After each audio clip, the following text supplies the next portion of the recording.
All right, everybody, good morning. Couple of announcements and reminders. If you are up here in the area around the fields, you need to have safety glasses on. Make sure you have your safety glasses. We will send you back. Have your safety glasses. Number 2, if you have Bluetooth on your phone, right now is the time to turn off Bluetooth on your phone. Unless you're using it for a match. Turn off Bluetooth, including the parents. Please, it interferes with the robots. Number 3, does every team have a match schedule? Raise your hand if you do not have a match schedule. Does your team have one? Right, come on down. We got extras. Come on down. If you need a match schedule, come up here. We are going to start in 5 minutes with our first matches. 5 minutes. Matches 1 and 3, please be ready on this field. Matches 2 and 4, be ready on this field over here. 5 minutes. Thank you.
Melody and harmony.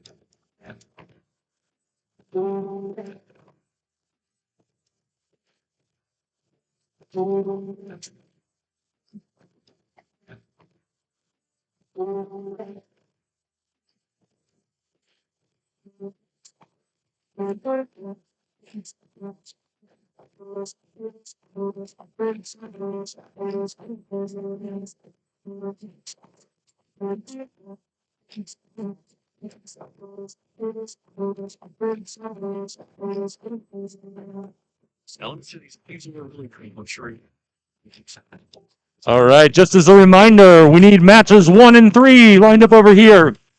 2 and 4 on this side.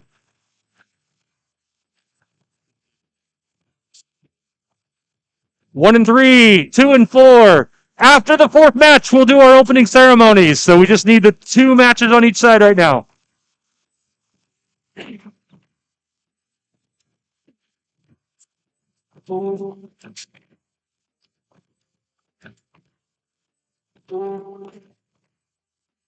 Mushrooms. Check them out.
Wherever I'm going, when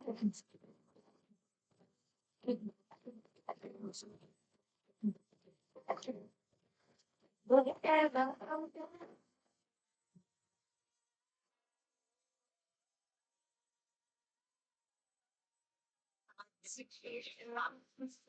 Dig yourself to one leap up. I don't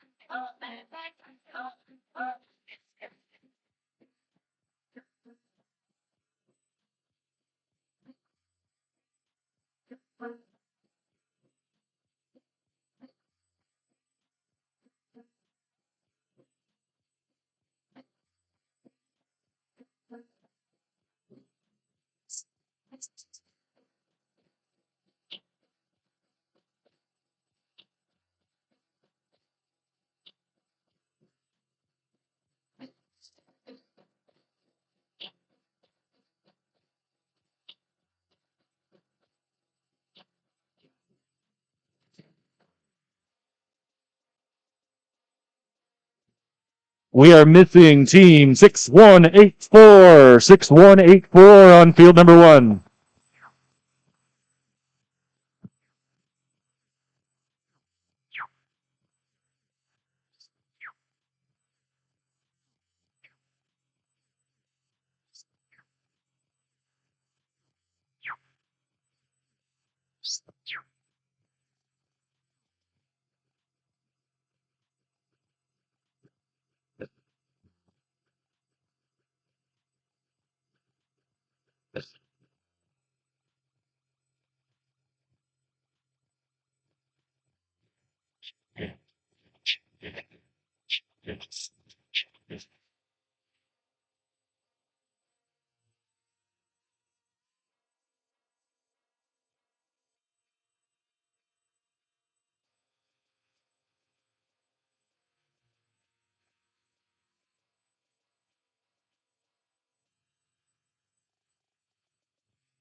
MHS Tech Club. MHS Tech Club. We are missing you on field 1.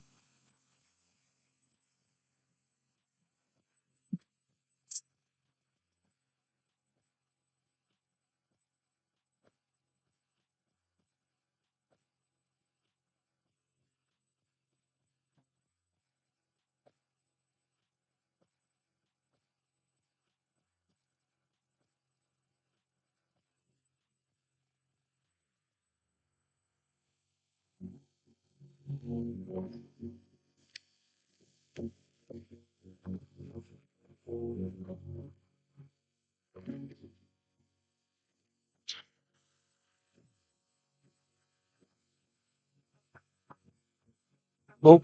Match 3, please be lined up over here against the wall. Match 4, please be lined up over on that wall.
Just a quick reminder, when you are up here by the field, you need to have your safety glasses on and your mask on. Safety glasses and mask. Thank you.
Team Robobikes, we are missing you on field 2. Robobikes.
Call me whisper, send my man, ain't to get here.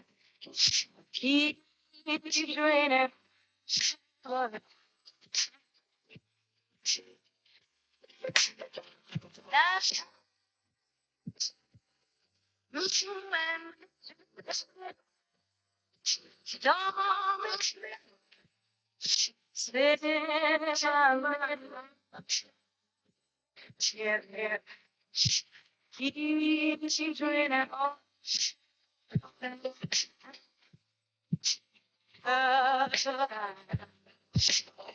All right, we're just about to start over here on field one. In the meantime, we are missing one team over here for match 3 and missing 2 teams over here for match 4.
All righty.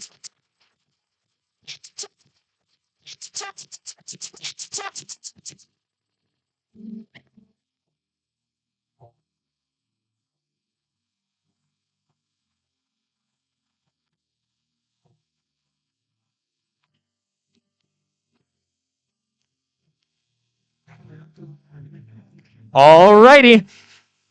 Match 1 is going to be underway here in 3, 2, 1. Alrighty.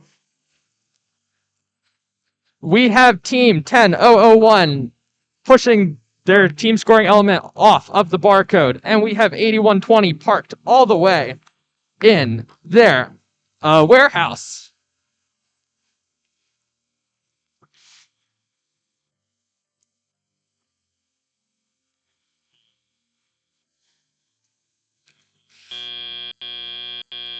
Alrighty, now we are transitioning to the driver-controlled portion of the match. 2, 1. Alrighty, 8120 picking up some elements inside of their warehouse. And oh, look, Team Narwhal Hoodies is finally off of their starting mark. We have Hacksaw driving around near their Alliance storage unit. Alright, we have 6184 trying to make their way into the warehouse. And 8120 is pushing their blocks over towards the neutral. No.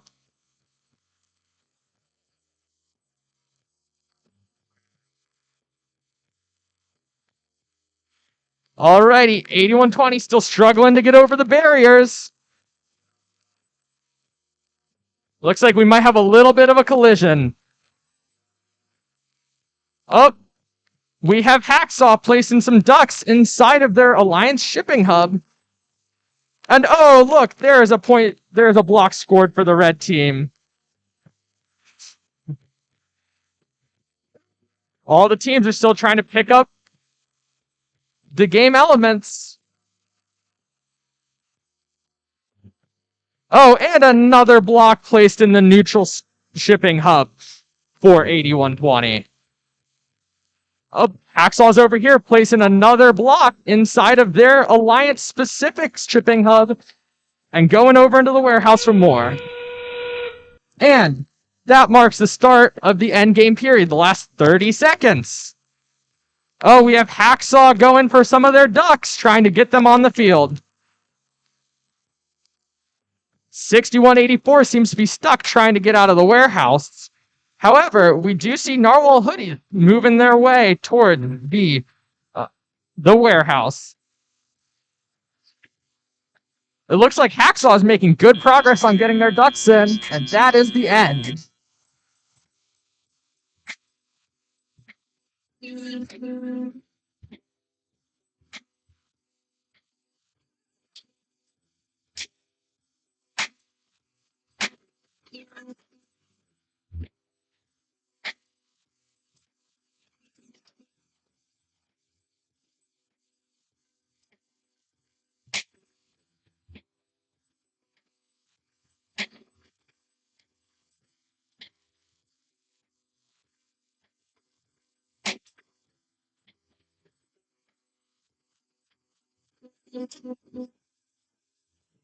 Here.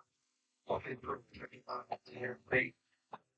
Here, and that's why I'm like, boy, live these.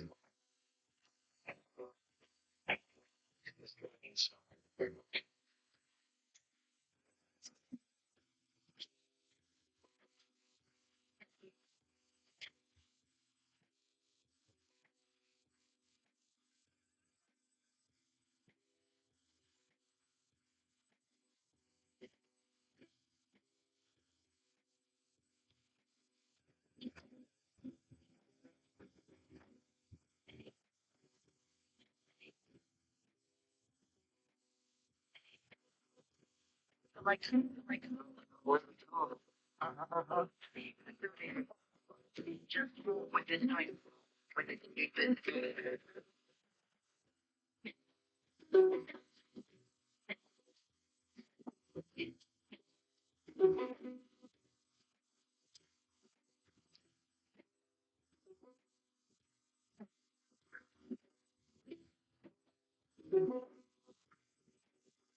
Alrighty, for the first match on field one, we have the Blue Alliance coming in with 94 points, and that is going to be the Narwhal Hoodies and Hacksaw. The Red Alliance scored 65 points, and that was the Electronic Hornets and MHS Tech Club. Over here on field two, we are looking at Raptors and Robovikes on the Red Alliance, and Reckless and Ida Fecatores 2 on the Blue Alliance.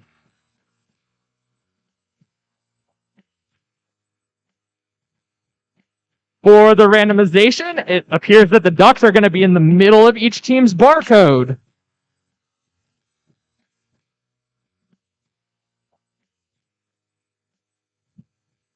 Alrighty, this match is going to be underway here in 3, 2, 1. We have Ida Fecatores 2 moving, and we have the Reckless team moving all the way into their warehouse. We also have 4158 Robovikes completely parked in the alliance in the warehouse, and we also have. Ooh, that was a little bit rough, but they appear to have made it partially in. No more action on the field. That marks the end of the autonomous period, moving into driver-controlled scoring. 3, 2, 1. All right, we have Reckless trying to get their driver-controlled going, whereas we have Robovikes and Raptors moving along, spinning and moving. We have, it looks like Reckless is out, picking up elements and trying to deposit them in their team-specific.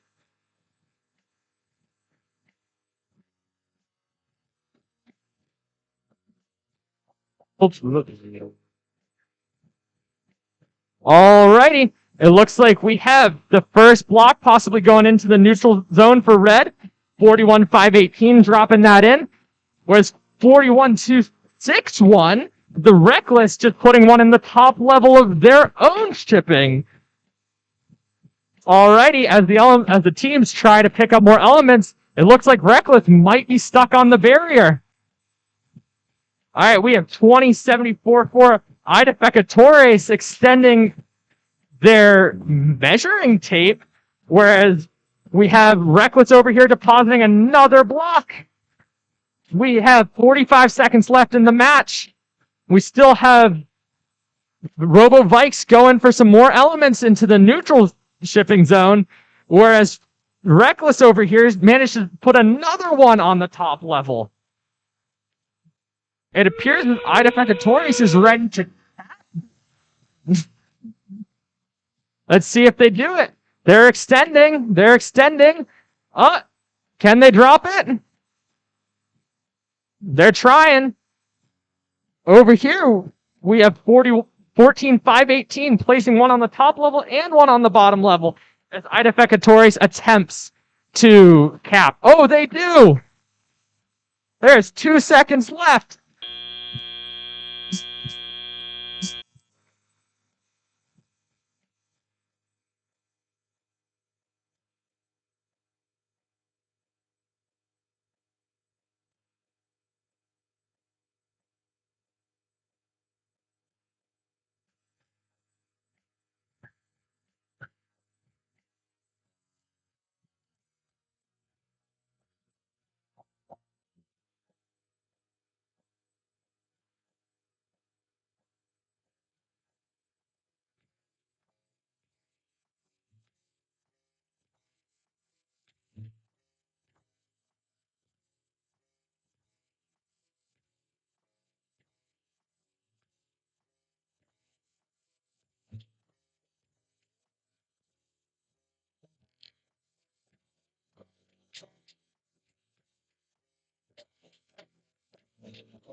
Alrighty.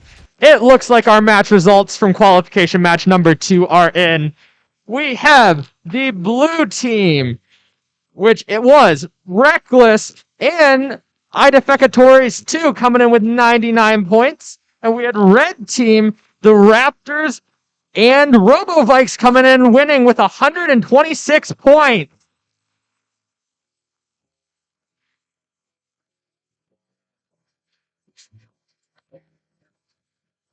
It looks like we're going to be transitioning over to match 3, which is going to be Clawtech and MHS versus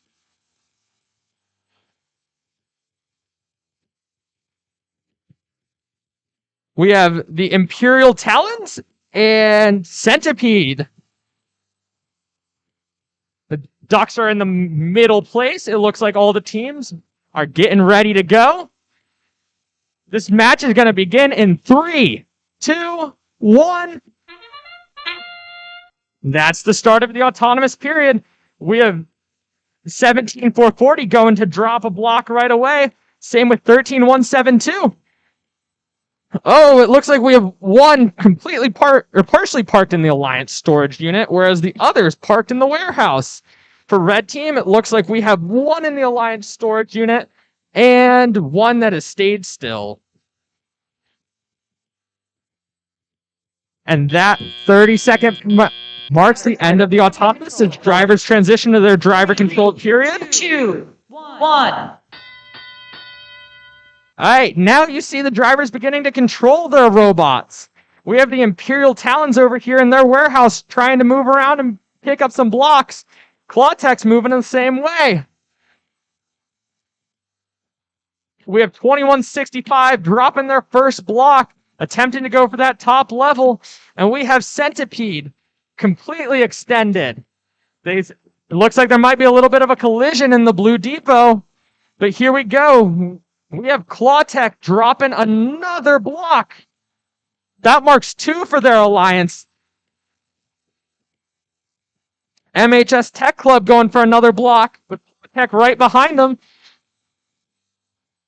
As we have Hacksaw, or no, we have Imperial Talons pushing through as well. Oh, it looks like 10-4-18 might be stuck in their warehouse. Oh, it looks like they're making it out. And we have Centipede over here, fully extended. What are they trying to do? Imperial Talons are stuck. But here we go. MHS Tech Club picking up another block to deliver for their alliance. Clawtech coming in, trying to pick up some more. Oh, and Imperial Talons drops another one. They're trying to pick up a duck now.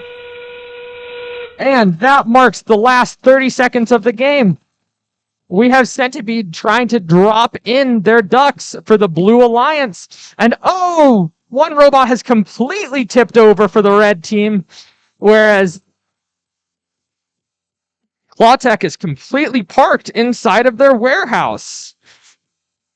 Imperial Talons is still going for it. Oh, they just dropped a duck as Centipede's making quick work of the rest of their team's duck onto the field through the carousel. That buzzer marks the end of qualification match 3.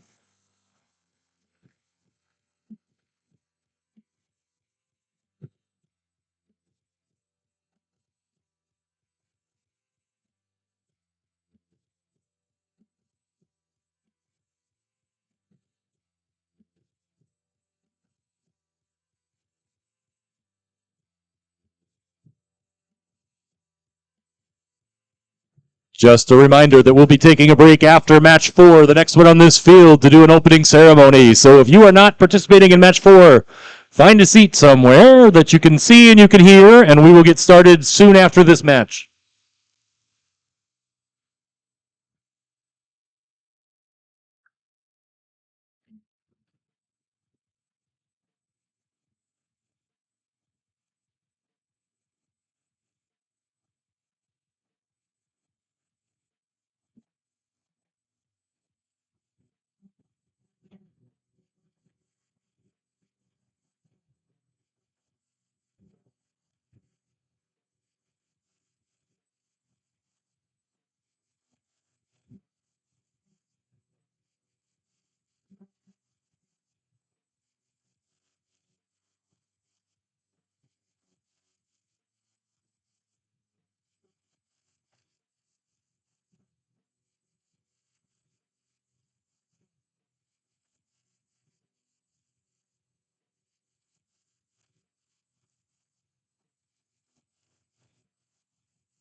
Alrighty.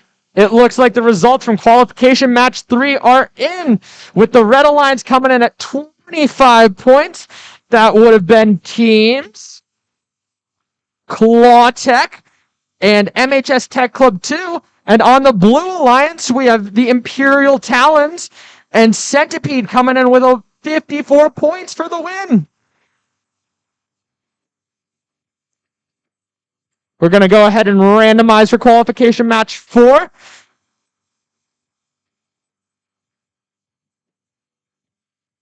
For those in the audience who don't know, the placement of these items during the randomization determines where the team should try to drop their preloaded block into their specific alliance tower.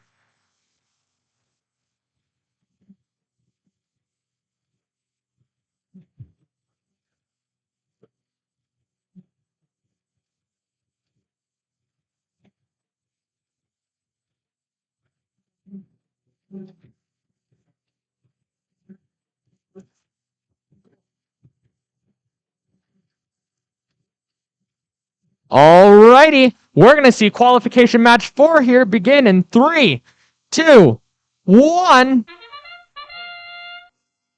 Alrighty, on the blue team, we have US Robotics trying to drop their preload in, narrowly missing, while Robo Bacon managed to spin their duck off the carousel. Going ahead, we have Identificators and the Abundant Sheep going ahead, one parking in each section.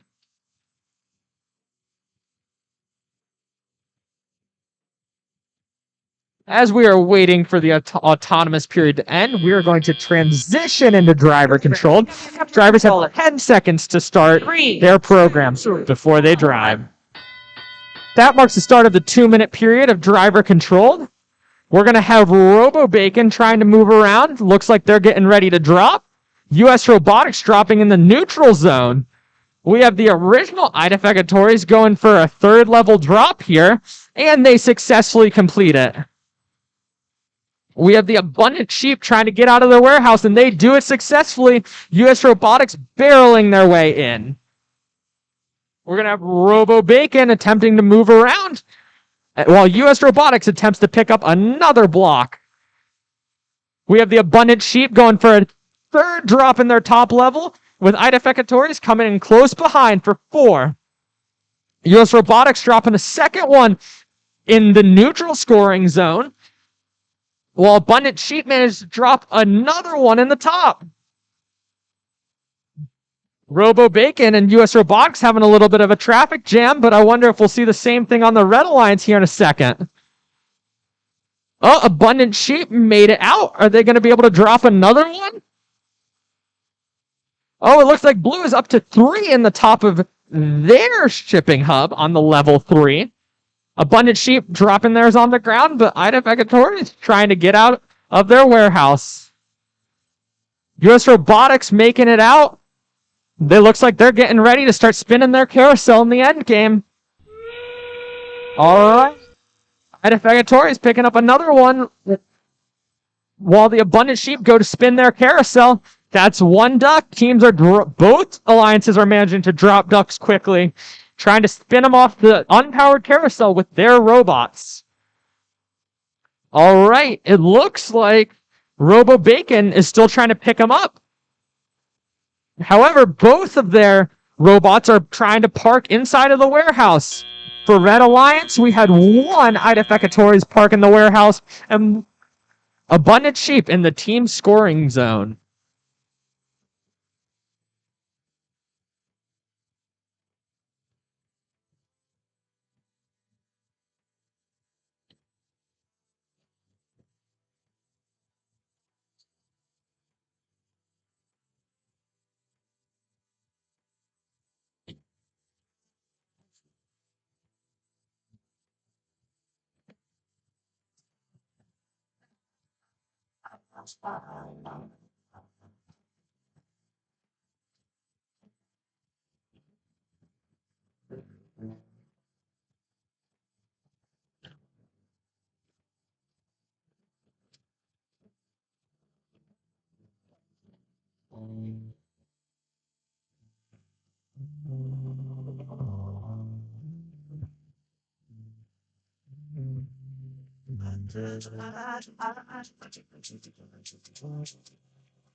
As soon as we score this match over here, we're going to start the opening ceremony. So if everybody could find a seat, could find a place they could see and hear, I'd appreciate it.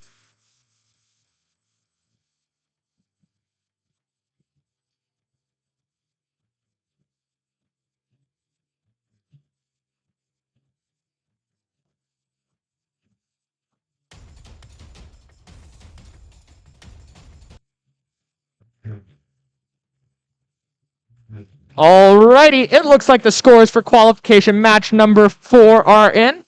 On the Red Alliance, we had Identificators 1 and the Abundant Sheep scoring 99 points. And on the blue team, with a whopping 145 points, we have RoboBacon and US Robotics for the win.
Those of you over here on the practice field, if you could take a quick break for us.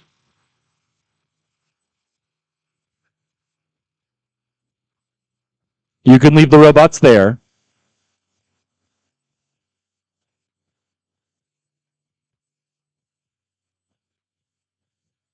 Turn the music down.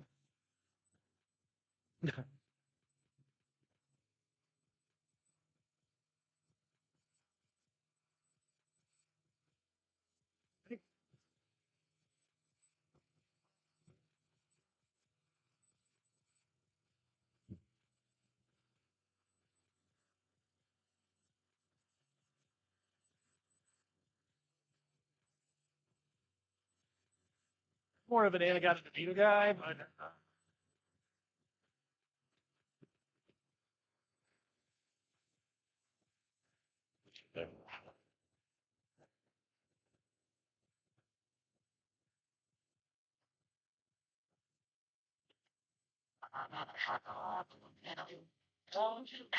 if you're a team working on a robot, take a quick break. Come on up.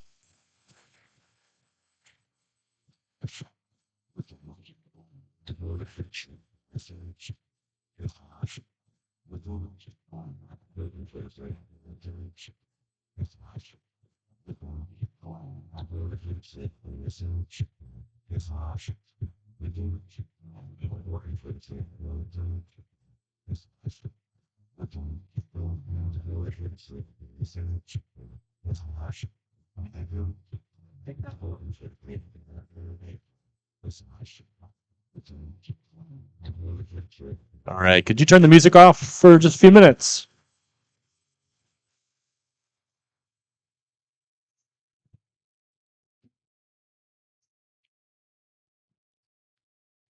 Good morning and welcome to Freight Frenzy, presented by Raytheon Technologies, part of the First Forward season presented by Qualcomm. I'm Chris Schmidt, and I'm honored to be here with you today. As many of you know, FIRST is a global robotics competition and a community transforming lives and inspiring future innovators, problem solvers, and beyond. FIRST engages young people kindergarten through 12th grade in our 4 STEM programs: FIRST LEGO League Junior, FIRST LEGO League, FIRST Robotics Competition, and of course, FIRST Tech Challenge. FIRST Tech Challenge started in 2005, and in just over a decade, we've grown to over 6,000 teams in over 25 countries around the world. This continues to be a transformative impact of FIRST programs, and you are all part of this movement. All of you are helping to make this program possible for the next generation of innovators that are in this room. I'm excited to have every one of you here today because we're going to have a lot of fun. You've been working hard on design and build your robot, and I can't wait to see how everything comes together in this year's challenge, Freight Frenzy. Stepping into the arena today, we have 19 top caliber teams from across Ohio, comprised of 8th through 12th graders, who are all cooperating today in a very cooperative way in preparation for upcoming qualifiers. But more importantly than that, students are here to learn very valuable life lessons like gracious professionalism, problem solving, teamwork, communication skills, overcoming shortfalls, celebrating victories, and most importantly, having fun doing something awesome with your nerdiest friends. Too soon? Too soon, sorry. This competition is only possible with the support of our local sponsors. Sponsors for this Kent event include KSS Robotics and Neobots, which are now combined. Thank you, very good. Also, Rockwell Automation, Don Workco Construction, and our host today, the Kent State College of Aerospace and Engineering. I would now like to introduce Dr. Christina Blobaum, Dean of the Kent State College of Aerospace and Engineering, for some quick opening remarks from the college.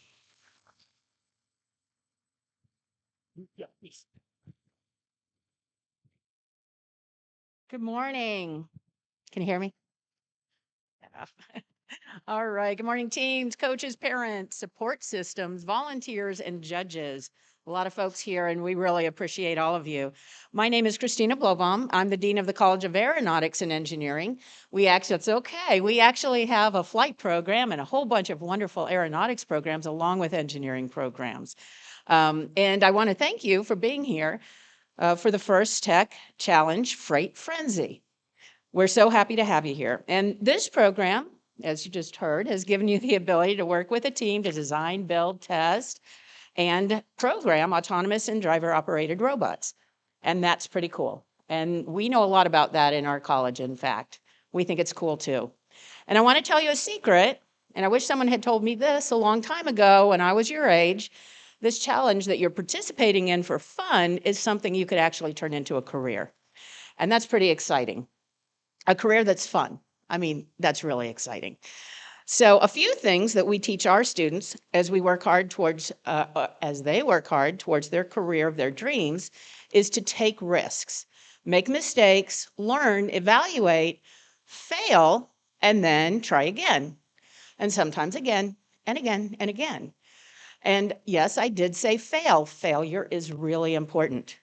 And I know it's a strange thing for me to be saying here as the Dean of the College of Aeronautics and Engineering, and especially when I'm trying to get you excited about the day ahead. And so the question is, why did I say that? Why is failure important? Well, success isn't built on success. Success is built on the ability to dare mighty things and fail doing them sometimes, and then having the courage to be daring again and again and again until you succeed. This past October, we had our groundbreaking ceremony for our new Aeronautics and Engineering expansion on our existing building. We decided that our robotics club would use their Mars rover, which had actually won a national competition a few years earlier, third place in a national competition, to perform the actual groundbreaking. So it was going to take that first shovel of dirt. And the students worked so hard. They worked for weeks, tearing it apart, making sure everything worked, making sure it was perfect. They practiced over and over, making sure that it would work. And on the day of, they practiced multiple times. So here was the day of the ceremony. We had the Kent State University president and the provost and vice presidents and deans and faculty and staff and all these visitors. We had the president of the Timken Foundation who was there. They had donated $1.5 million and other donors. Everyone was watching. And what do you think happened? Didn't work. It didn't work. It stopped 5 feet away, right? So what do you think the students did? What did they do? Do you think they walked away? Do you think they said, oh my gosh, I'm so sorry. Okay, go ahead, use the shovel that you have as a backup. We did have a backup. Because you always have to think about those things, right? It didn't work. It stopped moving. It wouldn't work. And so those students didn't walk away. They didn't. They started working on that robot, the rover. They started working on it. They started tearing it apart, piece by piece, component by component, checking the battery, checking every connection. They kept working on it. Well, we couldn't stop the ceremony because we did have a time schedule. The president had to be someplace. So we went ahead and continued with the shovel that we had as a backup. and finish the ceremony. But what were the students doing? What do you think they were doing? They were working on it. They never stopped working. After the ceremony, I was standing there with the president, with Jack Timken, who was the president of the foundation, former president of Timken. I was standing there with the provost. What do you think they were talking about? Were they saying, oh man, those poor students, that really stunk? They were saying, oh my gosh, look at them. They are not giving up. They are continuing to work. We are so impressed. They were so impressed by those students because the students did not stop working.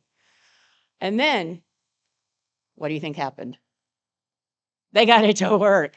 So 20 minutes or so after the ceremony ended, everyone gathered again and watched as that robot finished what it was supposed to do, the Mars rover, and dug up that scoop of dirt, okay? So, this is really what it's all about when you get into engineering or all sorts of other disciplines as well. Everyone stood there talking about how impressed they were because the students showed perseverance. They failed unexpectedly, very unexpectedly for all of us, but they never gave up. And so that's where they had the courage to dare mighty things. Now, I've said that a few times, and I wonder if you know where that expression comes from. Some of you might say, NASA. And yes, NASA has used that, but it didn't come from NASA. Anyone knows where it came from? Who? Any historians here? Okay. Actually, it is from a speech given by Theodore Roosevelt, Teddy Roosevelt. Do you know who he was? Former president. Okay, excellent. So here's the quote. I'm going to say the whole thing. This is a piece of his entire speech. Far better it is to dare mighty things, to win glorious triumphs, even though checkered by failure, than to take rank with those poor spirits who neither enjoy much nor suffer much, because they live in the gray twilight that knows neither victory nor defeat. So we love that, and we have adopted this quote, dare mighty things, as part of our college culture. Now, as you continue to think about college in the coming years, I want you to remember to dare mighty things. Much like our students navigating the Mars rover, you're heading into an unknown where the only thing you do know is sort of what's in your head, that knowledge that you have. And it's that unknown where discovery meets innovation. And you have the ability to take what you know and problem solve and make decisions under uncertainty, because that's what engineering is. Now, Kent State University's College of Aeronautics and Engineering, our college that's hosting this, offers two programs in particular that I want to tell you about. We have a lot. We have from aerospace engineering to cybersecurity engineering. We have all sorts of engineering technology programs, a foundry program, but there are two that are really particular to this event, and they're mechatronics engineering and mechatronics engineering technology. So, who has heard the word mechatronics? Raise your hand if you have. Oh, I have a few hands. Excellent, but a lot of folks don't know what it is. But you actually do know it, you just don't know that you know it.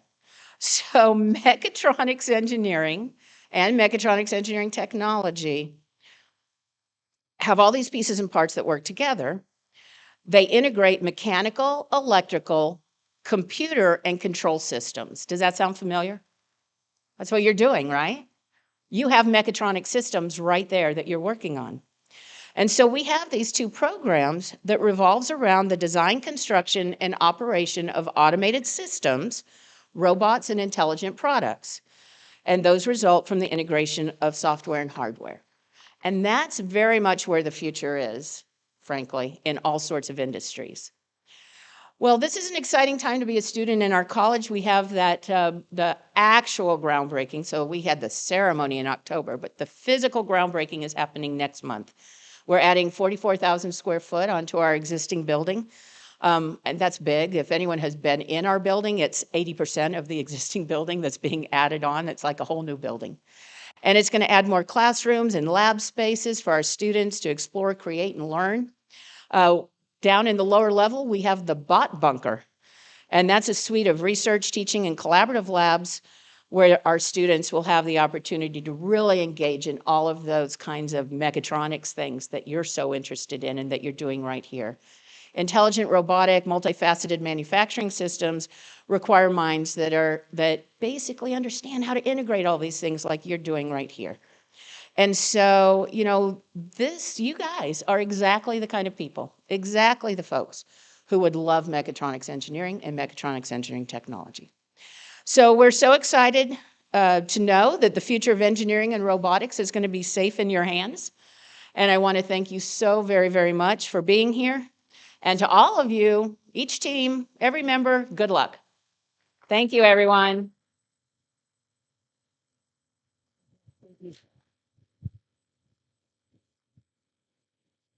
All right, thank you, Dean. And now I'd like to introduce the man with the best hair in all of FIRST Robotics and our event director for today, Nathan Sterrett.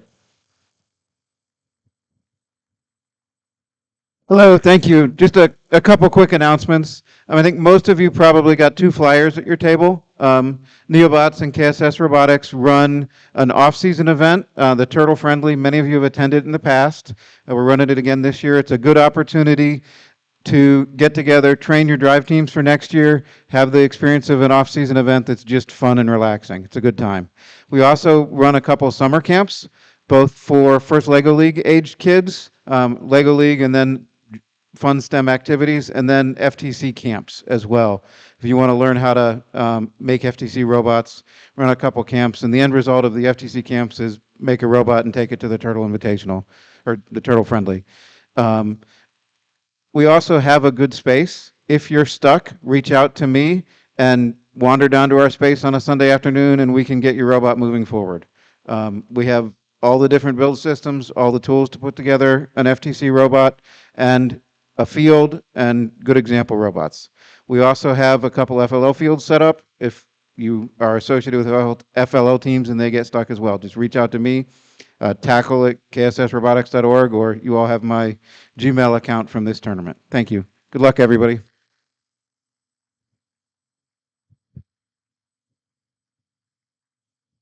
All right, thank you, Nathan. Now, a quick thank you to a few groups of people who make this day possible. All of our volunteers who've been working for months to make today happen. Judges, we'll do one big round of applause at the end, I promise. Judges, thank you for your time and efforts. You've got a difficult task today with a great group of teams. I know many of you did that virtually, and we're so thankful that you all were helping with that. Referees who are here to ensure that there's fair play, compete like crazy, and remember, grace is professionalism because what they say goes at the end of the day. Parents, families, and friends, thank you for getting them here in one piece this morning, despite a little slippery outside, and for your countless hours of chauffeuring, cooking, cleaning, fundraising, and all the other things you do to make this program possible. We're so thankful for that. FIRST alumni, thank you for all that you do to make the mission of FIRST possible. And students, you're going to learn a lot here today and through this program: engineering and computer skills, business and interpersonal skills, time management, and grit. Colleges, universities, and companies recognize that you gain these skills and they want you, including Kent State. Nearly 200 colleges and universities are making available over $80 million in scholarships to FIRST participants and alumni as part of the FIRST Scholarship Program. Check out the website. Check out all the opportunities that are on there. I know that my son is going to be working. He's a junior engineering major at Case, and he will be working at Rockwell Automation this summer. And the thing they talked about in his interview was FIRST Robotics. It wasn't Case, it wasn't his career, it wasn't his jobs, it was this program. Make sure you're taking advantage of those opportunities. So with that, let's have a round of applause for everybody who was involved in getting here today.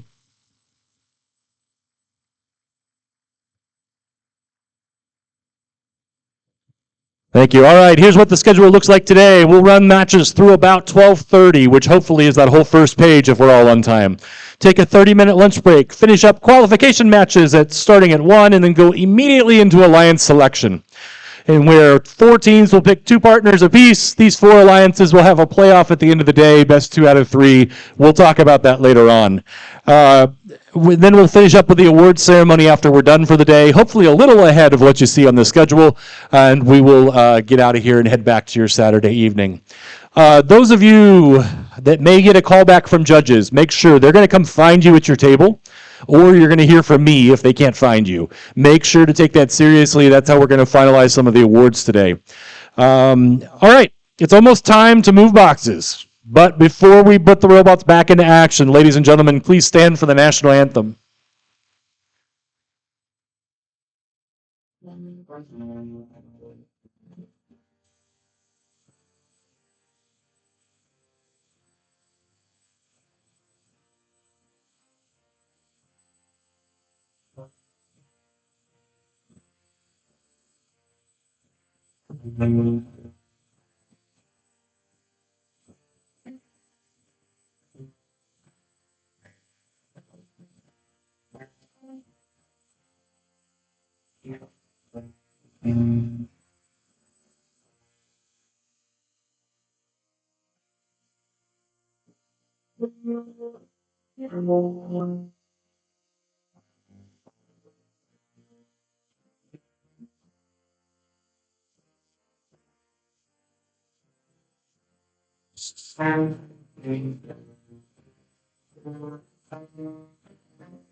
All right.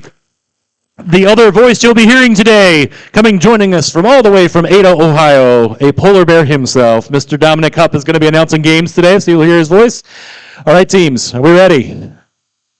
You sound so excited. Are we ready? All right. Let's do this. Matches 5 and 7 over here on the field. Matches 6 and 8. We're doing the callbacks right now? Oh, I don't know. We don't. I think it's in the. Hold on just a second. We're clarifying something.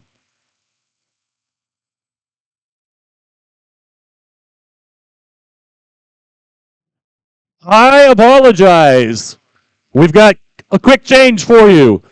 There are callbacks for judging for the next half an hour. Matches will start at 11:30. So 11:30, matches 5, 6, 7, 8. You're going to be ready to go 11:30. You have a little break, but stay near your tables to where we can find you.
All right, teams, it's time for robots fun. If you are matches 5, 6, 7, or 8, make your way on down to the field. You have 5 minutes. 5, 6, 7, and 8.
Matches 5 and 6, you can go ahead and load in. If you are match 5 over here or 6 over here, come on up, load in.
It's for match 6, come on up.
Alrighty, it is a little past 11:30, and we are about to get match number 5 on its way in 3, 2, 1, go. Alrighty, on the Red Alliance, we have the Cyborg Puppies and the Loose Screws. Cyborg Puppies going inside of the warehouse. Loose Screws dropping 1 in the middle section. On the Blue Alliance, we have MHS Tech Club 1 and Eaglebots. Ooh, one robot seems to be stuck in place. That would be MHS Tech Club. Alrighty. Drivers, pick up your controllers. Yep. 3, 2, 1. Alrighty, Cyborg Puppies in the warehouse trying to pick up materials. Loose Screws also going that way. We have MHS Tech Club trying to get loose, and they do. Whereas Eaglebots is over there placing their duck on the top level. Oh, it appears as MHS Tech Club, they're not stuck anymore. Moving their arm up and down. With Eaglebots over there going ahead, picking up another scoring element, placing it on the top level. Whereas the Red Alliance has made 2 on the top. Not far behind. Blue Alliance about to drop another duck in the top. Whereas we have the Loose Screws attempting to pick up another block. They made it out of the warehouse, and are they going to drop it successfully? Yes, they do. We have Cyborg Puppies moving around, trying to pick up a block. It appears like they're getting in position to start spinning the carousel in the end game, while Loose Screws just going and picking up more and dropping them in the top level. And we just got a glimpse of Eaglebots absolutely just running over the barrier. Look how nice that drivetrain's treating them right now. Ooh, it appears as if MHS Tech Club is stuck in place on the barrier again, facing the neutral scoring zone. Whereas we have the Loose Screws going to drop a 6th element in the top. Oh, it appears as if the Eaglebots might be stuck as well. We're getting the Cyborg Puppies. They're lining up to start spinning their ducks. They're good for 1. Let's keep them coming. Loose Screws still picking up elements to drop in the top. It appears as if the Eaglebots may have gotten unstuck at this point. It looks like they're going for a cap. Oh, they drop. Let's see, where are they going? Eaglebots go into park, and that marks the end of the game.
Match number 7, I'm missing 2 robots over here. Match number 8, we are missing 3 robots on that side to get ready.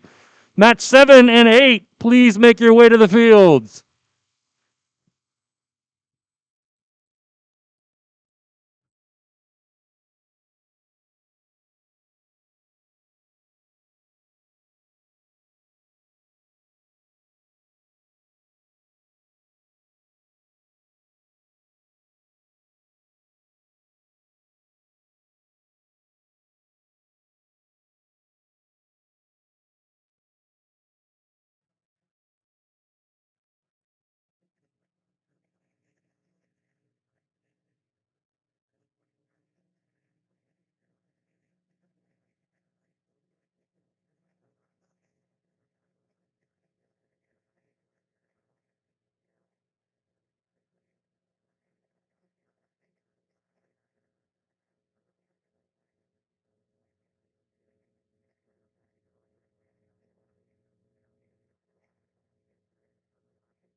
Alrighty, it looks like the results from qualification match number 5 are in.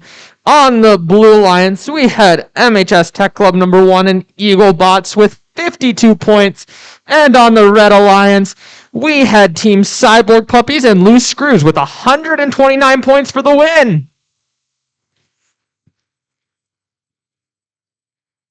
Looking forward to qualification match number 6 on the Red Alliance. We have the Robo-Vikes and Centipede versus the Blue Alliance, who is comprised of Robo-Bacon and the Narwhal Hoodies. The Ducks are currently being randomized on the field.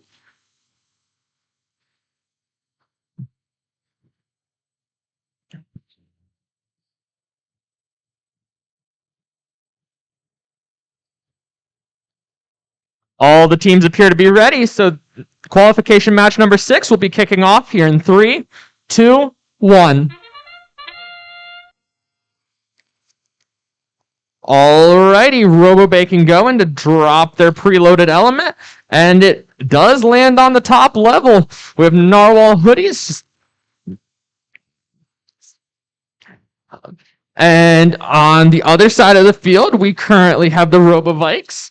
They are touching the carousel, but it does not appear to be moving. And it looks like we might be having some technical troubles with Centipede. That marks the end of the autonomous period as we move into driver control. 3, 2, 1. And now for 2 minutes of driver-controlled activity. We have the Robo-Vikes. They've managed to get free and are moving around. Same with the Narwhal Hoodies. It appears the Robo-Bacon is yet to move. However, the entire Red Alliance is going at it. We have Team...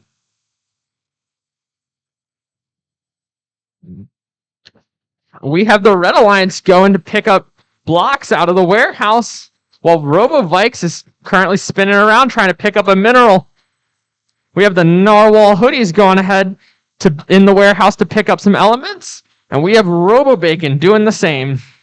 The Red Alliance has managed to put a second and now possibly a third element on top. That marks a third element on top of their correct Alliance shipping hub. Narwhal Hoodie still attempting to pick up an element. As we're going, Robo-Bacon still standing still. But we have 13172 dropping another one in the top.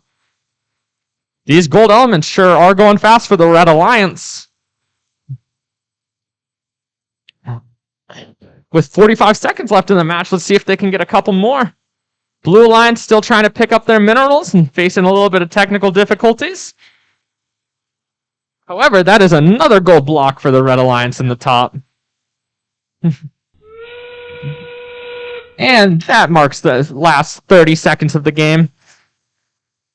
It looks like we have 13172 going to spin the carousel with the Ducks. Oh, it looks like they're going to get one. Same with Robo-Bacon going for some more. However, it appears that Robo-Vikes might be stuck in the warehouse. Narwhal Hoodie's still in the warehouse trying to pick up elements.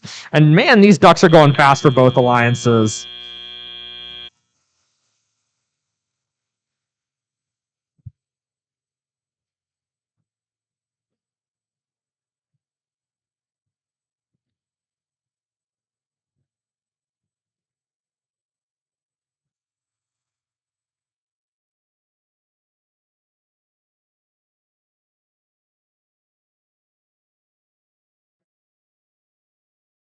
Match number 9 and match number 10. Please get queued up. Match number 9 over here on this field. Match number 10 over on that side.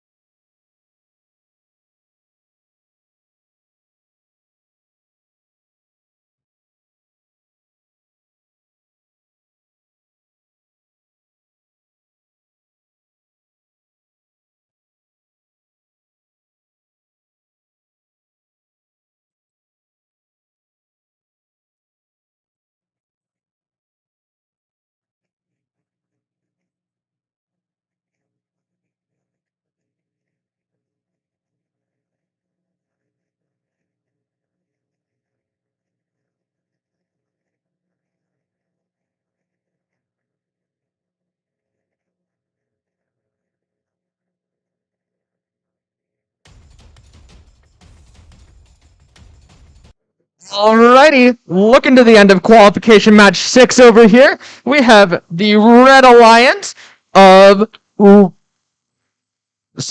Red Alliance of Robovikes and Centipede with 72 points. And we have Robo Bacon and Narwhal Hoodies with 85 points to pull off the win.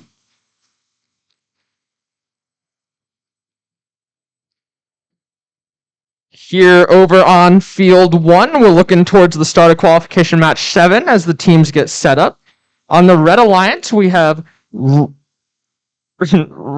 and Cyborg Puppies, and on blue, we have Clawtech and the Abundant Sheep. The field has been randomized, the teams have initialized, and qualification 7 will start here in 3, 2, 1. And we are off to an early start with Clawtech. They were over there practicing their blue autonomous, and it seems to have paid off for them. We have the Abundant Sheep also moving around, going for their park. Red Alliance over here with a little bit of a collision, but you know, it seems to be working out. One team is still moving around. However, it appears that motion on the field has stopped. Teams are going to transition into the driver-controlled period. 2 minutes of driver-controlled activity. 2, 1. We have Reckless and Cyborg Puppies are both off to a start for the Red Alliance. Clawtech and Abundant Sheep both moving around for the blue as well. We have Reckless going for a drop in the top level. It's looking good for them. Cyborg Puppies seem to be a little stuck in their shipping unit. However, there's movement from them. Clawtech trying to intake from the warehouse, and Abundant Sheep still moving around. And that marks a second block placed in the top for Reckless. They're looking nice with that arm. We have Cyborg Puppies still lining up. It appears like they might be getting ready to do drop at the end of the game. Clawtech still trying to intake that block from their warehouse to go drop it in. But we have the Abundant Sheep picking up the team storage element. Ooh, it looks like we may have lost an alliance marker on the field. That's interesting for the Red Alliance. We have Reckless picking up another scoring element to place in the top level. And they managed to drop it in successfully. Abundant Sheep still trying to move around with 40 seconds left. Clawtech still trying to pick up an element to take back to their team's scoring location. That marks another one for Reckless. They seem to have gotten that down, and that is the start of our 30-second end game. We see the Cyborg Puppies start to spin their ducks onto the field. Man, they're making it go really quick.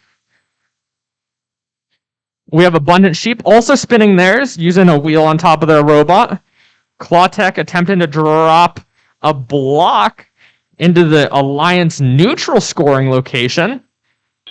And it looks like 2 robots for the Blue Alliance have parked and neither for the Red.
Field number 1, 9 and 11. Please be ready over here. Matches 9 and 11. Field number 2, we need match 10. Queued up. 10.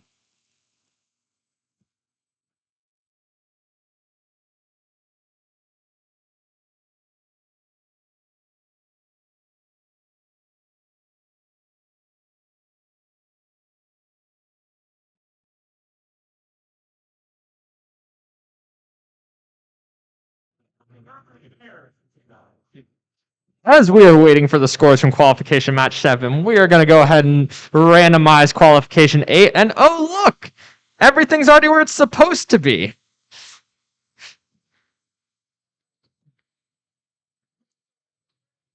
Alrighty.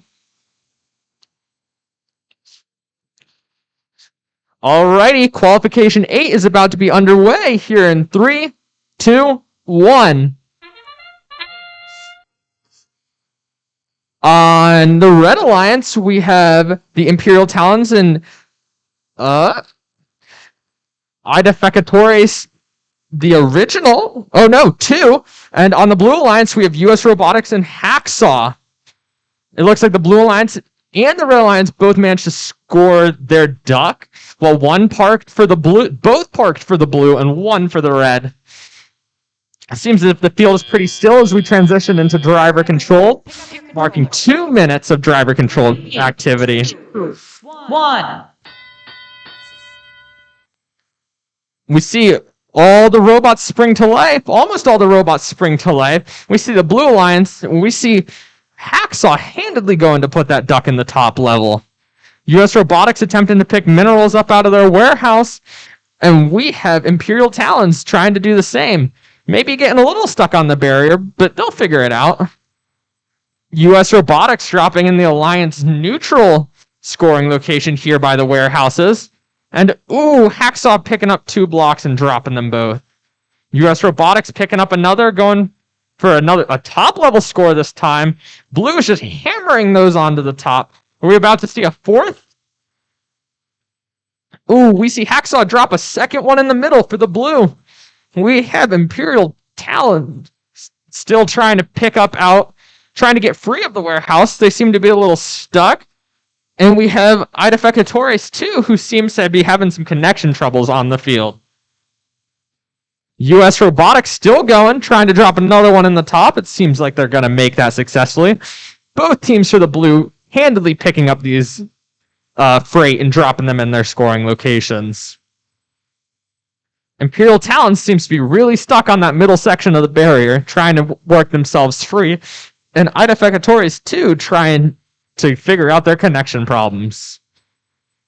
It looks like with 30 seconds left, blue team handedly has filled up a lot of their shipping zone. And that US Robotics over here beginning to drop their ducks.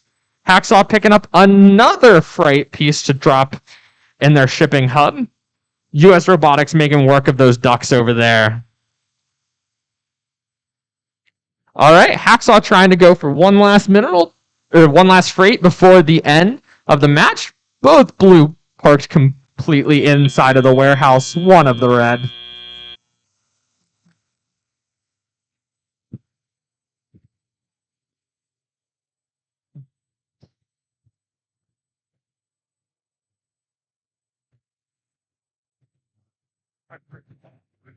If you were on the Blue Alliance for match number 7, Blue Alliance match number 7, and you're missing the top of a water bottle with a hex hanging out the top, I have it. Come and see me, match number 7.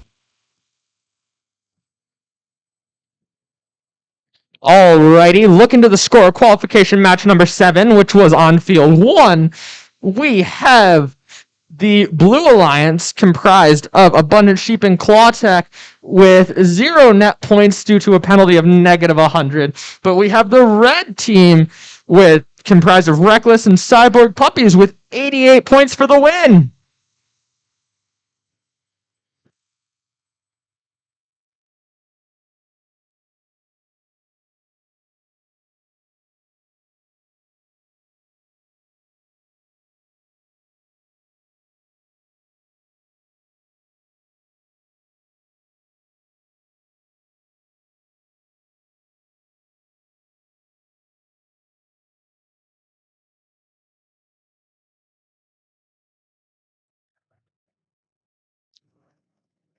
If you are match number 11 or 12, please get queued up. 11 or 12.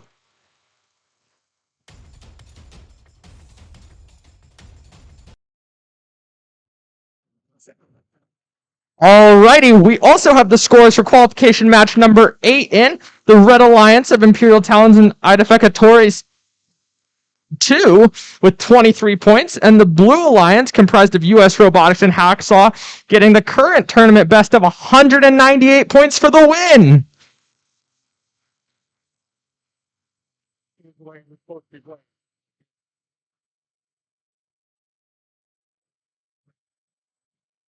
Alrighty, looking forward to qualification match 9 on field 1.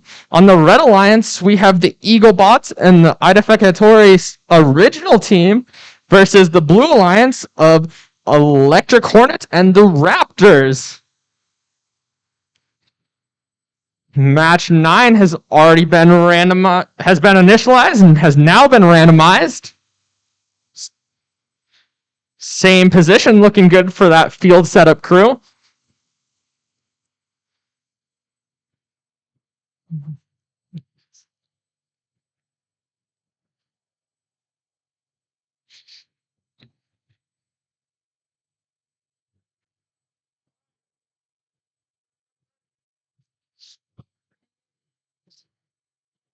Alrighty, qualification match number 9 will be underway here in 3, 2, 1.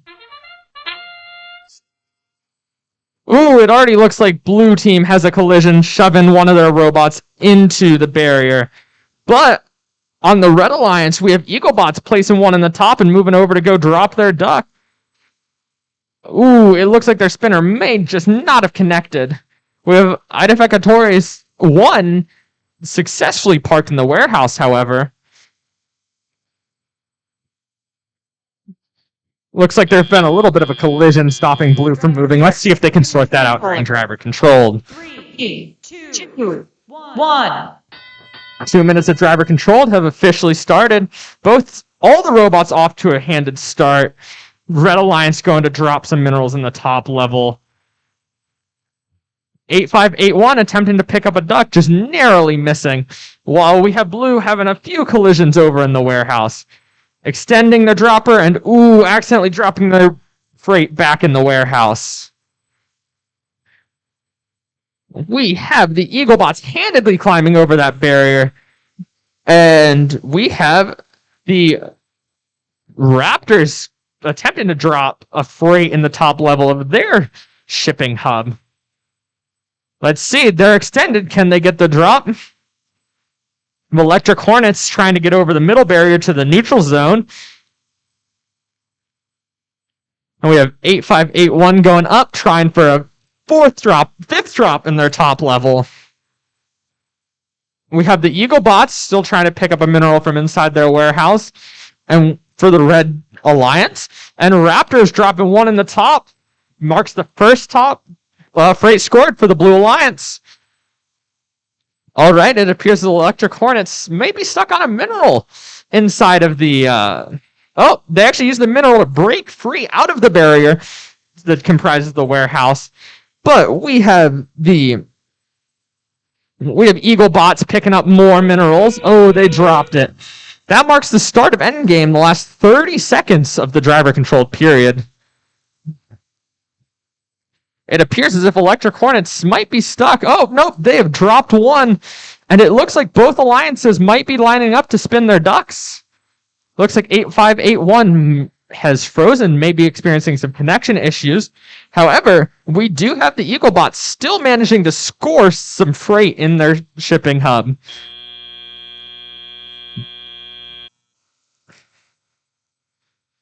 That marks the end of qualification match number 9. Eaglebots and Idefecatores 1 versus Electric Hornets and the Raptors.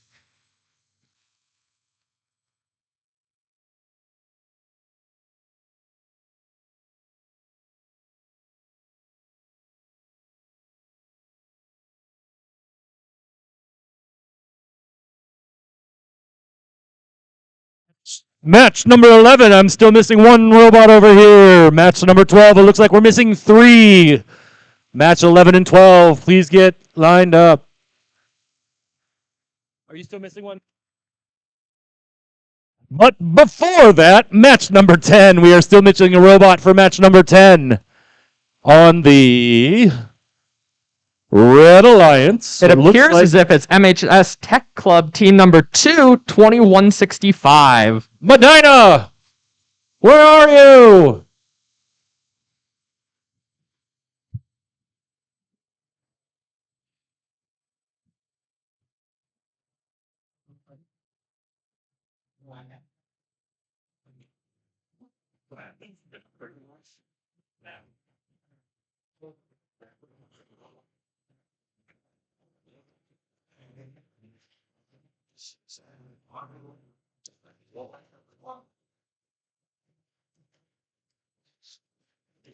Alrighty, as we're waiting for the scores for qualification 9 to post, looking forward to qualification match 10 on field number 2. We have MHS Tech Club number 2 and RoboVikes on the Red Alliance.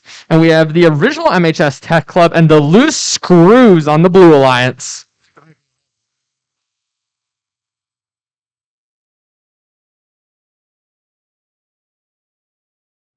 They were almost. And the scores for qualification match number 9 are in. The Red Alliance, Eaglebots and Idefecatores number 1 with 64 points. And on the Blue Alliance, we have the Electric Hornets and Raptors with 75 to pull out the win.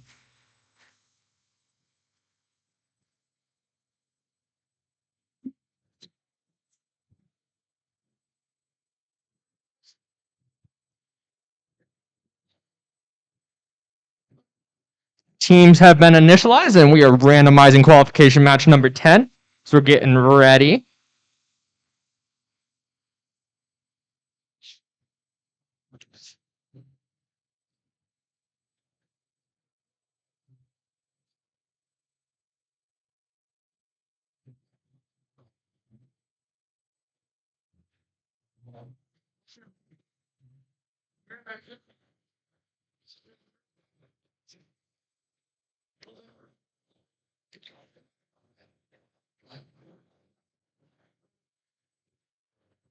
Alrighty, teams have been initialized, field has been randomized, and that means we're going to be underway with qualification match number 10 here in 3, 2, 1.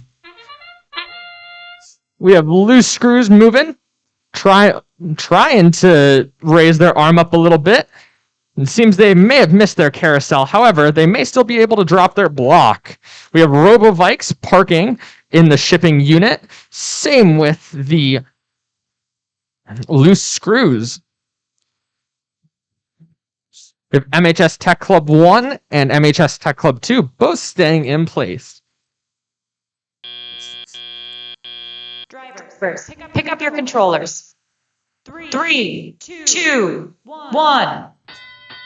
With the 2 minutes of driver-controlled action, it appears that all 3 of the 4 robots have now sprung into action. Loose screws and MHS Tech Club 1 trying to get into the warehouse to drop some minerals in the top. Marks the second up top mineral for the loose screws in the Blue Alliance. Robovikes attempting to drop one and narrowly missing their shipping hub. And we have the MHS Tech Club 2 dropping a block in the neutral section from their warehouse. They're going to pick up another piece of freight. Loose screws dropping a third. We have Robovikes now entering the warehouse to try and pick up another piece of freight. Loose screws making handed work of those blocks on the top level, continuing to enter their warehouse and spit them out. It appears as if the MHS Tech Club 1 might be a little bit stuck on that barrier separating the warehouse from the rest of the field. MHS Tech Club 2 still working their way towards that middle section with the neutral scoring location. Robovikes dropping a white piece of freight in the top level, marking the second for the Red Alliance.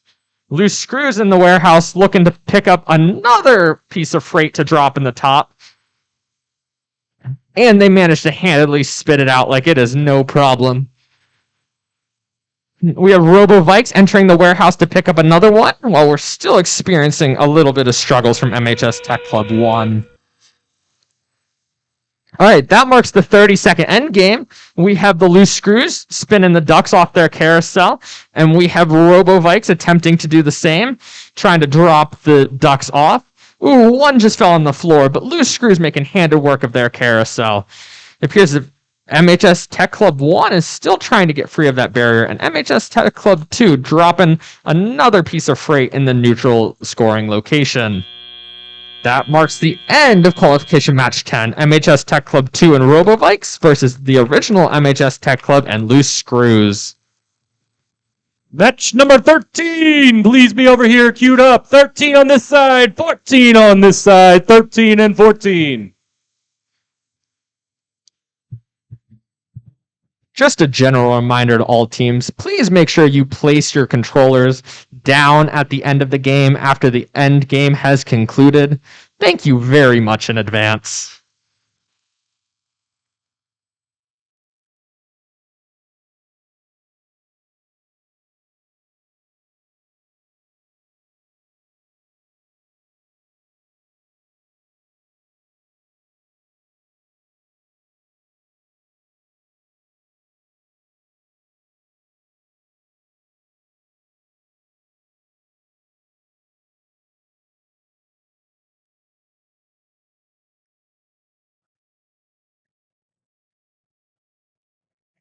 All right, as we are waiting for the scores for qualification match number 10, over here on field 1, we're getting ready for qualification match number 11. The Red Alliance consisting of Centipede and US Robotics, and a Blue Alliance consisting of the Raptors and Reckless, both of which who are currently in the top 10 teams here.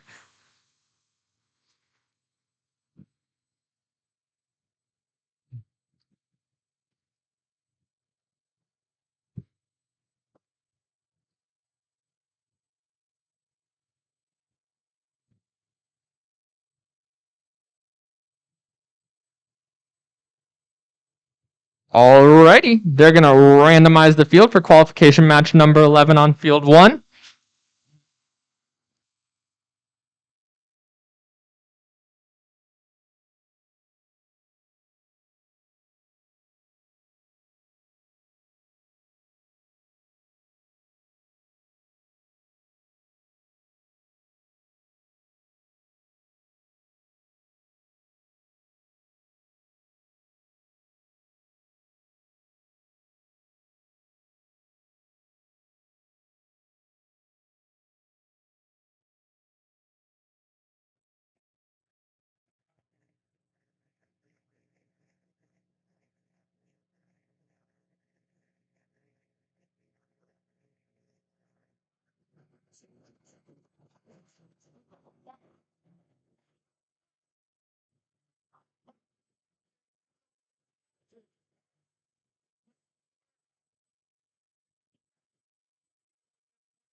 Alrighty.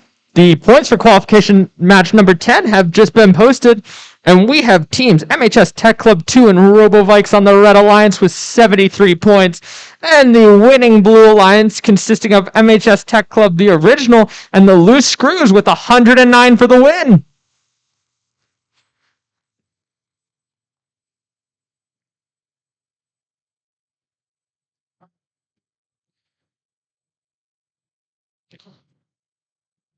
With the scores for qualification 10 being posted, qualification match 11 is about to be underway here in 3, 2, 1. 3 of the 4 robots springing to life. One of them may have a delay. We have Centipede completely in the warehouse. We have US Robotics appearing to spin a duck off their carousel, maybe trying to go ahead and drop a mineral.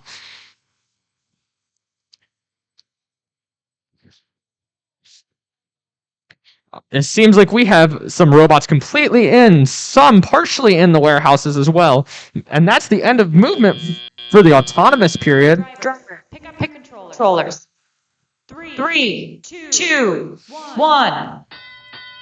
Moving into the 2-minute driver-controlled period, we see Centipede spring to the start, trying to place a mineral on the top level of their shipping hub. US Robotics getting out of the warehouse, dropping one on the red side of the Alliance neutral. We have Reckless and Raptors both trying to make a drop in the top. That makes 2 on the top for both teams, but Blue Alliance manages to get a third freight in the top. We have US Robotics going for a drop. Let's see if they get it. And it works. Blue Alliance also going for a top level. It is neck and neck. 3 versus 4. We have Centipede going for the 4th for their alliance. Ooh, and that is an alliance marker on the field. US Robotics struggling to get over the barrier, dropping one in the alliance neutral instead. We're going ahead and we are watching Reckless drop another one as they try to make their way back in the warehouse, quickly followed by Raptors making their way out. We have Centipede moving throughout their field, trying to drop another one on the top level for the Red Alliance. And we have US Robotics doing the same, just making their way out of the warehouse over the barrier. It continues to be neck and neck. Red seems to be pulling away in terms of freight place. However, Blue's now trying to drop in the Alliance Pacific, but it appears as if their arm may be stuck. Red dropping another one, 30 seconds remaining as the robots transition to endgame. We see Centipede go to set up to do the ducks, and they seem to be going really quickly with it. Ooh, that was a rough wall hit from the Raptors. US Robotics continue to drop in the top for the Red Alliance, and the Reckless capping their Alliance Pacific storage hub. That means they put their team scoring element on the top. That marks the end of qualification match 11 on field number 1 with Centipede and US Robotics versus Raptors and Reckless.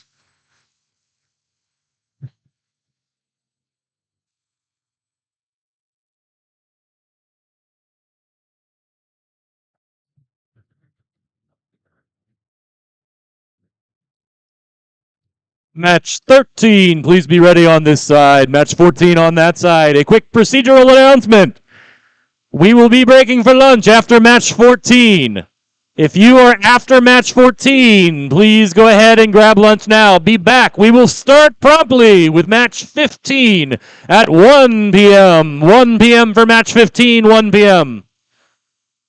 13 on this side, 14 on that side, and then we will be breaking for lunch.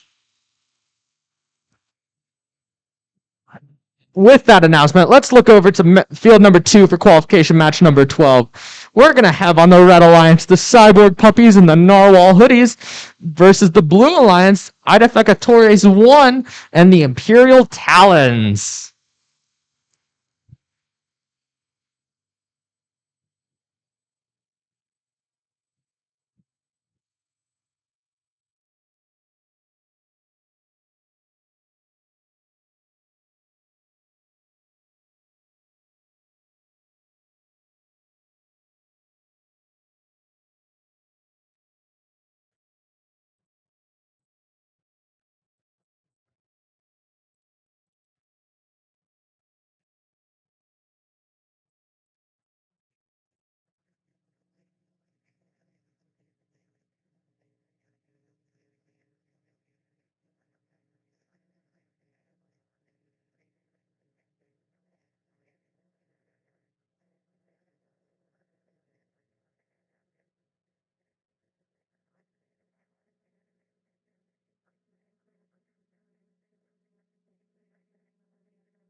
Alrighty, let's look towards the screen for our final scores of qualification match number 11. On the Blue Alliance, we had the Raptors and Reckless scoring 66 points. And on the Red Alliance, we had Centipede and US Robotics with 142 points for that win.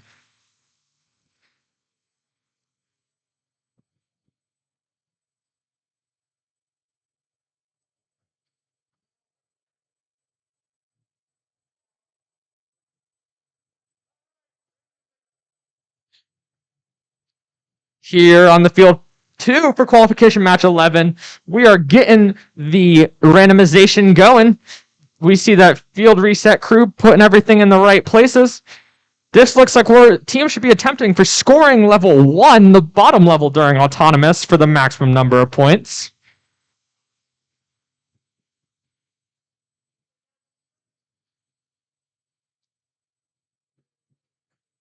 Alrighty, qualification match number 12 is going to be underway here in 3, 2, 1. Again, on the Red Alliance, we have the Cyborg Puppies and the Narwhal Hoodies versus Idefecatores 1 and Imperial Talons over here on blue. Managing to drop the mineral in the bottom section, and Idefecatores going to spin that duck off. We have Imperial Talons completely parked inside their warehouse. And it looks as if Cyborg Puppies might be the same. That was a rough collision for the Blue Alliance in their warehouse. We'll see how that pans out during driver controlled. Driver, pick up your controllers. Alrighty. 3, 2, 1. We are transitioning into the 2-minute driver controlled period. Everything seems to be okay on the blue side. Both robots for the red are moving. 17246 attempting to climb over the barrier. And they successfully make it. We have the Narwhal Hoodies picking up minerals and trying to go drop them. Let's see, where are they going with it? A little bit of collision on red. We have blue dropping a mineral in the bottom level of their team scoring hub. Looks like Idefecatores manages to drop a duck in the top level of theirs. And we have the Red Alliance attempting to re-enter the warehouse to pick up some more minerals. We have Idefecatores 1 picking up freight from the inside of their warehouse, and Narwhal Hoodies doing the same. Blue Alliance dropping another piece of freight on top of their shipping hub. And we have Imperial Talons attempting to get unstuck from the barrier. It appears as if we may have some issues with Cyborg Puppies as they're lined up. They are lined up for the end game, getting ready to drop as many ducks as possible in the last 30 seconds. Imperial Talon trying to get stuck. It appears they may have one wheel stuck inside the barrier as Idefecatores lines up to drop the ducks as well. Maybe a real race here in the last 30 seconds. The last 30 seconds marks the end game with additional tasks now available to teams. We have both alliances spinning their carousels trying to drop their ducks off. We have Narwhal Hoodies just staying still. And we have Imperial Talons finally managing to break free. They are right back in the warehouse. Looking good. It looks like both teams have dropped a majority of their ducks with the Blue Alliance parking. And that marks the end of qualification match number 12.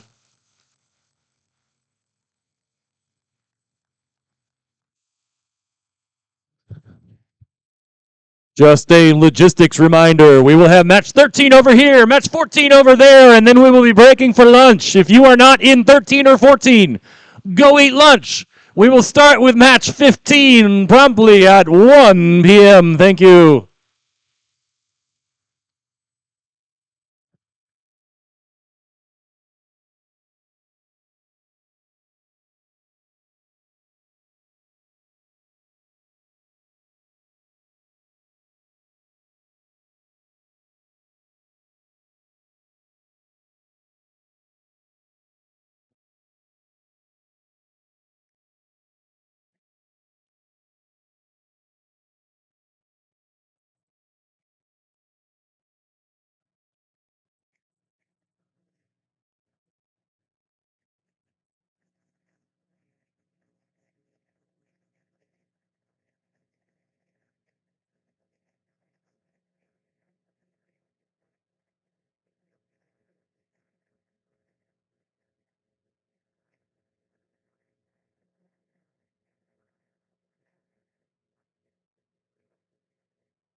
Alrighty. We are now looking at the score for qualification match number 10.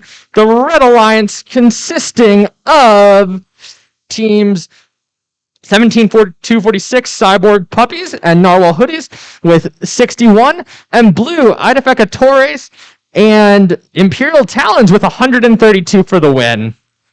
With those scores posted, we can go ahead and randomize for qualification match 13. Ducks are in the middle. Teams are trying to score on the middle level of their Alliance-specific shipping hubs. With all the teams initialized and ready and the field randomized, we're going to kick off qualification match 13 here in 3, 2, 1. On the Red Alliance, we have the Loose Screws and Abundant Sheep, both spring into life. And on the Blue Alliance, Clawtech and Electric Hornets doing the same. We have a missed drop for one of the teams on the Red Alliance and the Blue Alliance. However, the Red Alliance is going to get their duck off. Blue Alliance seems to be a little short of spinning their duck off their carousel. However, they made a valiant effort. It appears as if Red has 2 robots parked and Blue 1. And that marks the end of our autonomous period. Have your controllers. 3, 2, 1. 2 minutes of driver control starting now. All 4 robots spring into life trying to pick up minerals and drop them inside of their respective shipping hubs. Clawtech and Electric Hornets experience a little bit of a trap jam in their warehouse as the Abundant Sheep seem to get stuck on the Alliance neutral shipping hub. Loose Screws dropping a mineral on the top as they go back in the warehouse for another one. We're going to get the Electric Hornets stuck on the barrier. And we're currently looking at Abundant Sheep continuing to try and drop in the Alliance neutral shipping hub, but continuing to push it around. Loose Screws going for their 3rd piece of freight dropped on the top of their shipping hub. Looking good at it. And we have the Abundant Sheep still sitting in between the 2 warehouses. Electric Hornets apparently frozen inside of the barrier, but Clawtech still managing to attempt to drop into their Alliance-specific shipping hub. It appears to be on the 2nd level right now. Loose Screws continuing to drop minerals going into their warehouse and managing to spit them right back out on top. It appears as if the Abundant Sheep were stuck for a second on the barrier, but they're looking good now as Clawtech drops a piece of freight on the 2nd level. Loose Screws lining up for the carousel, which should be happening right now, the last 30 seconds of endgame. Abundant Sheep struggling to pick up any freight this game. Loose Screws zooming through their ducks on their side. It appears as if Abundant Sheep is now trying to get back into their warehouse. It seems like they are completely parked. Clawtech still making their way through their ducks in the last 5 seconds of the match. And that marks the end of qualification match number 13.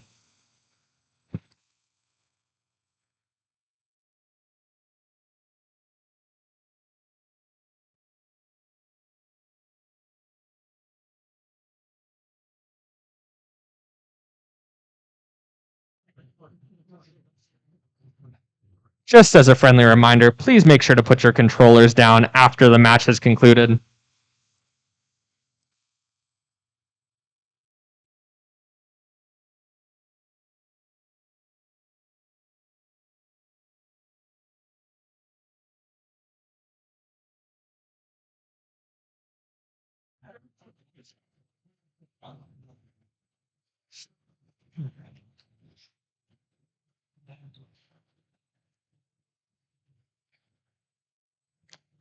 Alrighty, as we wait for the scores of qualification match 13, we have the final match before lunch, qualification 14, happening over here on field 2.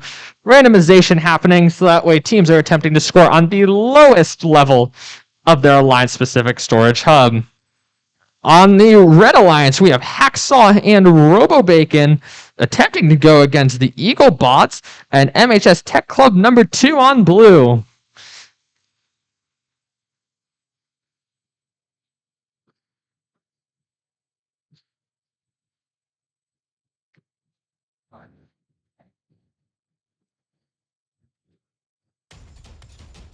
Alrighty, the scores for qualification match number 13 are in, with the Red Alliance consisting of Loose Screws and Abundant Sheep scoring 44 points, and the team of Clawtech and Electric Hornets with 51 to seal out the win.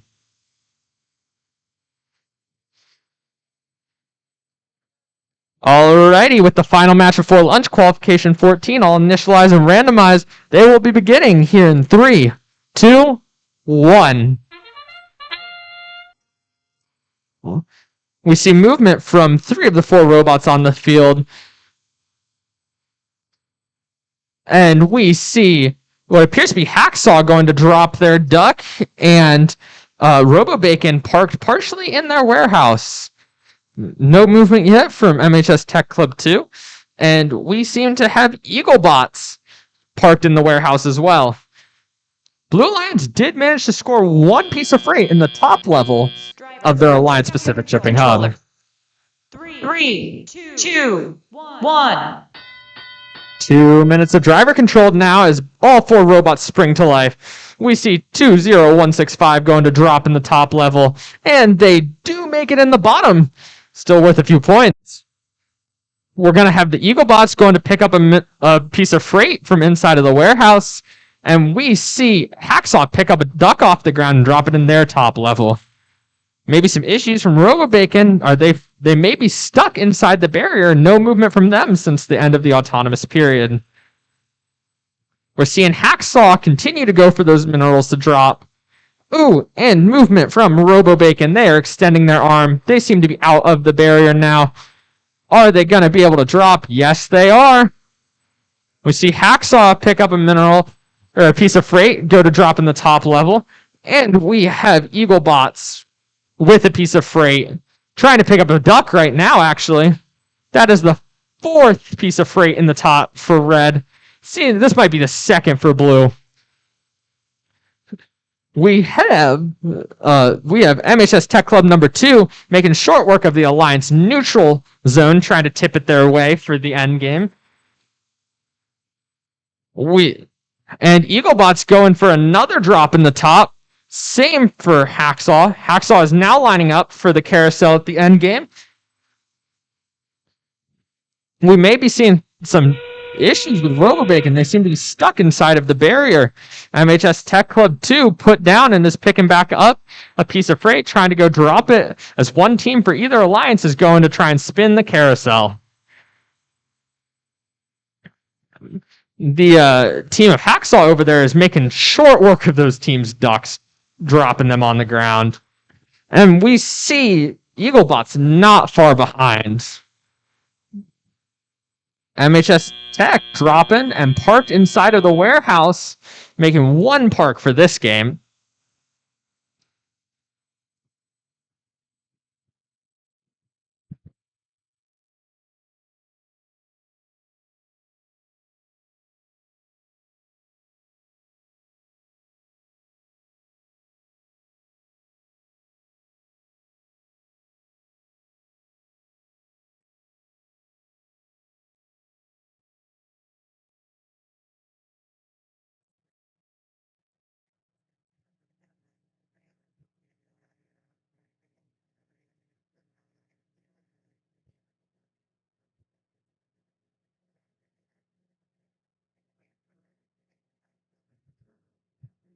All right, we are breaking for lunch. You have 33 minutes if you are the first match. 15 and 16, be ready to go at 1 p.m. Thank you.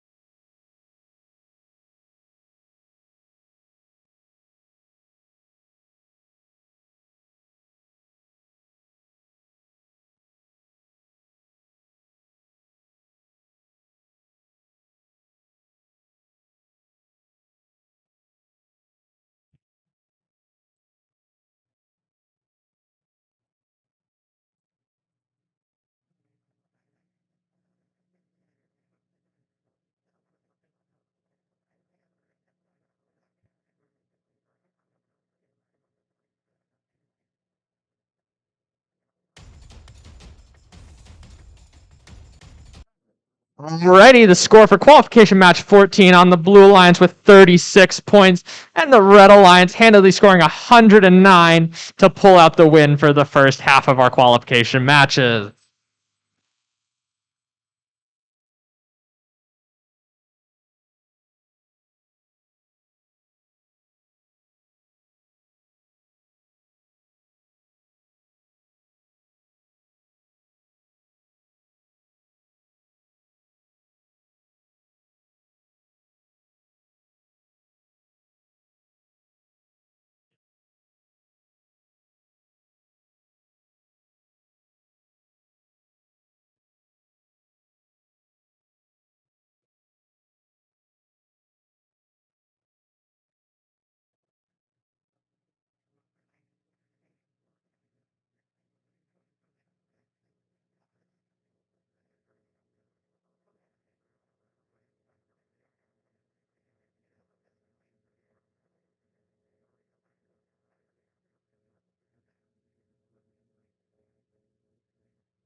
Matches 15 and 16. If you're back in the room, head on down towards the field. Match 15 will be over here. 16 on this field over here. 15 and 16.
Matches resume at 1 p.m.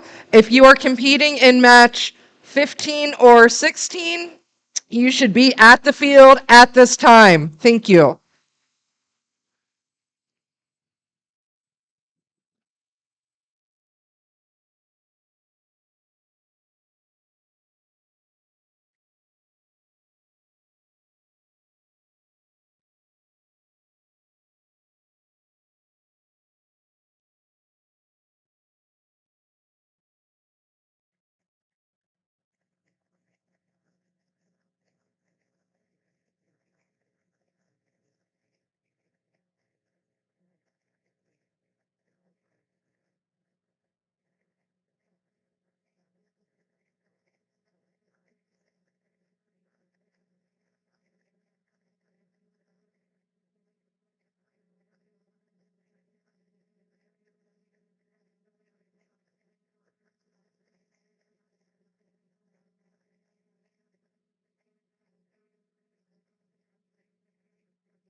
Matches 15 and 16. I'm missing half. So if you are in 15 or 16, come on down.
Abundant sheep. Abundant sheep. You guys are about to start on field 1 for qualification match 15.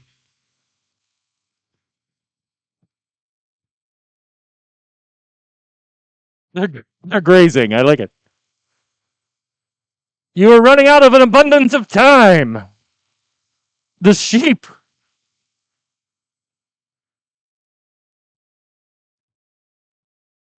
The sheep we are counting will be disqualified if they do not arrive.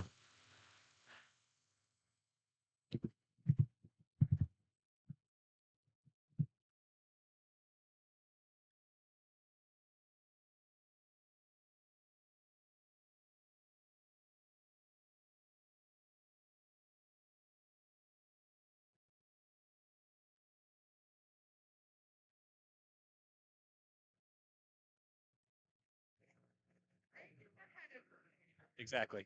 And I gave him an extra, half an hour heads up. So. Group match 16. Go ahead and load in over there to where we know who we have. 16, come on over to the field. Match 17 and match 18. Please come down and be prepped. 17 and 18. Abundant sheep, we are still waiting for you.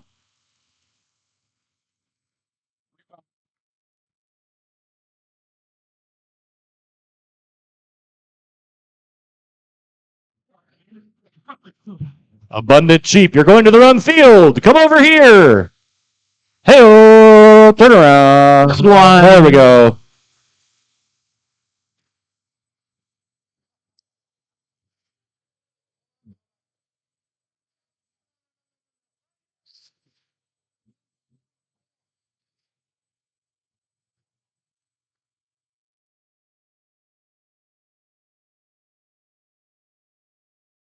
While we are waiting for qualification match 15 to get set up, just some general reminders for our team and audience members. If you are coming near the field, make sure that you have your safety goggles on at all times. Everybody here is expected to wear a mask per Kent State policy. And make sure that if you are an audience member, you are standing back from the field. No one should be closer than our head ref.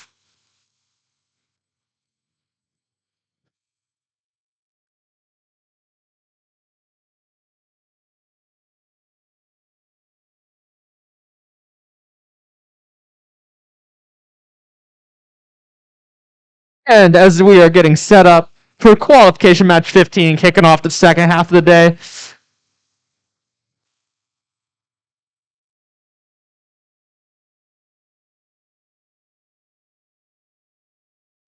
Matches 17 and 18. Please get lined up. 17 and 18. Get to your corners. As we are setting up for qualification match 15 on the Red Alliance, we have Unofficial 2 and Centipede versus the Blue Alliance, the Abundant Sheep, and MHS Tech Club.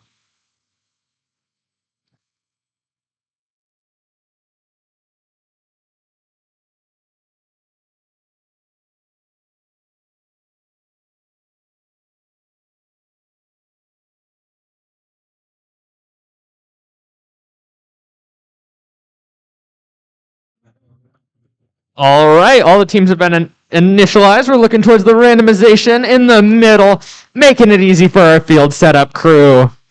In the middle means teams should be trying to score in the middle section of their line-specific storage hub for extra points during that autonomous period.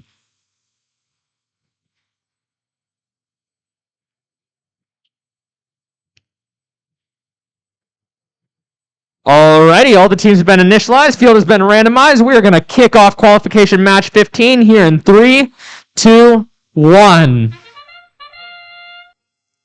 Alrighty. We have MHS Tech Club off to an early start, dropping on that second level like they were supposed to. This seems to be an issue with Unofficial 2 pushing the other team's alliance-specific shipping hub a little too far out of the middle.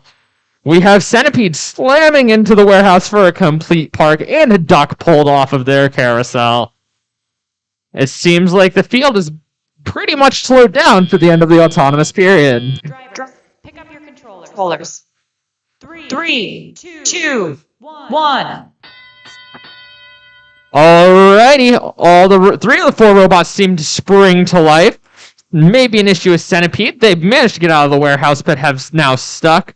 Both robots for the blue team continuing to move and pick up these freight from the ground. We see the Abundant Sheep in the warehouse trying to pick up some freight to drop in their Alliance-specific shipping hub. And we see MHS Tech Club managing to attempt to drop despite Unofficial 2 being in the way. Unofficial 2 back online, moving around. They have their arm extended. They managed to drop onto the top level. All right, we see Centipede managing to pick up some freight from inside of the warehouse and get back out. Maybe a little stuck on the barrier there, but they got it. Red team dropping a duck up top, and we see MHS Tech Club stuck in the corner between the field and the Alliance neutral scoring location. Abundant Sheep sitting in the warehouse waiting. But both red robots are still moving, trying to place it in the Alliance-specific scoring location. Another one going up top, possibly. Oh. We see 6184 so close to getting... They managed to wedge themselves out of the corner, and now they're just stuck on half the robot. And we see 13172 in the warehouse. That sound marks the start of endgame, the last 30 seconds of the driver-controlled period. We see the robots attempting to score the ducks and pick up the team scoring element to cap their Alliance-specific scoring location, continuing to drop the freight pieces on top of the Alliance-specific location. Unofficial slightly missing their drop to cap. However, they do have a little bit of time left. And that marks the end of the round. Drivers, please remember to put your controllers down at the end of every qualification match.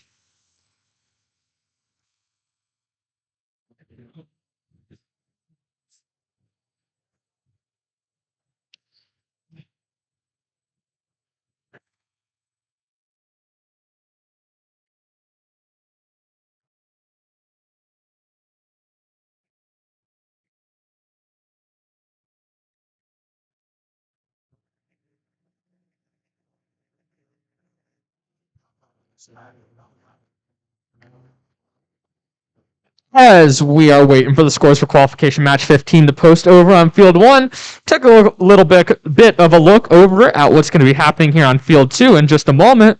On the Red Alliance, we have Hacksaw currently ranked number 1, and Unofficial, the original, on the Red Alliance versus Robovikes and Claw Attack on the blue. MHS Tech Club 2, you are due over here in the pits. MHS Tech Club 2. Over here on field 2, we have another randomization in the middle, meaning teams are trying to score in the middle of their Alliance-specific scoring hub during Autonomous for the maximum number of points. Alrighty, with everyone on field 2 ready, that's going to mean qualification match 16 starts here in 3, 2, 1. 2 robots, 3 robots, all 4 robots are off to a start during Autonomous. Some trying to drop in the middle. One successfully dropping in the middle. Let's see about the second. Clawtech does not manage to drop in the middle. They are slightly off of their carousel, but Hacksaw, on the other hand, managed to drop in the middle and get their duck. Idefecatores and Robovikes parked inside of their warehouses as well. Seems to be all we're going to see for Autonomous as we wait out the next second.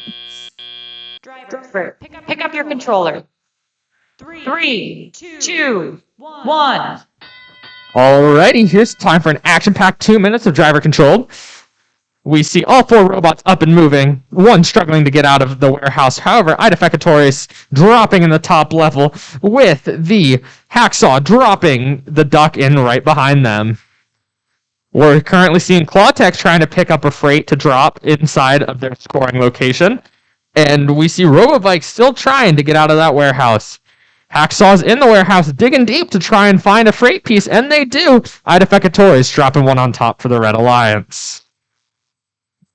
We see the Blue Alliance lining up to drop inside of their team-specific scoring hub. And we see the Red.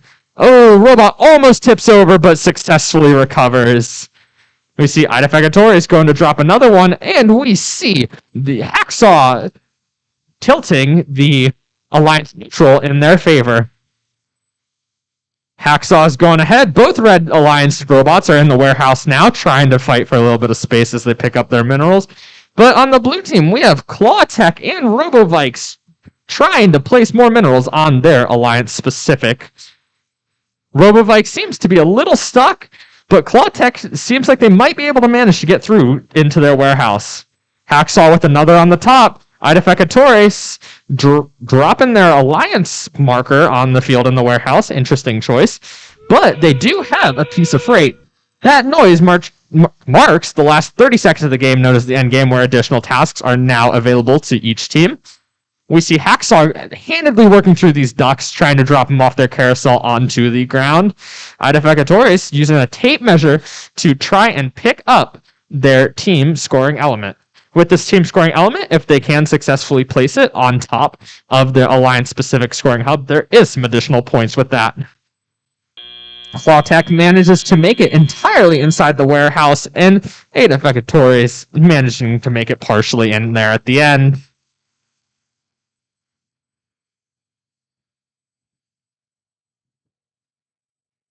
With the end of match 16, we also have the results of qualification match 15 coming up here in a second. For a reminder, that was Idefecatores 2 and Centipede versus Abundant Sheep.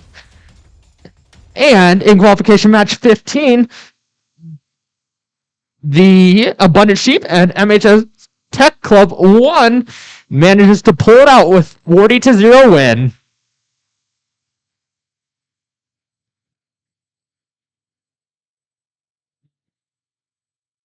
Match 17 is loading in over here. 18 will be next. So if you are 19 or 20, please be where you need to be, 19 or 20.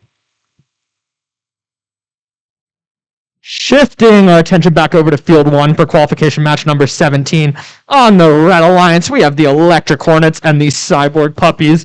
And then on the Blue Alliance, we have Idefecatores 2 and MHS Tech Club 2.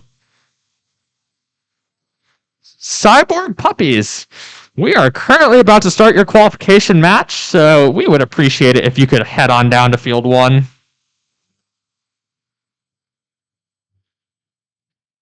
In the meantime, we can look at the posted scores for qualification match 16, in which we had the Blue Alliance of Robovikes and Clawtech versus the Red Alliance of Hacksaw and Ida Fekatoris Original for 183 points. If your team name rhymes with Mimorg Puppies, you're missing from field 1. Cyborg Puppies. Wait, hold They are here. Never mind. We are missing Ida Fekatoris too. Oh, actually. no. The home team. I see a robot coming, making its way over here.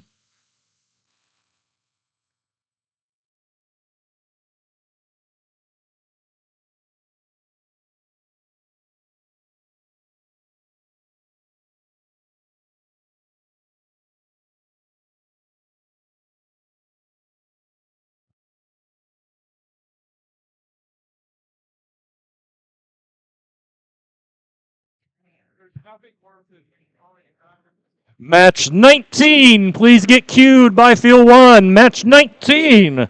That is 12013 10418 5437 11095.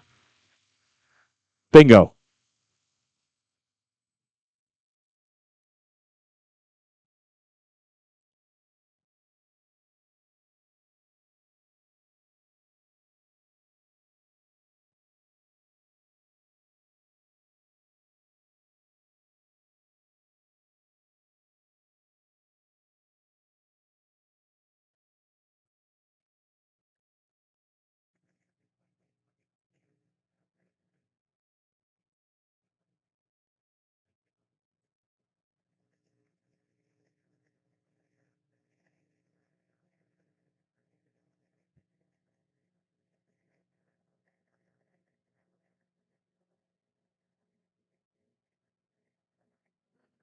Alrighty, for those of you who missed it, qualification match 17 is coming up on field number 1. If you're looking from the audience, that is the field on the right. We have the Red Alliance of Electric Hornets and Cyborg Puppies versus the Blue Alliance of Ida Fekatoris 2 and MHS Tech Club 2. We have randomized the nice ducks on the field. This indicates that the teams should try to place the preloaded element at the start of the game into the top level of the Alliance-specific storage hub. This can provide an Alliance some extra points during the autonomous period. It seems like all the teams are initialized, so qualification match 17 is about to be underway here in 3, 2, 1. Ooh, we see 2165 springing to a start. Oh, but Blue Alliance has a little bit of a collision. We have the Red Alliance making good work on that one carousel duck during the autonomous period, possibly going for a park as well. Oh, it looks like they have cleared the barrier. And that seems to be all the movement we're going to have for the autonomous period. We got some parks, we got a duck. There's some good work. Pick up your controllers. 3, 2, 1. We are now into the 2-minute driver-controlled period, where all 4 robots get to be controlled by their drive team of 1 or 2 people and their coach. We see the Red Alliance, 1 team from each alliance, currently trying to drop in the top. Red Alliance does it first, Blue following shortly after. We see MHS Tech Club 2 dropping 1 out of their warehouse into the Alliance neutral scoring zone. We see both red robots kind of having a little bit of a traffic jam, trying to pick up their elements, their freight from inside of their warehouse, but they are working through their struggles.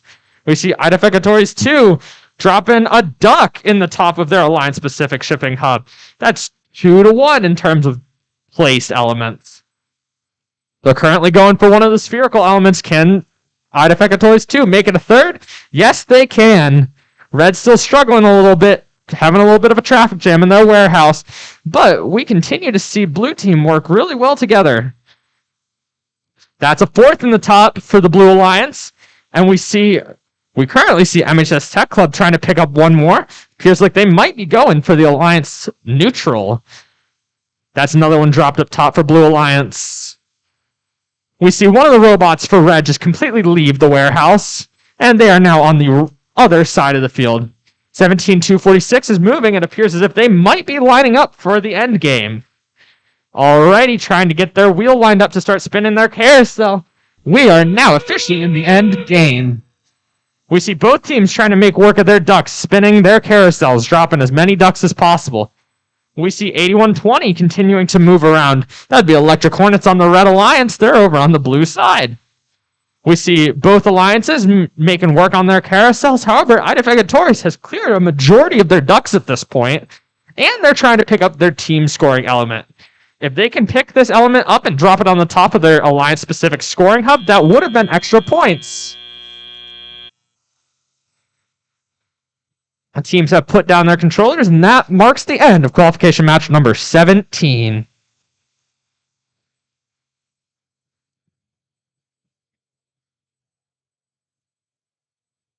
Match number 18 is ready to roll over here, but match number 20, I don't see any robots behind them. If you were in match number 20, please head to field 2 now.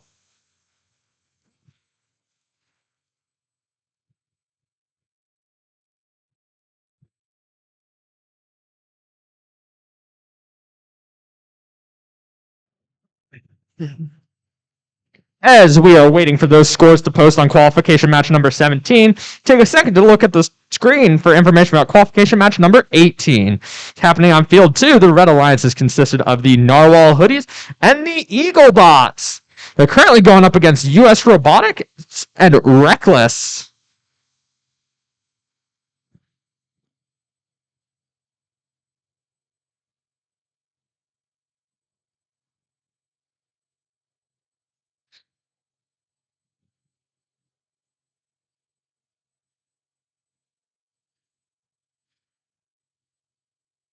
We see US Robotics, a unique starting position for their autonomous. Instead of sitting flush on the wall like we've seen almost all the other robots do today, they've chosen to approach it at sort of an angle. They do only have to be touching the wall in one spot, so, you know, if it works for them, it works for them.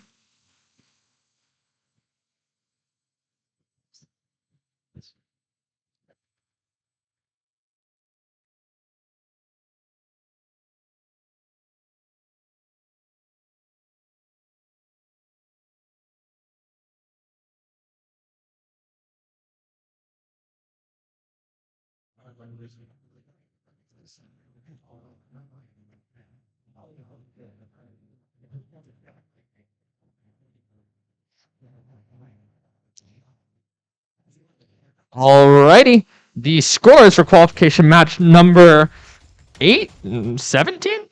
17 have just been posted. That was over on field 1. We have the Red Alliance of Electric Hornets and Cyborg Puppies with 28 points, and the Blue Alliance of Identificators 2 and MHS Tech 2 coming in with a whopping 132 points, 87 of which were scored in the end game. We're currently getting our randomization for qualification match number 18 over here on field 2. It appears as if the teams are going to be attempting to score on the top level of their alliance-specific scoring hub for the maximum number of points during autonomous.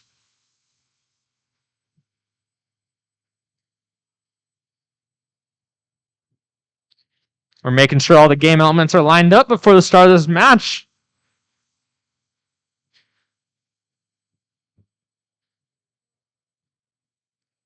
Alrighty, it appears as if all the teams have been initialized, our field has been randomized, and that means that the qualification match number 18 is going to be underwent here in 3, 2, 1.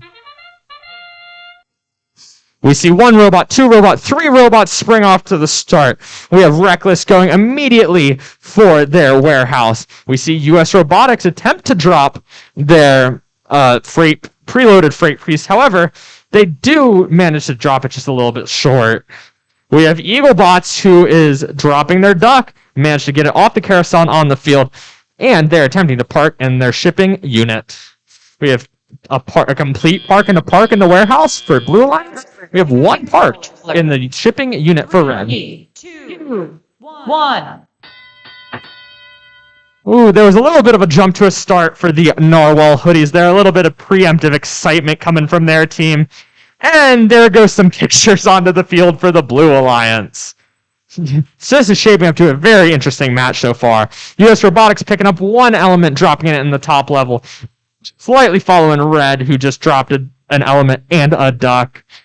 Oh, 14,261 going for the top. US Robotics appears to be stuck in between the two warehouses. They manages to climb out just fine.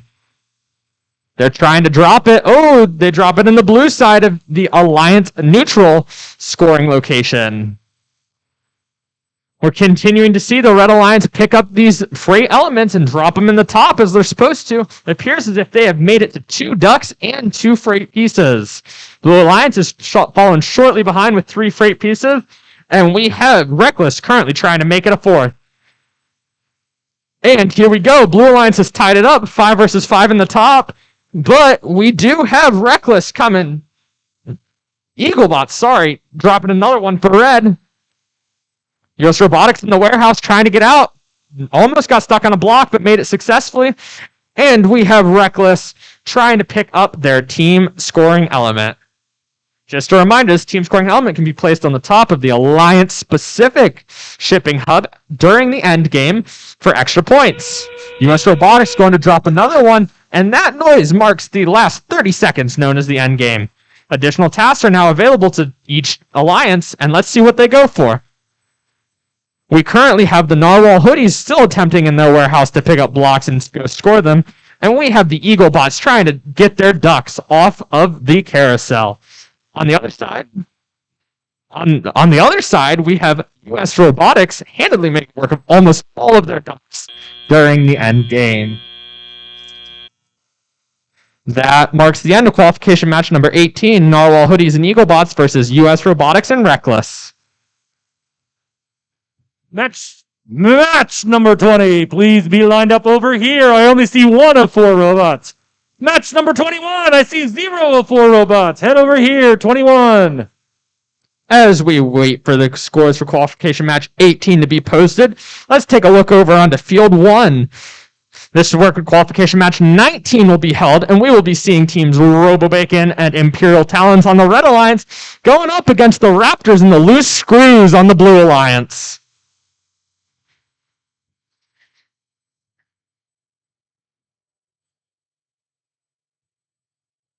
We are taking a minute to repair some field damage that happened last match on field 2. There was some pictures that have now been removed from the wall. I don't know what those pictures did to make that robot not like them, but man, that was a little rough.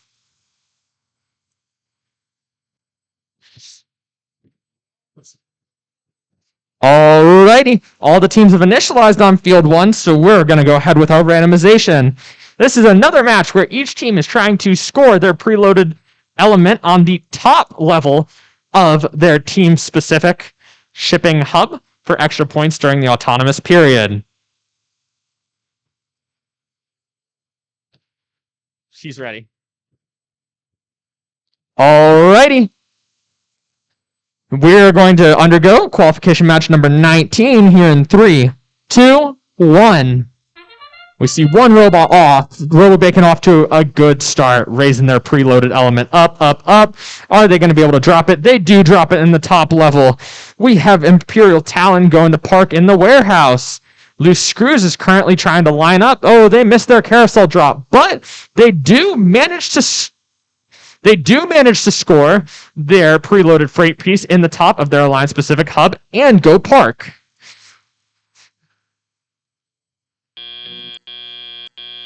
That marks the end of our 30-second autonomous period as we go into the 2 minutes of driver-controlled. Alrighty, 1 robot, 2 robot, 3 robot. We are still looking to see some movement from Raptors, and there we go. We see Raptors with a piece preloaded trying to go for the drop, and we see Loose Screws in their warehouse picking up some more freight elements. For the red side, we see Imperial Talon and RoboBacon both trying to find some pieces to drop up top after they push over their team scoring element. Ooh, we see 12013 RoboBacon trying to enter the warehouse, getting slightly stuck on the barrier between the field and the warehouse. Actually, both red robots are seeming to struggle with this. Loose Screws going for another drop, but we see their partner Raptors knock out the hub right before they can do it. Loose Screws going for more elements in their warehouse after their partner has moved out of the way. Robo Bacon has made it into the warehouse to pick up some free elements to drop in their team scoring hub. However, they seem to have stopped moving. We see Loose Screws. They're attempting to pick them up against the wall, except they can't seem to get that gold one. The spherical one will have to suffice as they drive back up to their Alliance shipping hub and drop it in. Over here on the Red Alliance, we see Imperial Talon attempting to score some points, push their team hub around as we wait for the end game to begin. Loose Screws going for another one on the top as we see one team from each alliance lining up for the end game. These teams are lining up to try and drop as many ducks off their carousel as possible during the last 30 seconds. Ooh, we see an attempt from Raptors to try and extend their arm, and it seems like it might be working as Loose Screws goes to drop a few more elements in the top level of their Alliance shipping hub. Robo Bacon is still sitting in the warehouse, and we see Imperial Talon trying to drop a few more rubber ducks. That marks the end of our end game for qualification match number 19. Teams, please place your controllers on the ground.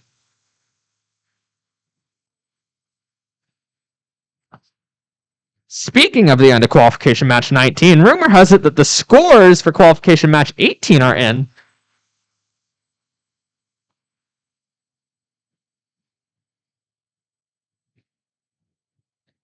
Just a reminder, qualification match 18 was the wonderful Narwhal Hoodies and Eagle Bots on the Red Alliance for 50 points. And on the Blue Alliance scoring a whopping 111 points, we have US Robotics and Reckless. All right, a scheduling announcement as we get ready for match number 20 over here. We're going to do 3 more matches, and then we will take a break for more judge callbacks. 3 more matches. We will do 20, 21, and 22. 20, 21, and 22. After that, we'll take a break and come back at 2:15 with match 23. So 3 more matches, 20, 21, and 22 right now. Looking forward over to Field 2, where we're going to shortly have qualification match number 20. On the Red Alliance, we have MHS Tech Club 2 and MHS Tech Club 1 on the same alliance. Same school. Let's see how well they work together. On the Blue Alliance, we have Idefecatories 1 and Reckless putting in the work. We're going to see which alliance here comes out on top. And for the match that just finished over on Field 1, we had the Red Alliance of Robo Bacon and Imperial Talon with a score of 56 points, coming up against the winning Blue Alliance with a score of 126, consisted of both Raptors and Loose Screws.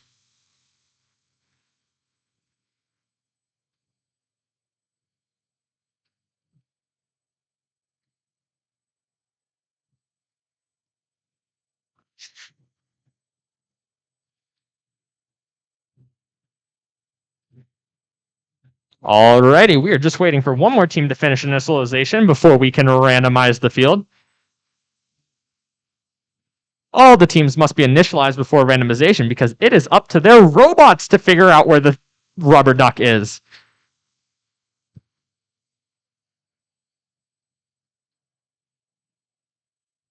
Alrighty, teams are attempting to score on the first or bottom level of their Alliance-specific scoring hub during the autonomous period for extra points.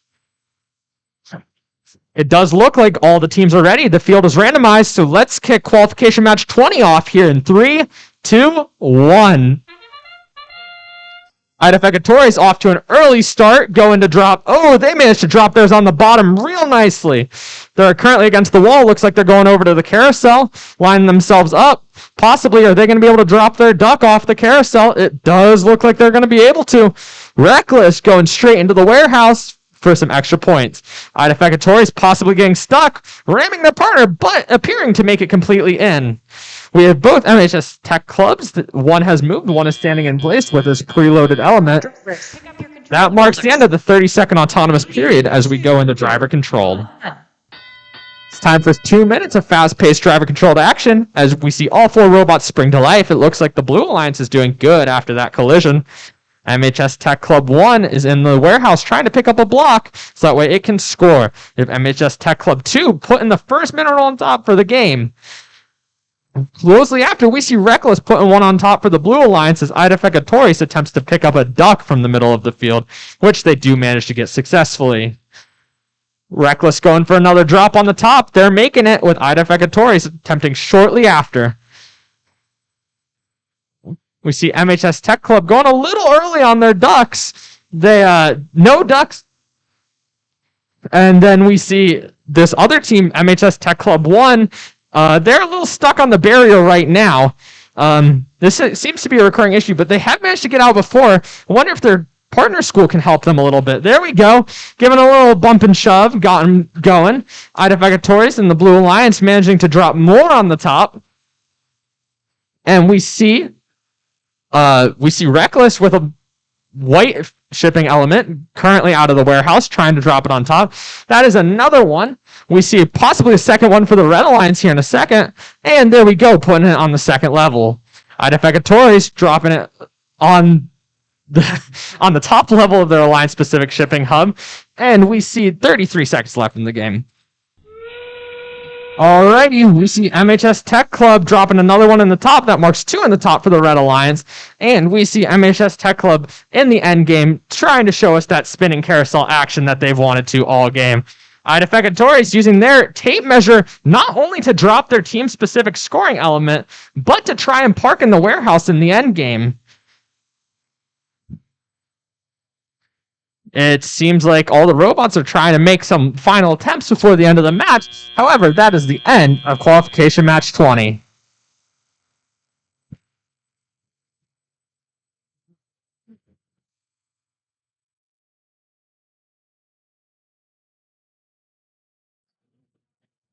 We are missing one robot on this side.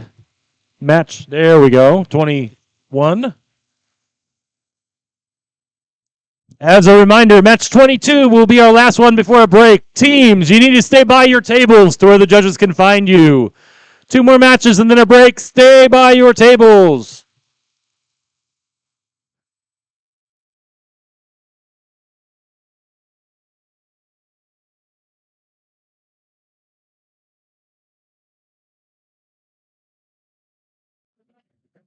Alrighty, qualification match 20 just ended on field number 2, which means we are going to be back over on field number 1 for qualification match 21.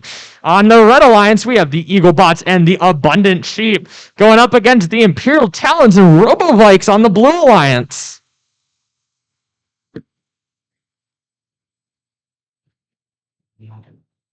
We're currently seeing all the teams set up for the second to last match before we go into some more judging callbacks.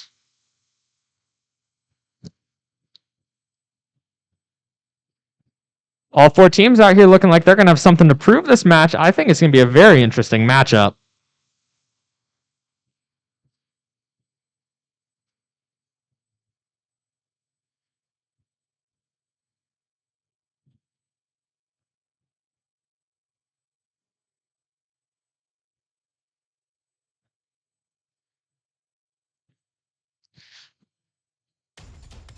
Alrighty, we have the scores for qualification match number 20, in which the Blue Alliance manages to come out on top with 163 points. We're going to see Idefecatoris, the original, and Reckless with that 163, both of them gaining some rank increases in the process, as well as 22 points scored by both of the MHS Tech clubs combined. Here over on field 1 for qualification match 20, all the teams have been initialized, and we're going to go ahead and randomize the field. The objective during this autonomous is to place the block on the lowest level of the Alliance-specific shipping hub.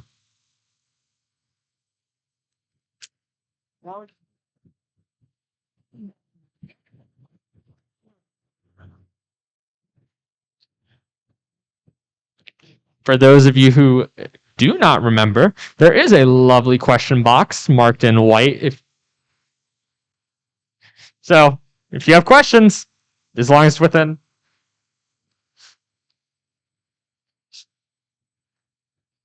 Okay, qualification match 21 here on field 1. All the teams have been initialized. The match has been randomized. And we are going to be starting here in 3, 2, 1.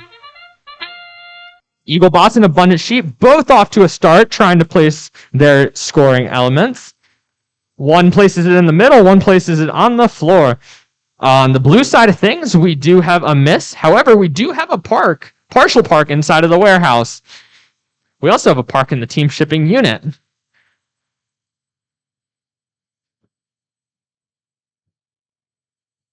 Alrighty, it seems like all the motion on the field is slowed down, and that is our autonomous period. Drivers, pick up your controller. 3, 2, 1.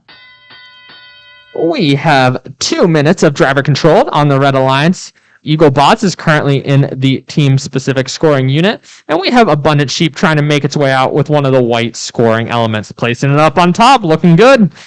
Over here on the blue side, we have Imperial Talon moving around, trying to get their points scored, where we have Robo-Vikes making their way into the warehouse to pick up some more scoring elements. We see Eaglebots drop another one up top, followed shortly after by Abundant Sheep. Red Alliance looking real good this round. Imperial Talon trying to pick up as team scoring element, 2 team scoring elements that appear to be stuck under the Alliance-specific scoring hub. However, they do manage to pick up a duck. Robo-Vikes still in the warehouse trying to bring out some minerals. And both red robots, one seems to be stuck. However, they have managed to score several on top of their Alliance-specific scoring hub. There goes a team marker on the field for blue. That's a little rough. Interesting decision. However, maybe it will work out. We see Abundant Sheep running around the field trying to contain this spherical scoring element. They managed to get it. They're extending their arm, and it's another successful drop on the top level. Ooh, that could have been a rough hit. However, they did stay in. We see Eaglebots. They are stuck, trying to get a little bit of the percussive maintenance from their team, trying to get them out of the barrier. Whereas we have Robo-Vikes lining up to start dropping their ducks. That noise marched the last 30 seconds of the game, known as Endgame, where we see both alliances trying to spin their ducks to try and get them on the field.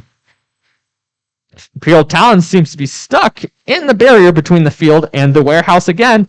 So one team from each alliance seems to be in this position. Ducks are going everywhere for the Red Alliance. However, there is 2 parked robots for the Blue Alliance.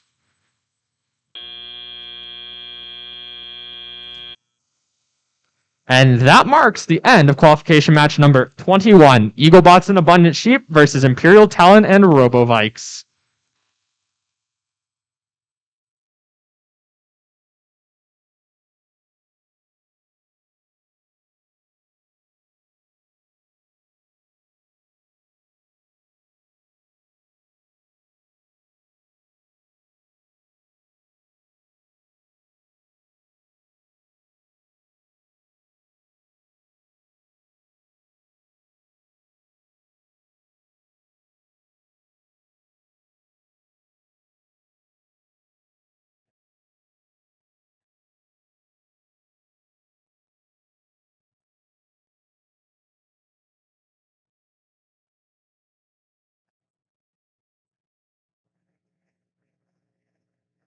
Alrighty, as we're waiting on the scores for qualification match 21, qualification match 22 is getting ready over here on field 2. Just a reminder that this will be the last match before some additional judging callbacks that are needed. So after this match, if all teams could return to their pit tables and stay there so the judges can find them, that would be very appreciated. Alrighty. I just got word in that the scores for qualification match 21 are in, with the Blue Alliance of Imperial Talons and Robo-Vikes scoring 20 points, and the team of Eaglebots and Abundant Sheep managing to score 65 points for the Red Alliance to pull out the win. We're going to go ahead with randomization on field 2 for qualification match 22. The Ducks stay in the middle, meaning the teams are trying to score on that middle level of their Alliance-specific scoring hub. Just a reminder, all teams should be wearing their safety glasses when they are by the fields. Thank you for your cooperation.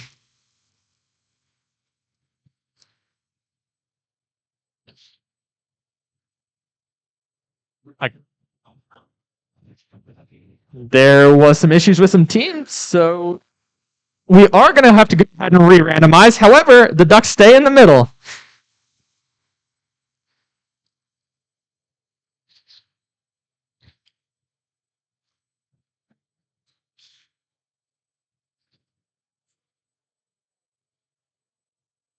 We are just waiting for the teams to say they're ready before we are waiting for some safety glasses for some drivers. All you folks on teams, make sure you're bringing your safety glasses up to your queuing. We don't want to see our head ref angry at you for not wearing those safety glasses. All right, rumor has it we're ready on field 2 now with qualification match 22. So we are going to go ahead and kick this off here in 3, 2, 1. We see RoboBacon off to an early start with their arm going up, trying to drop that preloaded element into the top. Clawbot's trying to drop on the second level. However, it does go slightly to the side. They are backing up. They do slightly miss their carousel. However, that is not that big of a problem. We do see Team RoboBacon managed to drop their duck off their carousel and park in the team-specific storage unit. And that's going to be all the movement here. Driver, pick up your controllers. Alrighty. 2, 1. 2 minutes left. That is going to be the driver-controlled period. That fast-paced part where each team gets to control their robot. We see all 4 robots spring to life after that autonomous period, with the team of Identificatories 2 picking up some shipping elements from the inside of their warehouse. And over here on the blue side, we have Narwhal Hoodies and Clawtech trying to do the same. Clawtech is currently roaming around the field trying to find some elements. It appears they might be stuck. These barriers are sure posing a problem for a lot of these teams here today. But Identificatories 2 managing to drop another one up top. Team RoboBacon with the 4th element scored on the top of their team-specific location, whereas Blue is still trying to collect those minerals from inside of the warehouse. Red seems to be getting in a rhythm and picking up and spitting back out on top. Seems to be working quite well for them. Appears as if Clawtech might be a little stuck on the blue side, stuck between that barrier that separates all those good game elements from the rest of the field. We see RoboBacon extending, trying to drop into the inside of the Alliance neutral. However, they decide to not extend and are looking at the robot instead. Are they going to try and drop in the Alliance specific instead?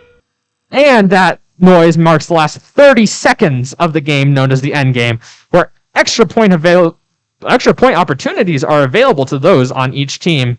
We see the Identificatories 2 making quick work out of those ducks that are being placed on their carousel, while Blue Team is having a little bit of issue with a collision that happened on the barriers. We see RoboBacon currently sitting in the warehouse trying to get those nice endgame park points.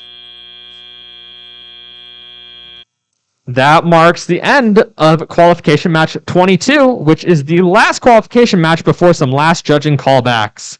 Just a reminder, as soon as you are done with the match on the field for these judging callbacks, make sure to head over to your table.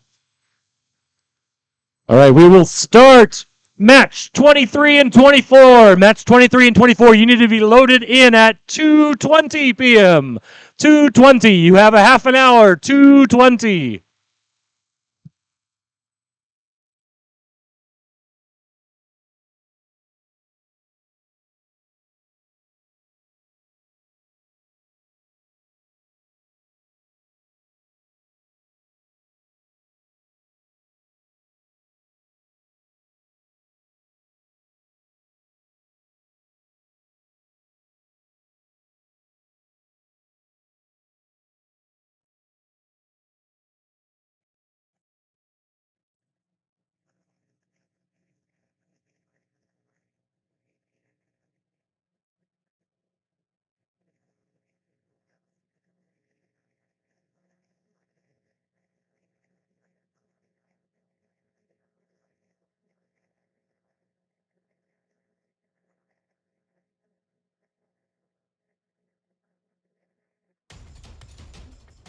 Alrighty, here's the score for qualification match 22. On the Blue Alliance, we had teams Narwhal Hoodies and Clawtech going up against the red team comprised of Ida Fekatoris 2 and RoboBacon with a score of 95 points.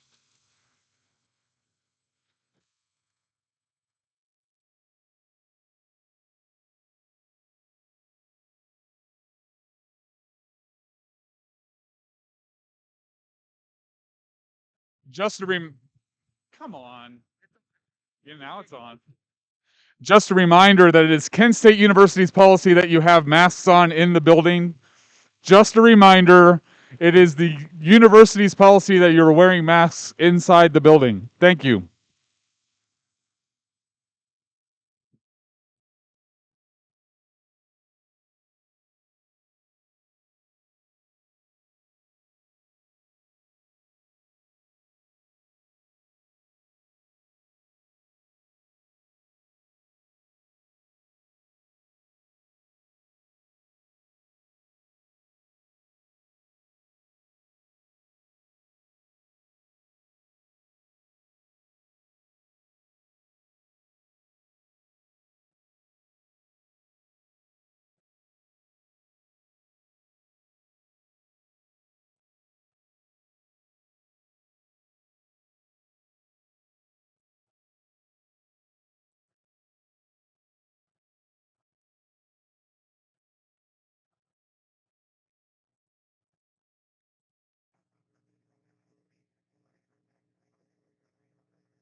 Teams in matches 23 and 24. You have 10 minutes to be up on the field, 23 and 24.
Right, matches 23 and 24. You have 5 minutes. 23 over here, 24 over here. If you're 25 and 26, you might as well go ahead and get lined up to 23, 24, 25, and 26.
We're starting over there.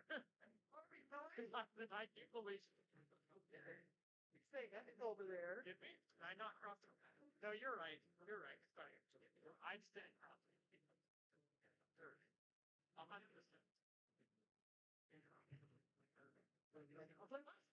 I'm seeing this game.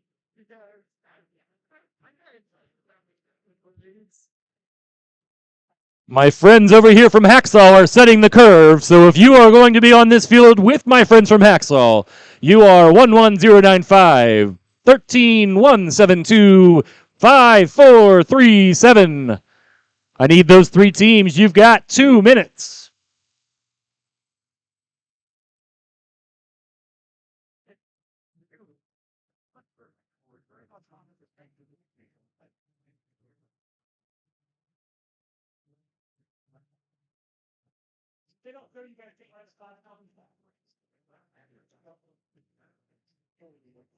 I know it's one of the general.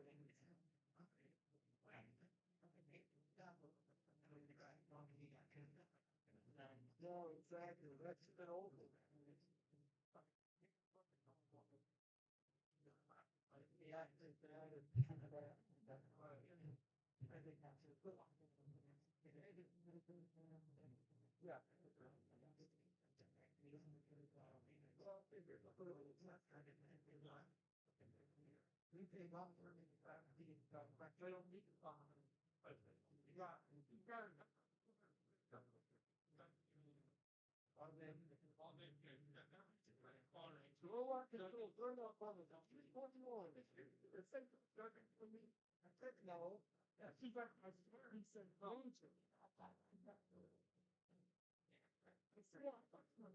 Yeah. Raptor Slice, you are missing. Raptor Slice.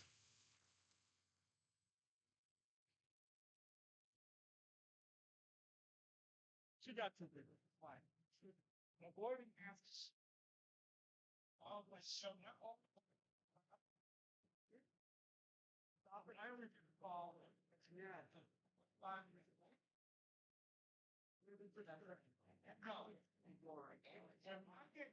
Raptor Slice? Nope, that may be them. Nope, 5437. This is them right there, I think. Maybe. If the robot was about to navigate it, yes, that would run now. Each of them. I've been that happened. There've been people trying to stop it. Yes. I've given a couple warnings out. I'm about to not see. I'm about to give it a practice. I'll change the face of the game here in a minute. If they're trying to set up properly, it's no problem. If the feature's still developing. 30. Okay, so that's enough to offset your entire teleop in one button.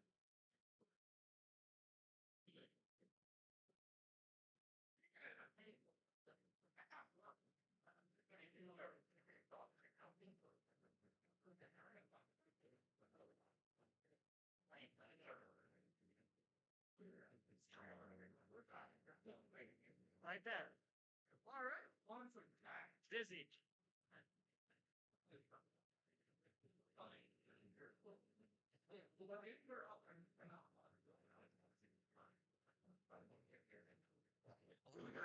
Alrighty, we have some teams over here on field 1 setting up for qualification match 23. Over here on the Red Alliance, we have team 11095, the Loose Screws, and 1001 Hacksaw. They're going up against the Blue Alliance made up of 13172 Centipede and 5437 Raptors.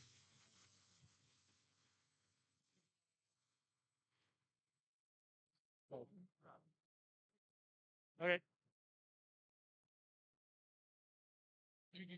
And then they're in the semis and the finals too. So. Oh, that's true.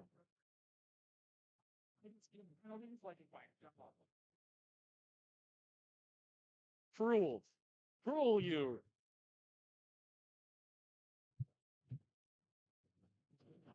Matches 25 and 26. Go ahead and get lined up. 25 and 26.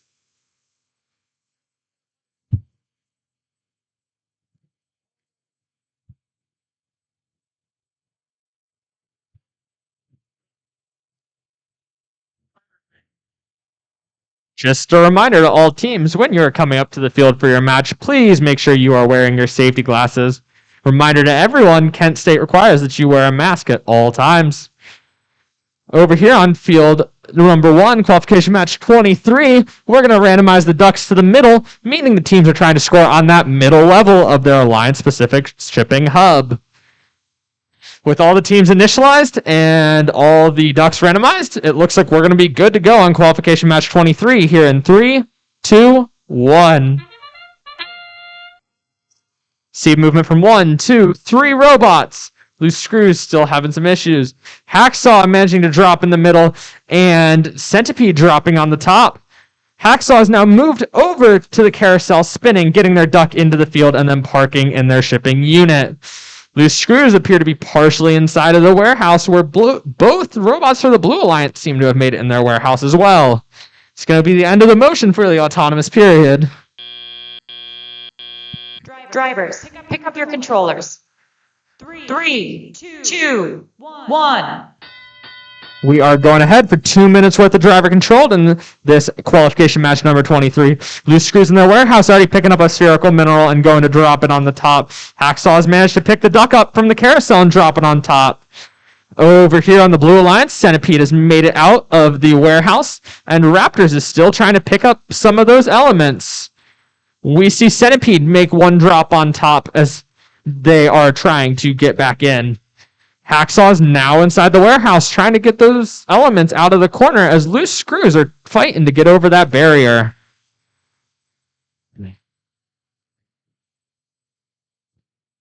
There seems to be some discussion between the red team trying to figure out where to go as Hacksaw has ended up at a 45-degree angle before driving back off the shipping elements. Over here on the blue side, we see Centipede going to pick up some more shipping elements from inside of their warehouse before managing to drop them on top. Blue Alliance just got their third element placed on top of their Alliance-specific scoring hub. For the other team on the Blue Alliance, the Raptors, we see them lining up for the end game, getting ready to drop their ducks inside. However, they are waiting patiently as their teammate Centipede continues to score more. Hacksaw is going for another drop on the top level. They do manage to get it. Loose Screws is running around trying to pick up some more so that way they can score them.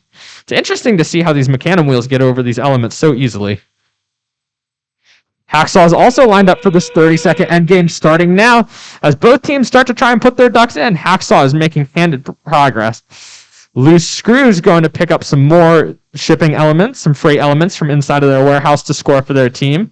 Both teams trying to get as many ducks in as they can in this last 15 seconds. Loose Screws still sitting in their warehouse trying to pick up some more as Hacksaw's trying to get these last few ducks inside of the field. And that marks the end of qualification match number 23, Loose Screws and Hacksaw versus Centipede and Raptors.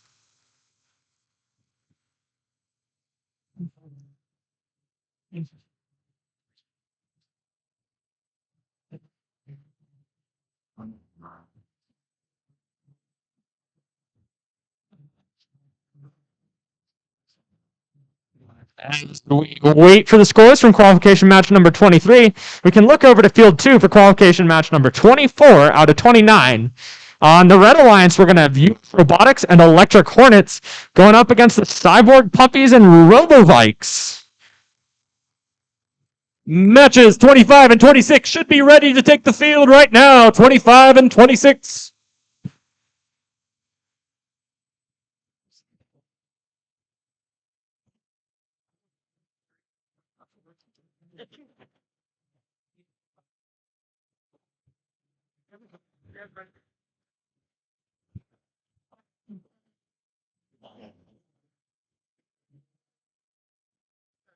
Alrighty, all the teams on over here on field 2 have initialized their robots, meaning that the ducks can go ahead and be randomized. It looks like for this autonomous, the goal is to place their preloaded scoring element on that bottom level of the Alliance-specific scoring hub. Alrighty, ducks have been randomized, teams have been initialized, and that means we're going to kick off qualification match 24 here in 3, 2, 1. US Robotics with a little bit of a different autonomous than we saw in their last match. They managed to get the duck off successfully. The Electric Hornets managed to park inside of the warehouse. Over here on the Blue Alliance, we see Cyborg Puppies parking inside the shipping unit, and we see Robovikes parked inside of the warehouse. No teams managed to drop on their Alliance-specific scoring hub during this autonomous. Teams are anxiously awaiting their driver-controlled period. Pick up your controllers. 3, 2, 1. 2 minutes of driver-controlled incoming as these 4 teams and 2 alliances are duking it out to try and see who's going to come up on top. We're seeing Electric Hornets currently trying to place their shipping element inside of their team-specific shipping hub, with US Robotics not far behind. It looks like Cyborg Puppies is still sitting inside their Alliance-specific storage unit. However, the Robovikes are going ahead to drop in the middle of the Alliance neutral shipping. US Robotics going around, the Red Alliance has managed to put one element in the top of their Alliance-specific. US Robotics going in with one element inside of the Alliance neutral. We're currently seeing Electric Hornets go back in the warehouse, try to pick up a few more shipping elements before dropping them back inside of their Alliance-specific. And it looks like Robovikes and US Robotics are going to be duking it out to try and earn this center Alliance-neutral shipping hub. US Robotics seems content with the 3 that they put in there. They're going for the top level of their Alliance-specific now. Both them and Electric Hornets are going for it. Over here on the Blue Alliance, we do see Cyborg Puppies still parked in their Alliance specific shipping unit here on the front wall. This seems to be a little bit of a control issue that they're trying to work out right now. In the red side warehouse, we have Electric Hornets grabbing more, and that buzzer marks the last 30 seconds into endgame, where teams have additional opportunities to score points. US Robotics lining up to start pulling their ducks through the carousel as fast as they can. Same thing with Cyborg Puppies. Over on the red side, we see Electric Hornets. They're going for another drop on the top to see how this works for them. And Robovikes seems to be content, parked inside of their warehouse.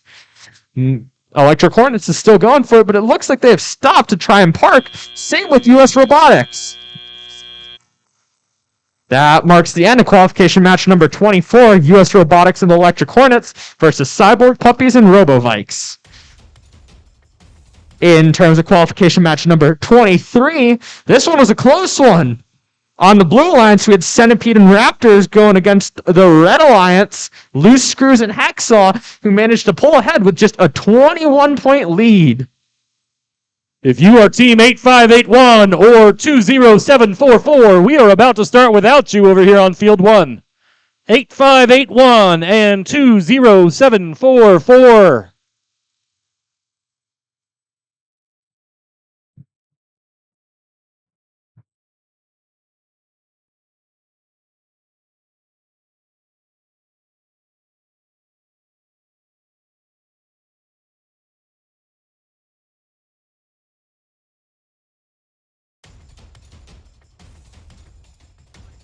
Alrighty. It also looks like the results from qualification match 24 are in, with the Blue Alliance of Cyborg Puppies and Robovikes scoring 56, and the Alliance of US Robotics and Electric Hornets over on Red managing to score 170 points.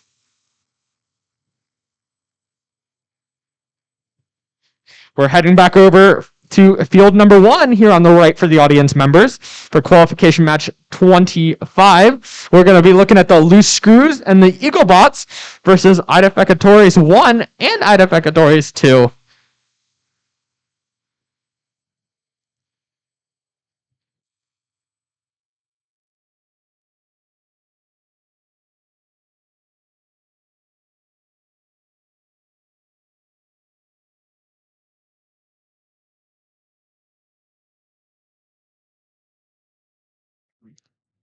It looks like we're missing one team over here from 26, and we're missing all 4 teams from 27. So if you are match 27, please be lined up on that side.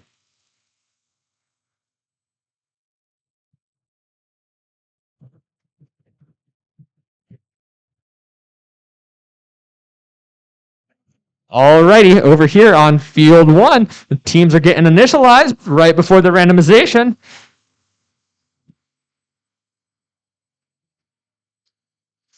For those of you in the audience, initializing the robot tells the robot what set of instructions each team wants it to run. However, it does not tell it where the duck is going to be placed. It is up to the robot to figure that out all by itself.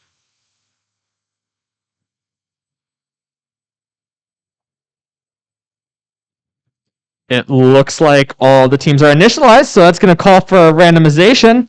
The randomization says that each team should be trying to score their preloaded scoring element on that bottom level of their Alliance-specific shipping hub. Now, in order for the robots to do this, they're going to have to be able to use their camera or some other sort of sensing technology to determine where the ducks are.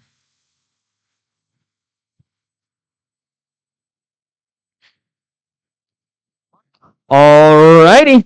It looks like the teams have been initialized and our field has already been randomized for qualification match 25. So here we go in 3, 2, 1. Loose Screws off to an early start. Like always, they're going to go ahead and they're going to drop that rubber duck right off their carousel, make it look easy. We have the Eaglebots trying to drop their preloaded scoring element and just slightly missing.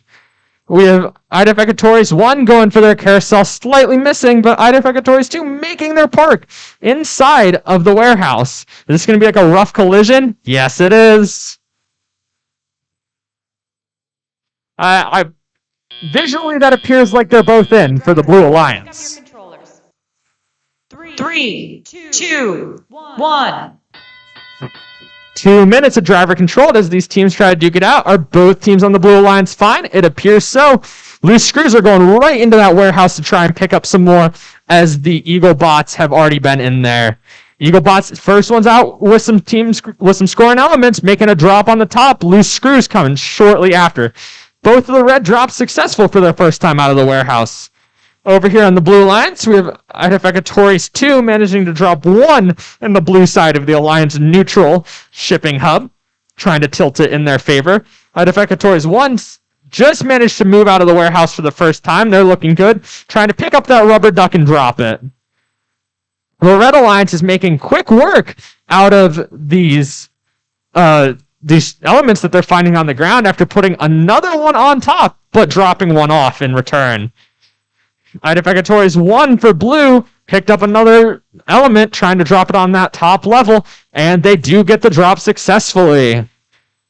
We see the other Blue Alliance team going for more in the center, trying to tilt it in their favor, which they successfully have. Eaglebots with another element, trying to put it on the top, as the Loose Screws line up for the end game to try and drop their ducks in. A little preemptive, but we see Idefecatories 1 dropping another one on the top as they also line up. Are they going to be able to pull off their capping as well? You see the Eaglebots with another element, and that sound marks the last 30 seconds of the game. Teams have additional scoring opportunities now, including trying to get as many of the ducks off their carousel as possible. We see one team for each still trying to drop their shipping elements on top of the team-specific scoring hub. Both doing a great job at that. Both alliances making a great effort to get all their ducks through as fast as possible. This is going to be a close game, folks.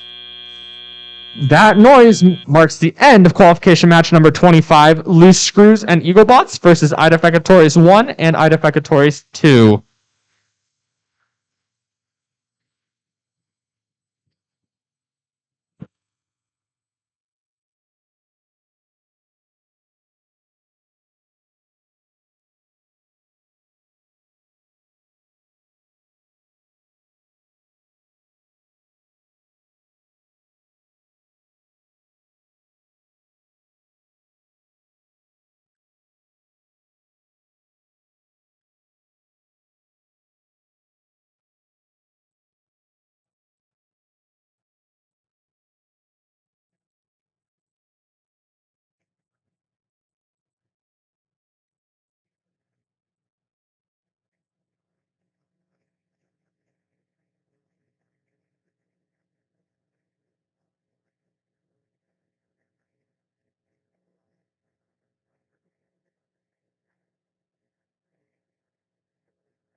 As we patiently await the results from qualification match 25, let's talk about qualification match 26 happening over here on field 2, which is the left field for those of you in the audience. On the red team, it looks like we're going to have the Raptors and Narwhal hoodies going up against the Abundant Sheep and MHS Tech Club number 2. Centipede, and Electric Hornets, you're due over here, you're in the pits. Just a reminder, if you have a match coming up, please make sure you get in the queue for that match before it starts. Alrighty. It looks like we do have the results for qualification match 25, and the Red Alliance of teams Loose Screws and Eaglebots are challenged by the Blue Alliance of Ida Fecatoris 1 and 2, who managed to pull it out by just 22 points for a score of 162.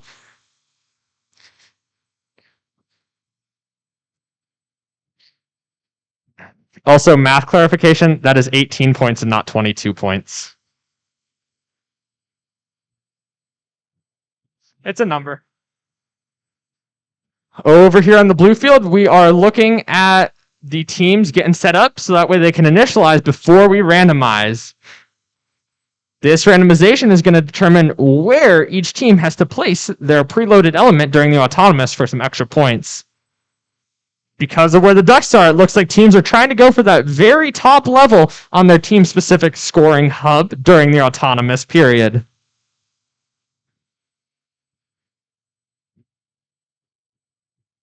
Alrighty. This is going to mark the start of qualification match 26 over here on field 2, starting here in 3, 2, 1. 1 robot, 2 robot, 3 robot. All 4 robots are off. We see some parking, some trying to knock the ducks off, and we even see one placing their preloaded element into their team-specific scoring hub for those beginning points. We see one for the red trying to drop it in the top, narrowly missing and dropping it in the second level, but it's still worth some points there. You go a little ajar there, but they managed to get themselves on the barrier. That marks the end of the movement for the autonomous period as we start to go into driver control. 3, 2, 1. Alrighty, Narwhal Hoodie's making some moves while it looks like the Raptors are momentarily stuck. They're trying to work their way off the barrier, and it seems like they did make some progress, whereas we have MHS Tech Club number 2 trying to pick up this element from the middle of the field. Abundant Sheep are in the blue team's warehouse trying to get some of those shipping elements out to go score as a team, while the Narwhal Hoodies are trying to pick up some team elements. And there we go. There's one for Raptors dropped in the top level of their Alliance-specific scoring hub. It seems like we might be getting one from the Blue Alliance here soon, too. That's another one from the Red Alliance. 2 on the top and 1 in the middle is looking good for them so far. Narwhal Hoodie's still in their warehouse trying to get some elements out for their teammate to deal with. Looks like the red team's having a little bit of a traffic jam. They're working it out. Oh, there's another one dropped, or attempting to drop for the Red Alliance. They do manage to bounce it off their own robot and get it on the bottom level. On the blue side of things, MHS Tech 2 is trying to pick up one of the golden scoring elements from inside of their warehouse, whereas the team of Abundant Sheep is trying to retract their arms so they can drop a few more scoring elements. We're really starting to see the turnaround time of Raptors here. They're dropping another one as their teammate Narwhal Hoodies is really helping them out to get some of these elements outside of the warehouse. At the start of endgame, there's a few extra point opportunities available to teams as the Red Alliance does start to try and get the Ducks off of their carousel. Blue Alliance just started making progress with this. They have a little bit of ground to catch up to. As we're looking, team of 2165 is trying to pick up one more mineral before the end of the game. We see Narwhal Hoodies trying to decide where to park at the end of the game. And that marks the end of the end game period.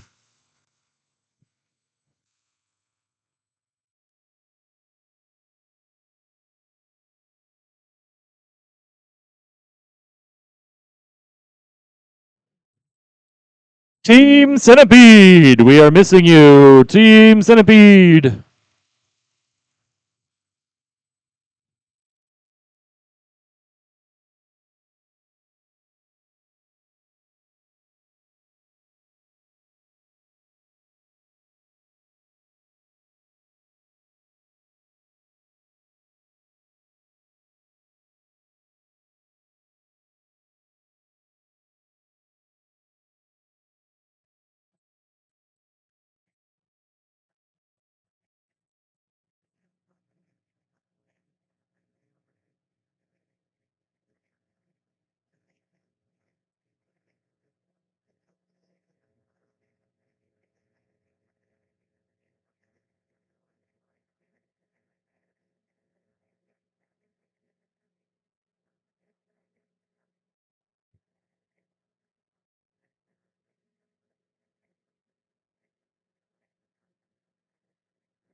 As we are waiting for qualification match number 27 to start, the scores for qualification match 26 have been posted.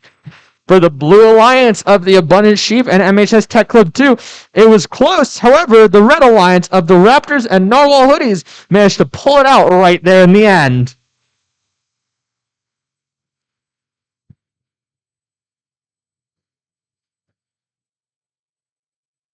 We have 3 more matches before Alliance selection. We have match 27, 28, and 29. So if you are 29, please come over here and get ready on this side.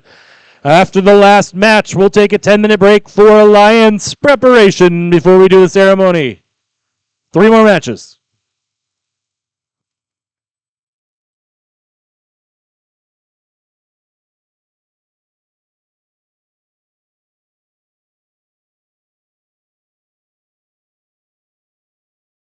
Looking at the qualification match 27 that is currently being set up over here on field 1. On the Red Alliance, we're going to have US Robotics and Imperial Talons versus the teams of Centipede and Electric Hornets.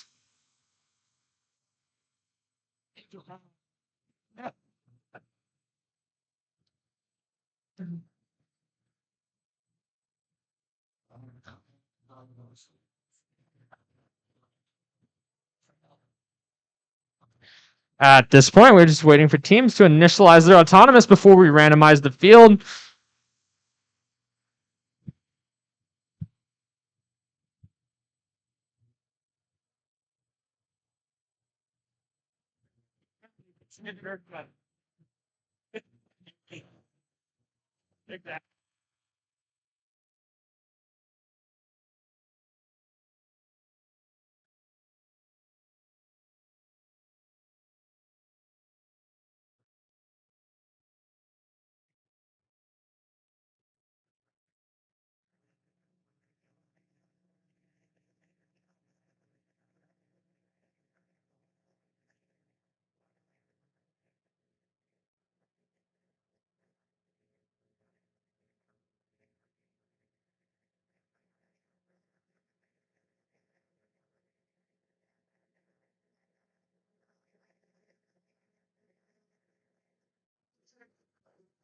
Alrighty, it looks like we're just waiting one more moment for this match on qualification match 27 before we go ahead and randomize the field and see where these robots are going to be placing their preloaded scoring elements.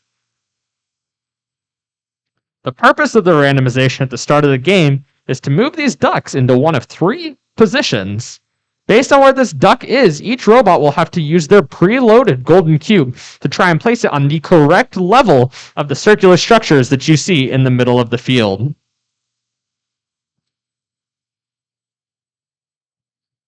Three teams initialized, waiting for one more. Alrighty, that is the cue to randomize the field. Ducks are going to still be in the middle, meaning that teams are trying to get on this middle level of their Alliance-specific scoring hub.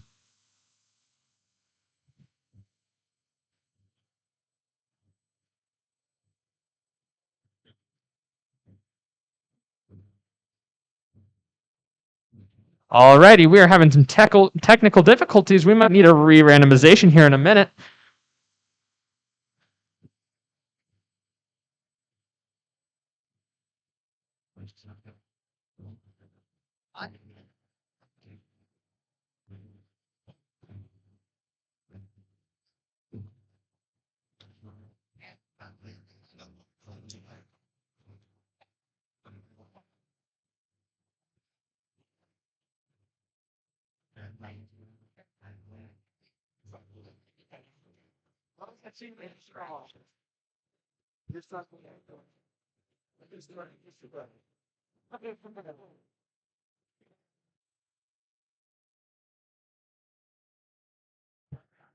While we're waiting over here for match 29, the next one on this field we still need 17440, 10237, and 6184.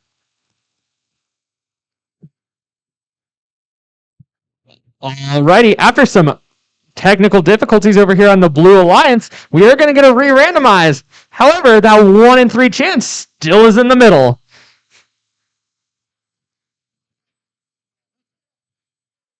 I guess that makes it easy for our field setup staff. Alrighty, now that everyone's ready and it's been randomized, qualification match 27 is going to begin here in 3, 2, 1. Alright, we see movement from all 4 robots. Blue Alliance, 1 making it in the warehouse, 1 dropping it on top. We see US Robotics over there for the red, managing to spin their duck off, successfully getting it inside of the field. They are going to try and drop their preloaded element. However, they are a little short before trying to get inside of the warehouse. And that looks like all the movement we're going to see for the autonomous period. Both teams managing to get their duck in. 1 managing to score on the top level, and everyone getting apart. 3, 2, 1. Alrighty, 2 minutes of fast-paced driver action as each of the 4 teams on the field are trying to score as many points as possible. US Robotics picking up an element, dropping it in the top after Blue already has one in there. That's going to be a deficit they have to catch up from. Centipede managing to drop a second for the Blue Alliance. US Robotics trying to make a decision as the Imperial Talons are sitting in the warehouse. Over here on the Blue Alliance, we see Electric Hornets also trying to move around. They appear to be a little stuck. They're in the corner of their warehouse, but it looks like they're working out. Centipedes going in their warehouse back and forth, managed to have already placed 3 elements on top of their Alliance-specific scoring hub. We see 1 being scored for the Blue Alliance in the Alliance neutral shipping hub by the team 8120 Electric Hornets. US Robotics has successfully made it out of the warehouse after getting stuck. However, they're trying to recapture this Alliance specific. They managed to misdrop and place another one for Blue. That's going to be a little rough to come back from. We have the team Imperial Talons trying to get out of the warehouse. Their sign's a little dragging, but, you know, they're figuring it out. US Robotics narrowly avoiding tipping over due to that duck that's on the ground right in their path. However, they are able to continue to pick up some more of the scoring elements. The Red Alliance is going for 3 on the top after dropping this one. It seems like they've given up on the middle. Just there now in the last 30 seconds. Blue has made good work with 4 elements in the top of their Alliance specific shipping hub there in the middle of the field. It's blue. As US Robotics on the red corner is making quick work of these ducks, trying to get them all in the last 30 seconds. It looks like Centipede has just started. However, they're trying to make up for some lost ground after US Robotics has managed to get almost all their ducks in and park.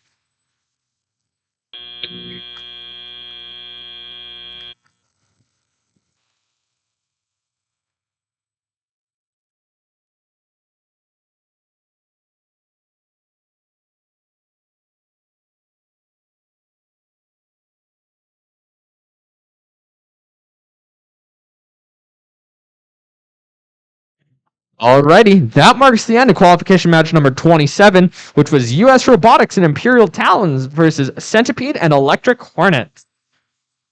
Over here on field number 2, we're about to have qualification match number 28, which is going to be Reckless and RoboBacon versus Hacksaw and Cyborg Puppies.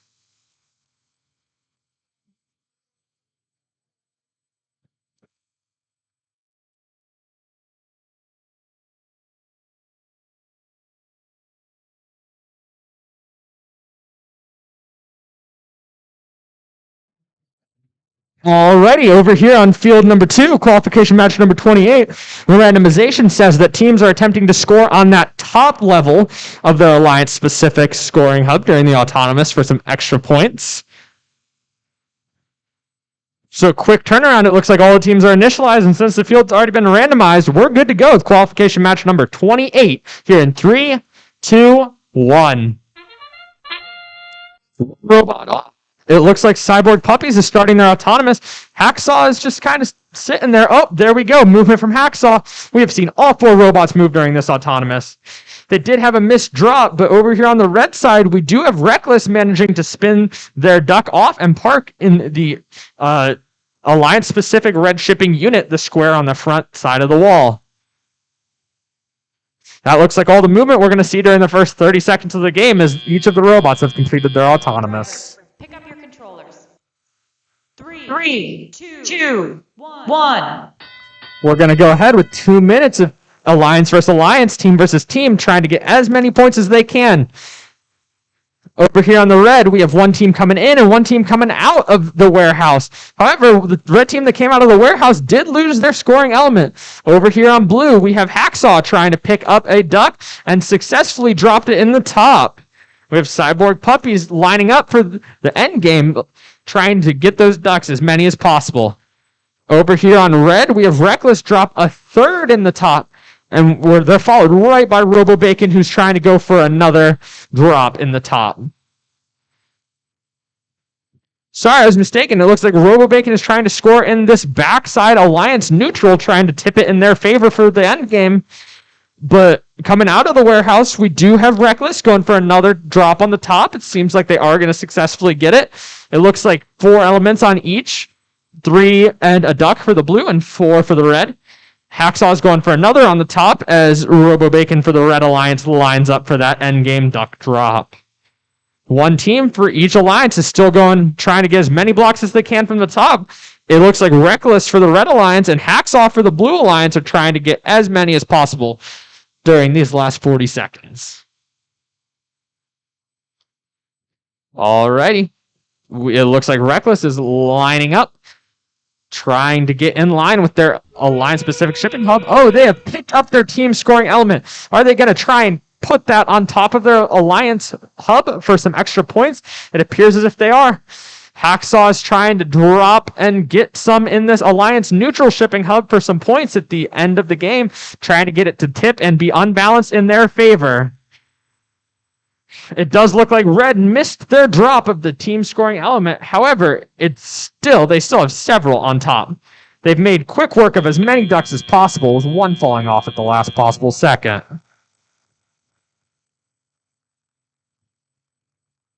That was qualification match number 28, Reckless and RoboBacon versus Hacksaw and Cyborg Puppies.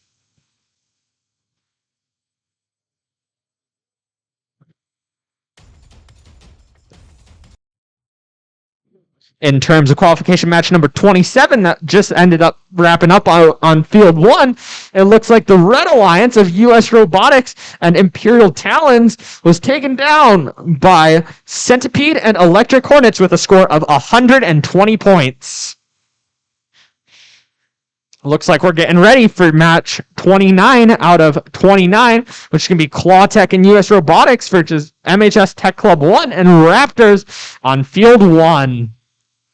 Just a reminder about what's going to happen as soon as this match is over and we have a score posted. You will have 10 minutes. During that 10 minutes, you should be thinking about who you're going to select if you're in the top 4. Thinking about who you're going to lobby if you're not. Selection will start at 3:15 p.m. 3:15 p.m. You'll have about 10 minutes after this last match. 10 minutes.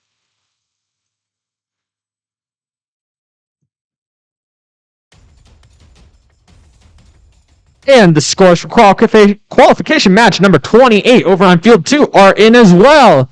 The team of Haxon Cyber Puppies were on the Blue Alliance. The Red Alliance, though, Reckless and RoboBacon edged it out with 153 points for the win.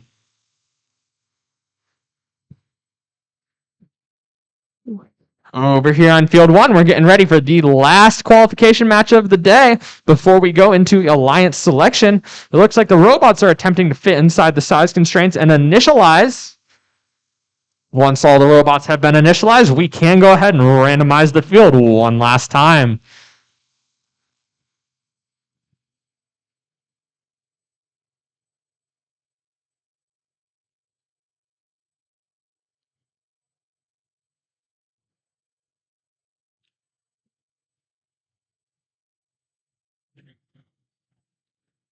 Alrighty, I'm seeing some thumbs up. I'm seeing the randomization signal from our...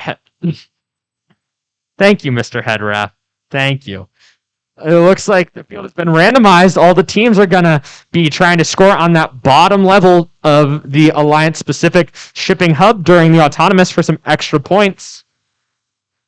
It should be noted that scoring anywhere in the shipping hub is worth points. It's just extra if you get it on the right level.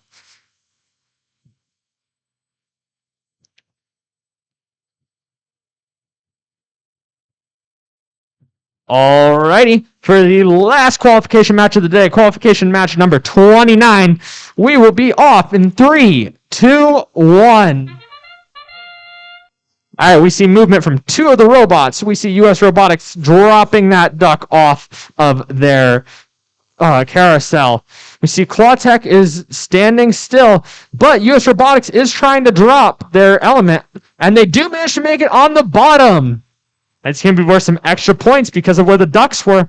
However, Clawtech does appear to be in US Robotics' way for the park at the end. In terms of the Blue Alliance, we do have an attempted drop, and we do have a partial park in the warehouse for Blue Team. 3, 2, 1. A lot at stake here in the last 2 minutes. Some standings to see who gets to pick who in what order during our Alliance selection. US Robotics is trying to pick up some of these scoring elements from the warehouse before dropping them in the hubs, but we do have both blue robots going for drops. One made it in the top, one tried to drop in the bottom and missed. However, blue is going for another. Over here, we have US Robotics trying to go for the red side of this backside Alliance neutral shipping hub. US Robotics easily climbing back into the warehouse, acting like that borders nothing. We have MHS Tech Club 1 getting a little stuck. They managed to drop their element, but they did get over the border successfully. That barrier seems to be posing less and less of a problem as the day goes on. Blue Alliance going for another drop on the top level. They do successfully get it. Clawtech is continuing to move around, trying to pick up some of these elements. We have US Robotics dropping a second on the top level for their Alliance. Going back in the warehouse for another. Trying to be selective about what they pick. Blue Alliance is up to 3 on the top and 1 on the middle. That's big for them. US Robotics trying to come back with another on the top for their team, trying to even it out a little bit.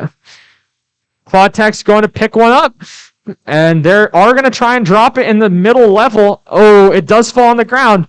US Robotics getting ready to line up for this end game, trying to drop some ducks. And so is the Raptors. Both teams start spinning their ducks on that carousel, using those wheels on the tops of the robots to spin them around. The carousels are unpowered, so it is completely the robot that's getting these ducks onto the field. The other two robots for each alliance are simply parking in the warehouse. US Robotics manages to get all their ducks, makes a beeline, and we are still waiting on Raptors to see what they can do. That noise marks the end of qualification match 29, our final qualification match.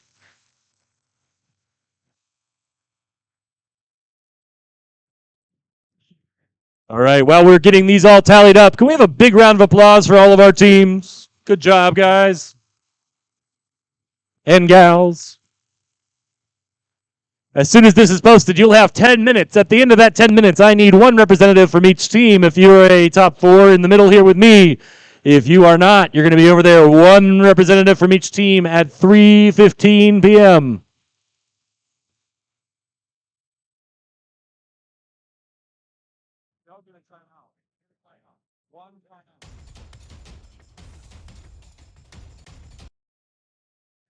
Hi, you're good. Alrighty, for our final qualification match, we had the Blue Alliance of MHS Tech Club 1 and Raptors. And on the winning Red Alliance, we did have US Robotics narrowly edging to the #1 spot for our Alliance selection after being partnered with Clawtech.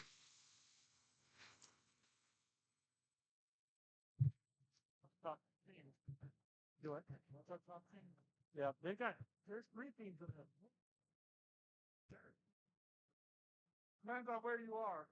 Number 1. If you're number 1, you'll be red. Not like you have to put bumper time. You have to put a little sticker on it.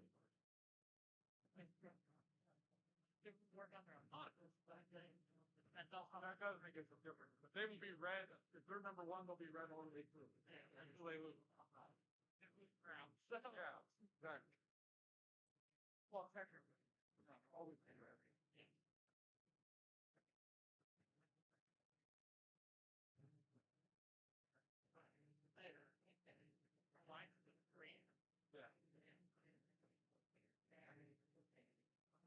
Alliances of 3.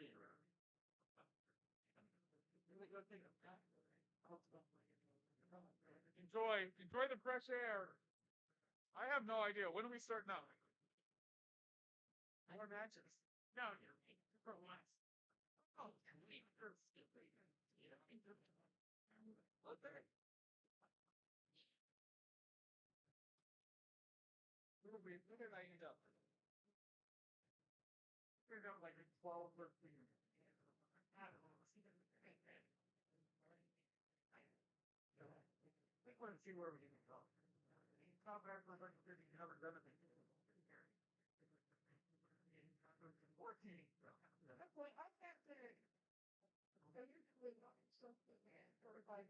Oh, we're doing Lions. We do Alliance selections now. I did that. Oh, I was flipping us off. I can't because I'm judging, so I forget all that. Well, we can slow up, but for this post, so I'm not too overly concerned with that. It's gonna go slower, but we can be done. We can be done with these things in an hour. Honestly, we can be done with that in an hour. So.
Well, my thing is this, I think my team's gone.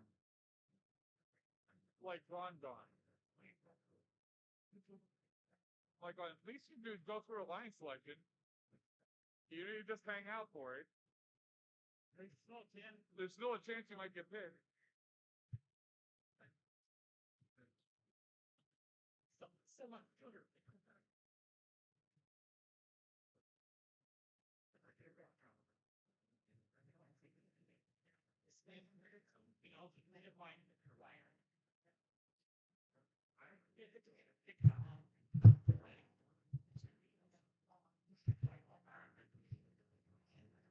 This is what happens when I'm not there to talk them through what they're doing.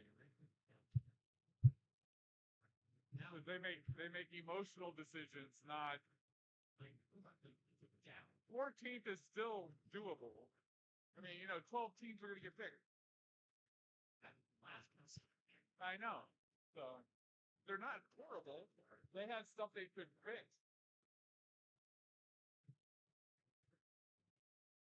But I'm like looking, I'm like, well, the parents that were here are gone.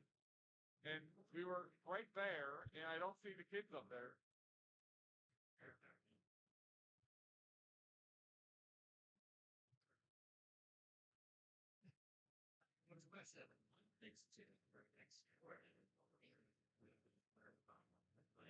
Well, I've been at unofficial events where they don't let that happen to try to spread things out, make it a little more competitive.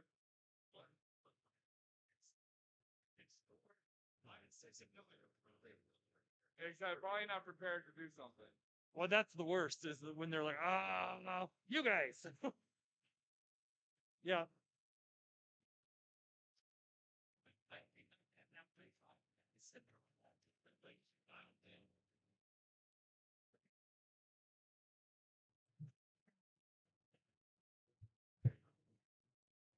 Now, I know they were in a pissing mood. They weren't happy with how things were working. I'm like, Ryan, but that's a robotics competition.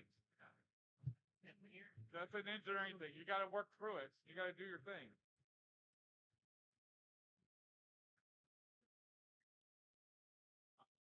Yeah. Just kick it. Every once in a while, that's all you need to do.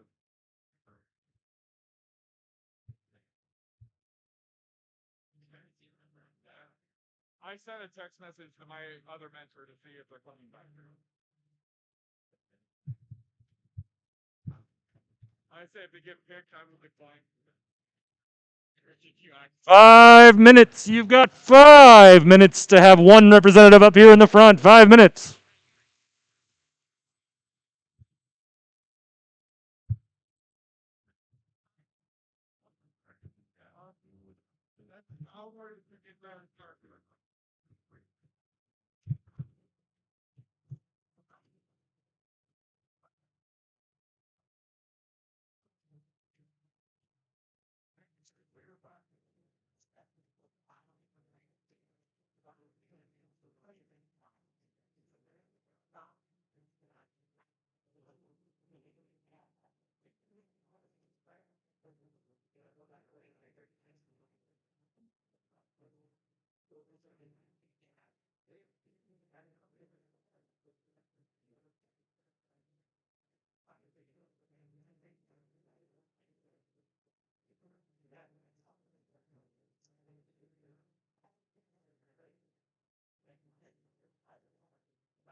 2 minutes. You've got 2 minutes. If you're a top 4 team, I need one person right here. If you're not top 4, I need one person over there.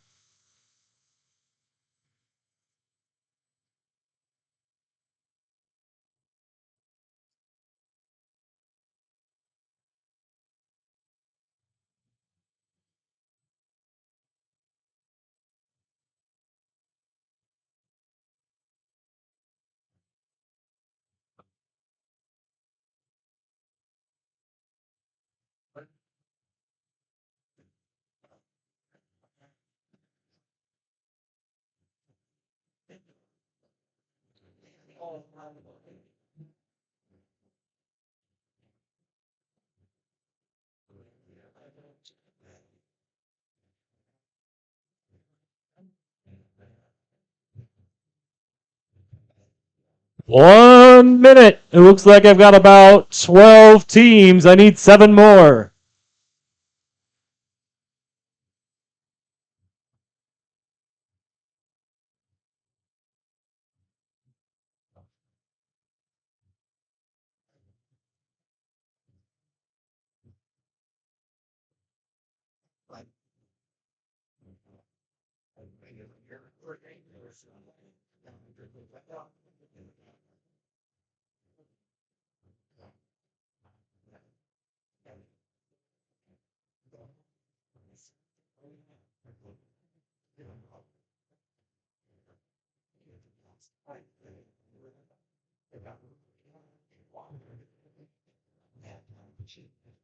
Yeah, the home team's mystic again.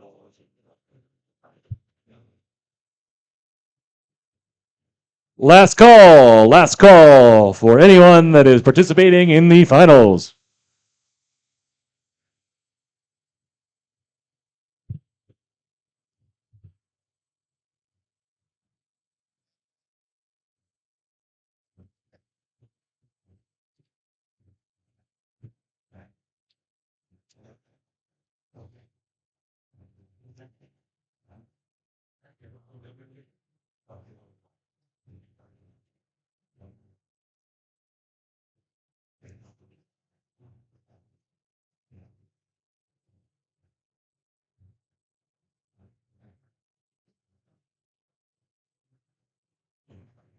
See him running back and forth.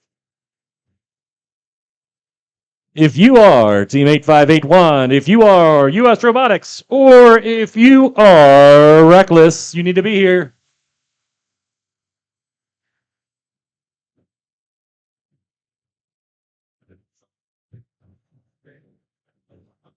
Right here.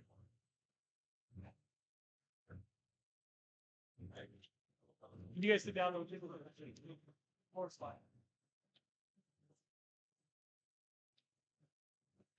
University School, last call.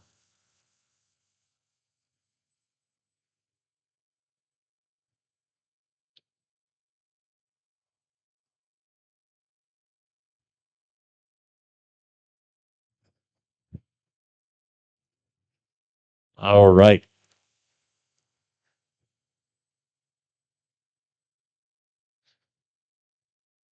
Ladies and gentlemen, welcome to the Alliance selection, also known as Robot Speed Dating.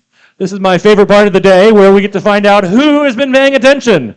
We've had a great competition so far with lots of qualifying matches, and we're soon going to move on to a playoff tournament where 4 alliances will compete against each other to become the FTC champion here in Kent.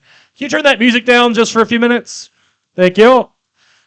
Teams have been scouting, and I'm sure everyone here has a list of picks, and everyone over there too, right? We're prepared? Very good. Before we can start, we need to create 4 alliances. They're going to each have 3 teams on them. The alliance process is simple. I promise. It sounds complicated, but it's not. The first pick is going to go to the highest ranked team from our qualification matches after number 1 picks, number 2 picks, and then 3, and then 4. The only rule is if you are asked to be on a team and you say no, you lose your right to be picked unless you move into the top 4. So you need to make sure you're saying yes or graciously denying if you don't have a robot that's working right now. So what we'll do is these 4 will make their pick. We'll have a representative come over here into this microphone that we're going to leave on the stand right here in the front.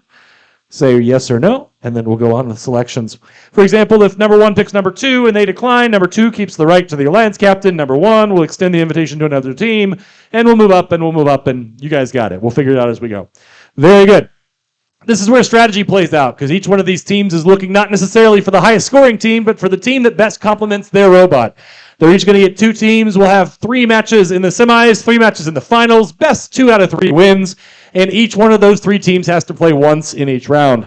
That's a lot on the line. So here we go. Let's meet the teams. All the teams have been ranked on their performance in the qualification matches. And now it's my pleasure to introduce the top 4 ranked teams. Coming in number 1, team 10237, US Robotics.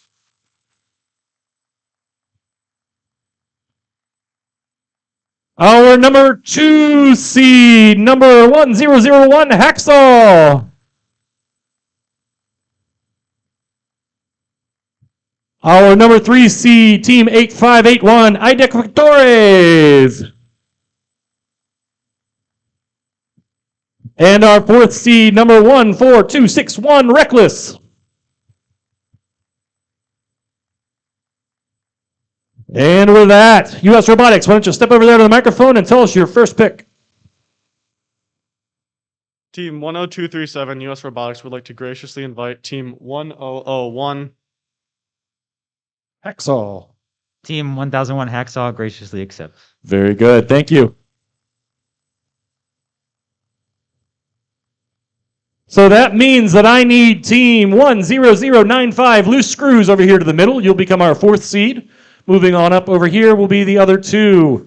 Team 8581, you are now the number 2 seed. It is your turn to make your first selection. Over at the mic. Team 8581 would like to graciously invite Team 14261. Reckless, what do you say? Team 14261 would like to graciously accept. Very good. We have an alliance there. That means I need Team 12013 RoboBacon over here as our new 4th seed.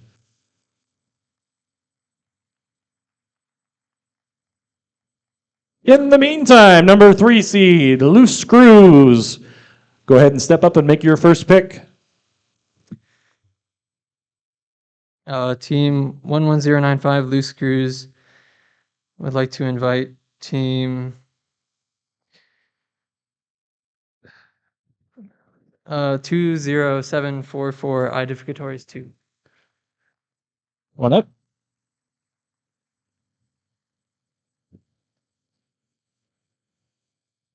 Team 20744, Identificatories 2, graciously accepts. Very good. So RoboBacon as our 4th seed, go ahead and make your first pick. Team 12013 RoboBacon would like to graciously extend an offer to Team 13172 Centipede. One over.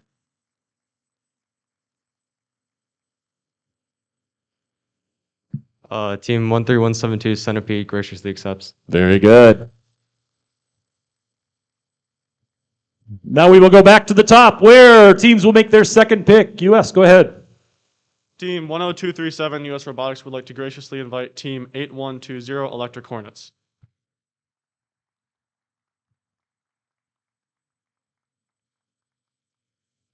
Team 8120 graciously accepts. Very good.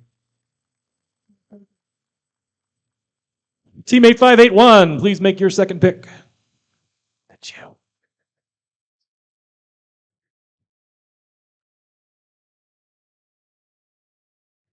Team 8581 would like to graciously invite Team 5437. 5437.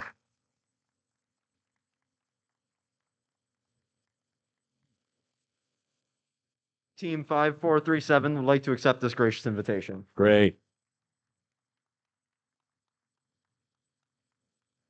Team 11095, loose screws. Make a pick.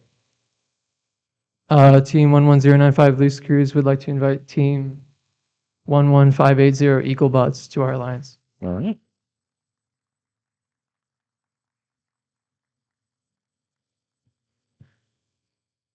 Team 11580 graciously accepts. All right, we have one more pick. RoboBacon. Team 12013 RoboBacon would like to extend an offer to 17246 graciously.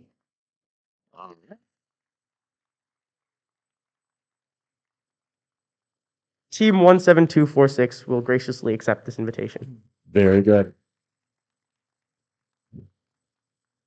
All right. This looks to be an exciting tournament. A few more things and I'll let you go. First off, let's have a round of applause for all of the teams one more time.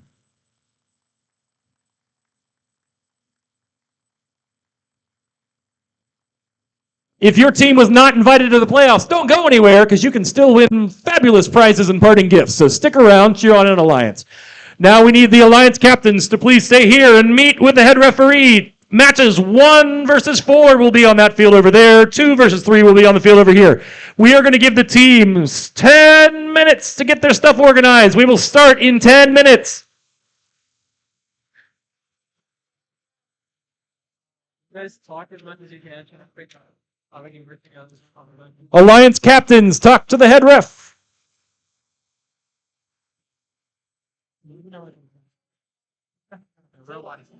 Nolan. Nolan.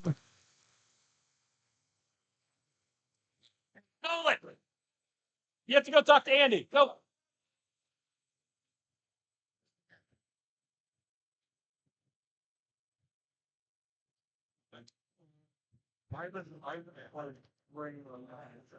They're probably gonna like come down to me, but then we're like, that's all to me. Yeah, we were just together, then we know we're not one big people who can work out.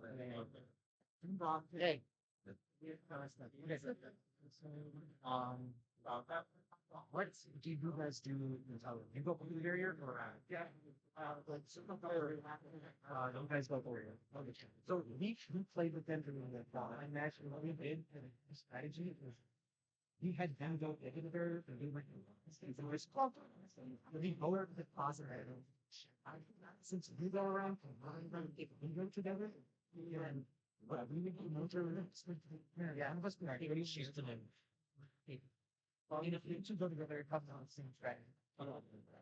They would go to the little it's this one. I had to go and then I then do that. It was not.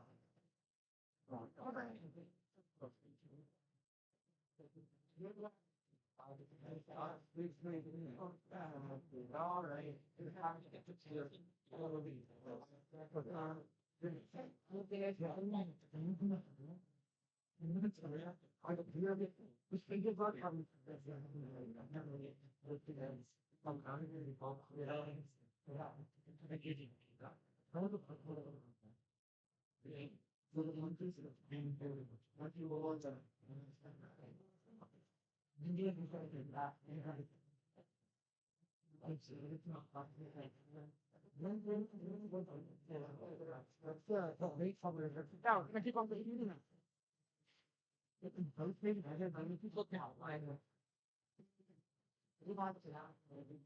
Yeah, I mean, the robot is too.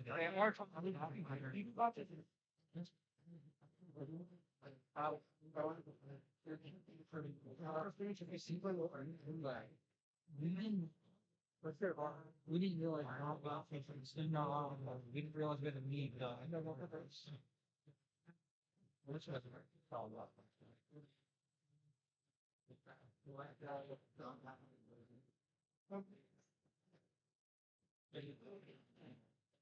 Other than this, no,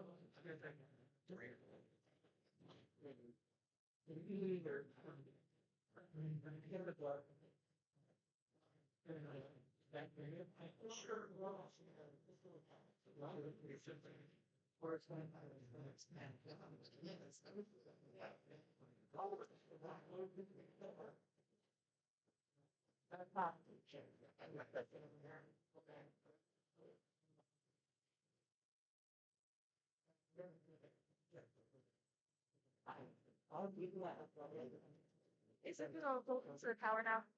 Is that?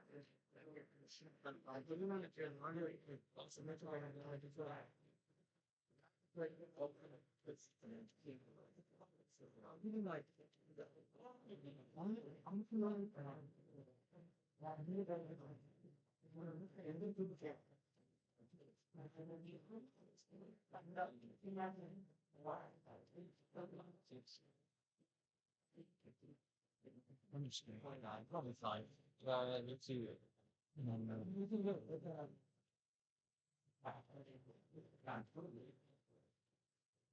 Sliding. It's not in place. I think they are.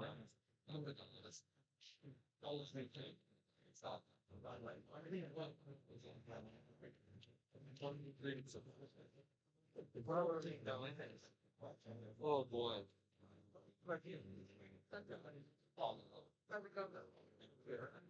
I wanted to check something. I want to check our blue. We get. I think this is actually better than blue. No, we're playing blue, which means we're at an advantage. They have to place first. So we'll decide based on. Also, I told Owen 1,000 times. Talk to U.S. Robotics, please. Well, Hacksaw's trying to screw you over. Did he listen? No. Now he's got screwed over.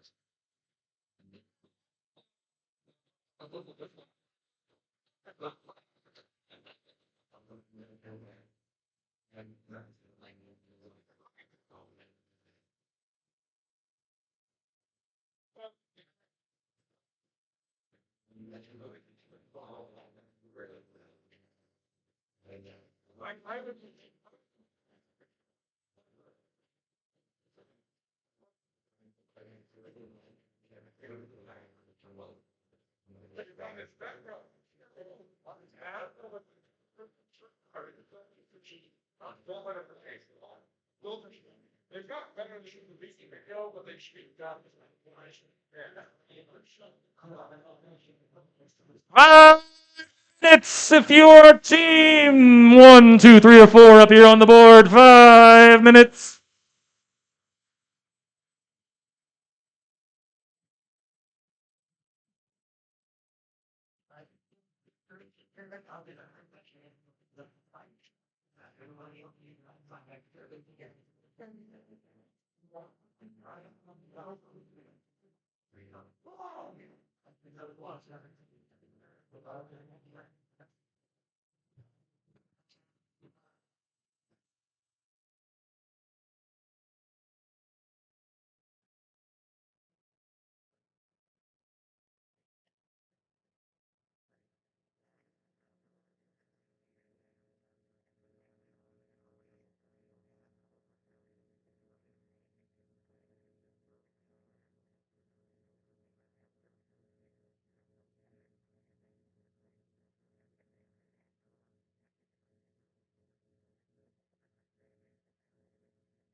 have like a hotel.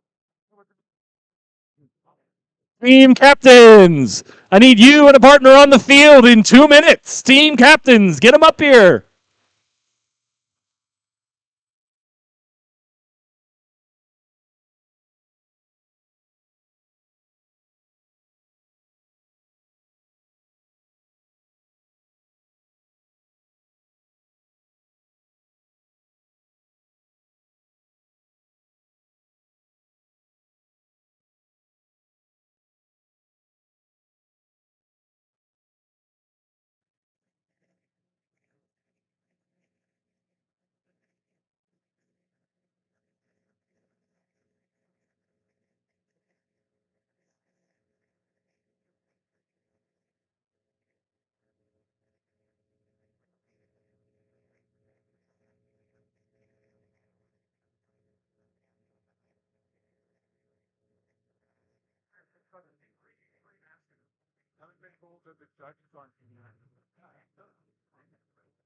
US Robotics, come on.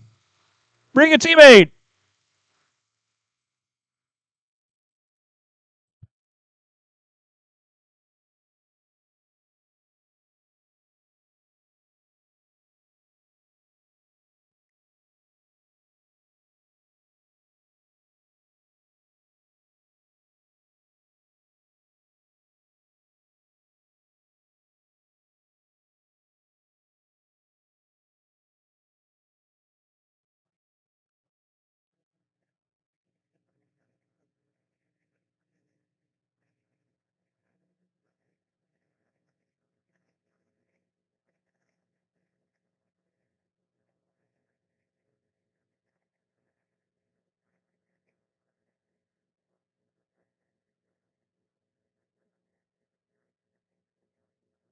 Robo Bacon and a teammate. You're late. Let's go, Robo Bacon.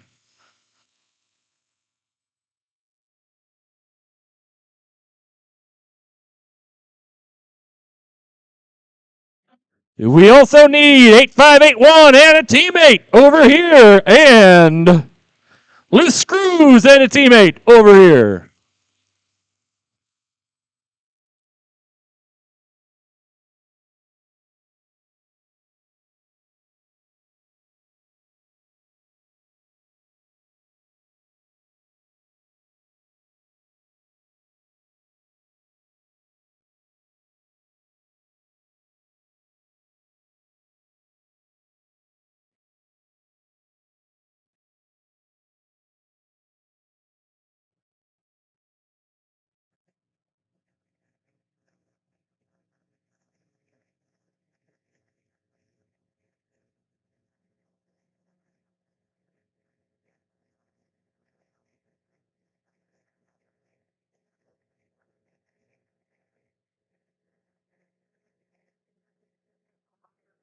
Glasses.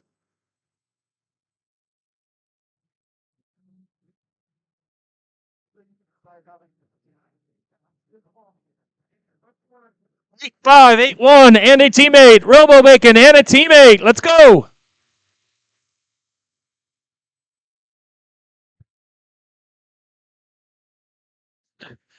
Robo Bacon's here. Loose screws and a teammate. Let's go.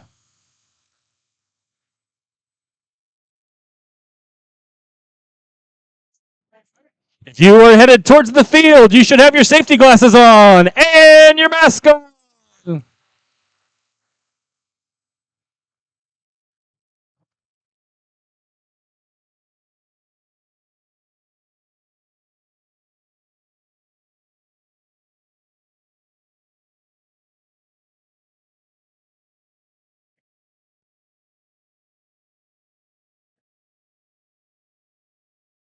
Guys.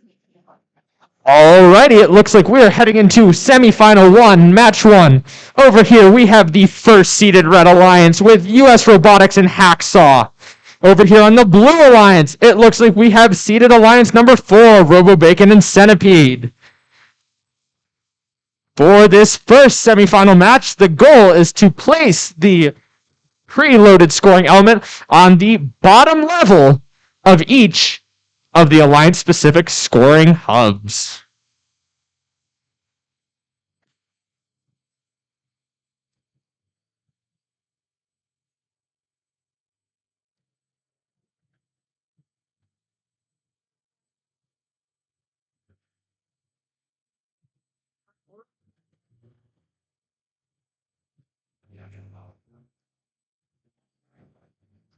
Alrighty, everything looks good over here on field 1, so semifinal 1, match 1 is going to begin here in 3, 2, 1. Alright, we see 4 autonomous right off the bat. US Robotics going to spin the duck off. Hacksaw placing theirs on the bottom. We see RoboBacon placing their preloaded scoring element on the top. And we have Centipede trying to park. There we go. That is 2 scoring elements on the bottom for the Red Alliance. Both alliances did manage to spin their carousel and get that duck off in the first 30 seconds. Drivers, pick up your controllers.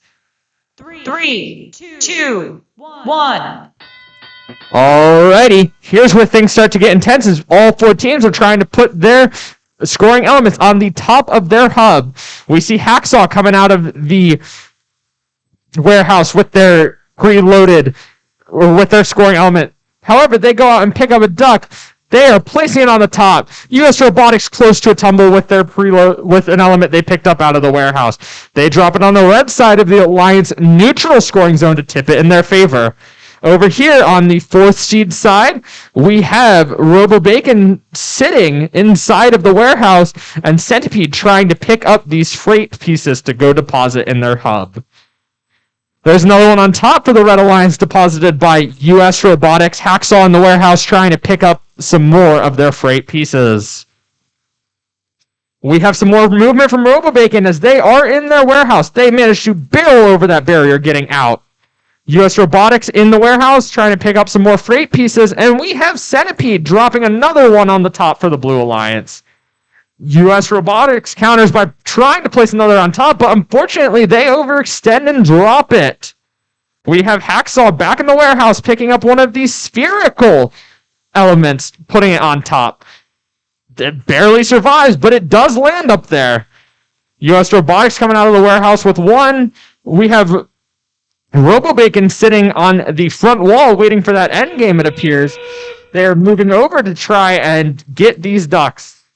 We have US Robotics who has started spinning, placing it into the field, getting those ducks off the carousel. Same goes for RoboBacon. We have Hacksaw still picking up the elements out of the warehouse, trying to deposit them. In terms of what else is happening on blue, it appears that RoboBacon has stopped moving, and Centipede is actually the one who is dropping the ducks for the end of the game. That marks the end of semifinal 1, match 1, where we have red team seeded number 1, US Robotics and Hacksaw, versus blue team seeded 4, RoboBacon and Centipede.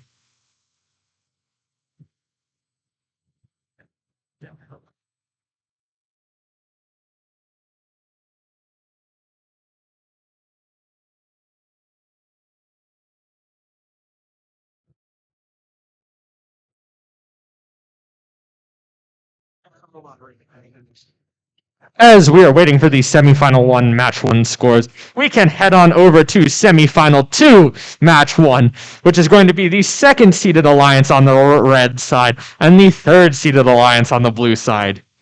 For this first match, it appears that we will have Idefecatoris 1 and Reckless going up against the Loose Screws and Eaglebots.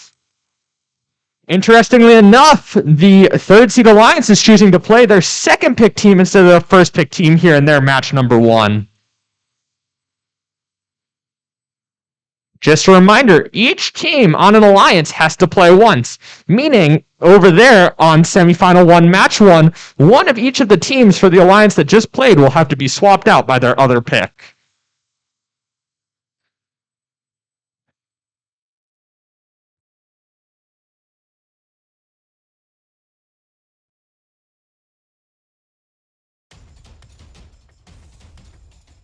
We have the scores for semifinal 1, match 1, and it looks like the 1st seeded alliance of US Robotics, Hacksaw, and Electric Hornets are going to take the first out of 3 with 201 points.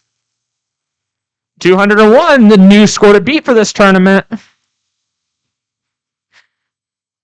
We're also getting the randomization signal over here for semifinal 2, match 1. Ducks are going to be in the middle. Teams are trying to score on that middle level of their alliance-specific shipping hub. Everything looks good to go. We are going to kick it off here on semifinal 2, match 1 here in 3, 2, 1. All right, it looks like we do have all 4 robots moving. We have one of the teams dropping in the top, Eaglebots, placing their preloaded element. Loose Screws appears to be running their autonomous in the wrong direction, dropping one of their elements outside of the field. We do have some parks. We don't have any ducks move. That was quite the interesting autonomous. Pick up your controllers. 3, 2, 1. All right, this 2-minute driver-controlled period can make or break the rest of the game, setting their alliance up for their second match. We already see the Red Alliance Seed 2 putting one up top to match the one that the Blue Alliance got in the autonomous. That's a second one up top for the Red, followed by a duck going up top for Blue. They are neck and neck. 14-2-6-1, Reckless manages to drop one. Are they going to try and recover it? We have Idefecatoris in the warehouse picking one up, trying to drop. They did drop one of their alliance markers on the field. It's a nice red square for everyone. Eaglebots placing another one up top. They have been very consistent with that. Loose Screws just sitting against that front wall. There seems there may be an issue. There is another team marker down on the field. That may pose an issue for the red team. Alrighty, Eaglebot's still going strong, entering back in that warehouse to pick up some more, while the Red Alliance is trying to drop. It appears they have 5 scoring elements in the top, where Blue currently has 4. Make that 6 for Red, but possibly a 5th for Blue. We are... Red's going for another one. That would be Reckless getting it up top. Idefecatoris coming out of the warehouse trying to drop again. Eaglebots deciding to place one on the bottom and going safely. Reckless trying to pick up their team scoring element. Eaglebots lining up against that carousel trying to get those ducks, and Reckless misses the cap with their team scoring element. We're seeing the carousel spinning for both teams. Ducks coming off. Seeing how it goes, Reckless still in the warehouse trying to pick up some more to place for the end of the game. Oh, Idefecatoris picking up their team scoring element with that nice measuring tape that they have, putting it on top, and they dropped it. That's going to mark the end of semifinal 2, match 1. Field 1, let's go! Field 1, back up here, come on! Alrighty. We are waiting for the results of the match between seeds 2 and 3, but we will be transitioning back over to field 1 for the match between seeds 1 and 4. Just a reminder, one of the 2 teams who played on field 1 will have to swap out with the other alliance partner, third alliance partner, who did not play.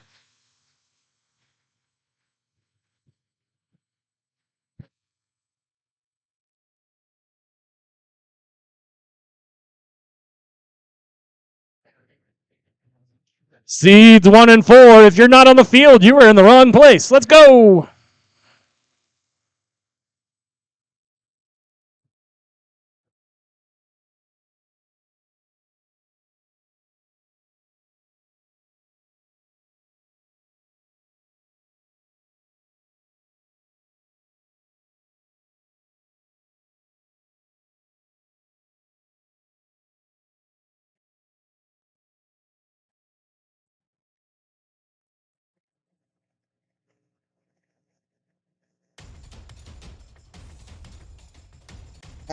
Righty, looking over to semifinal 2, match 1, we have the alliance of Idefecatoris 1, Reckless, and Raptors coming in with one of the 2 wins required to advance onto the finals.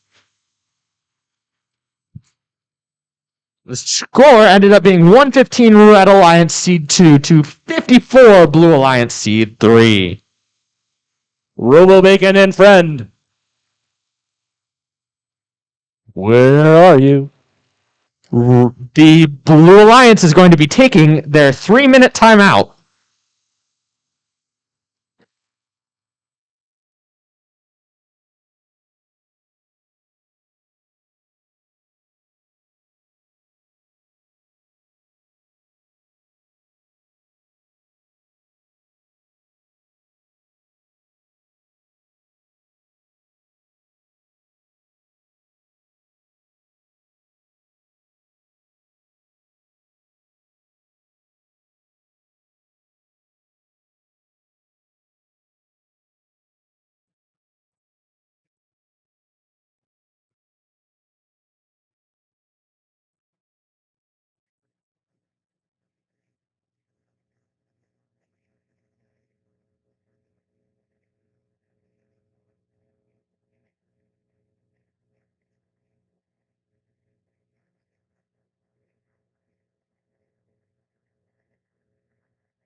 Or you have 1 minute and 20 seconds to be on the field.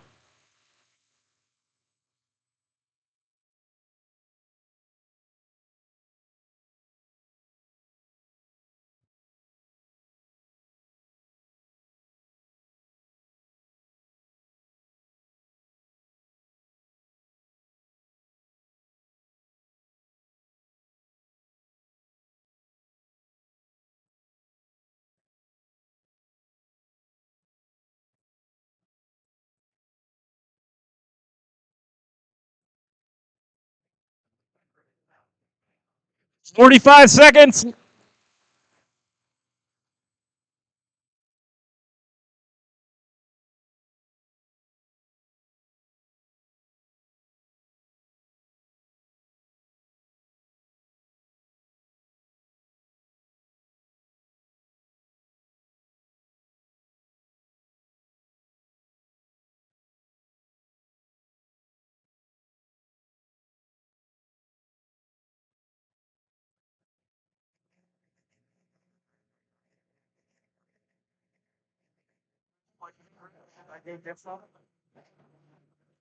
Alrighty, we are back on field 1 for semifinal 1, match 2.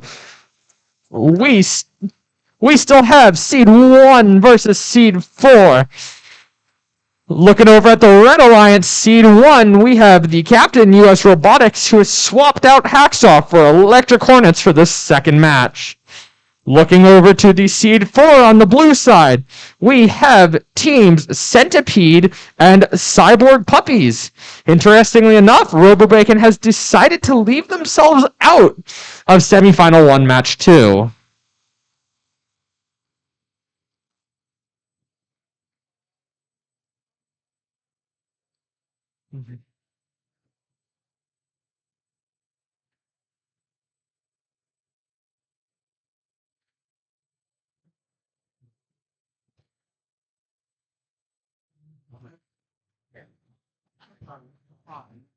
Down one.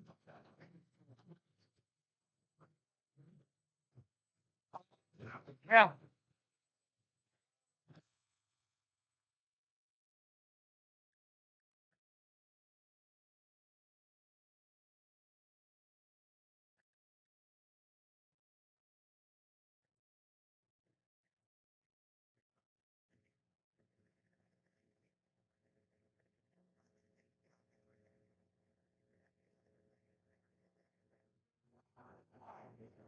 Alrighty, all the teams over here on field 1 have been initialized, meaning we are going to get our randomization.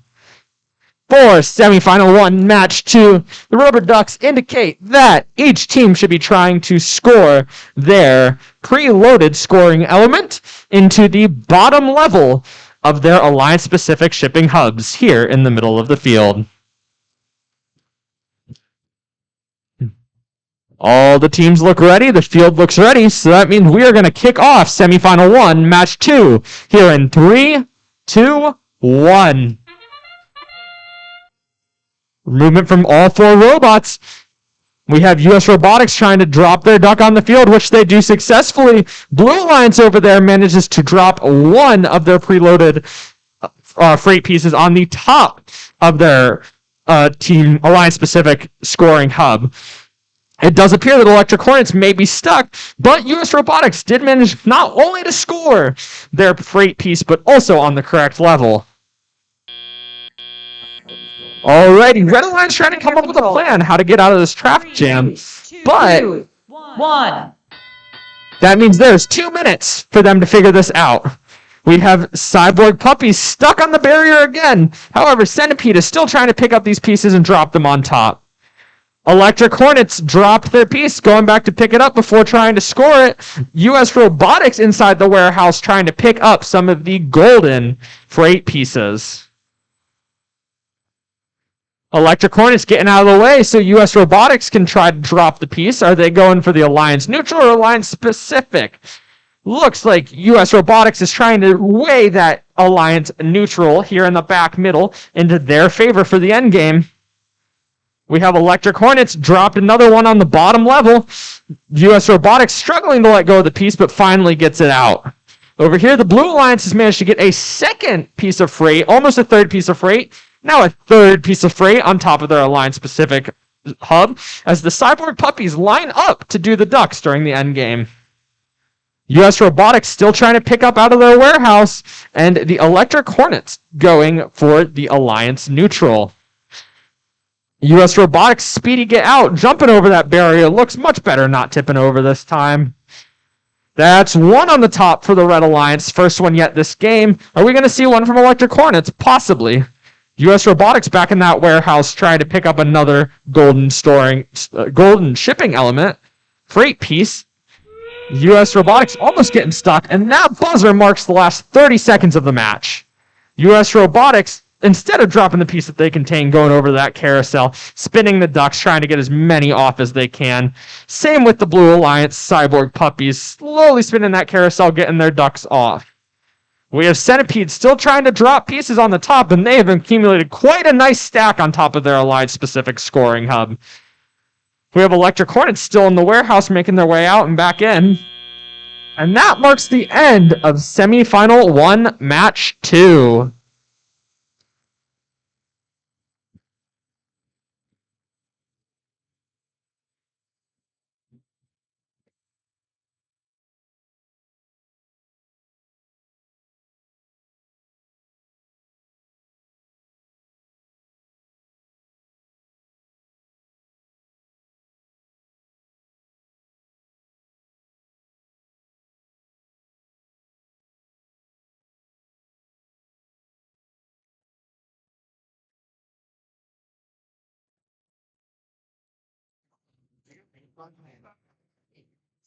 Alrighty, the refs are going through their deliberations for semifinal 1, match 2.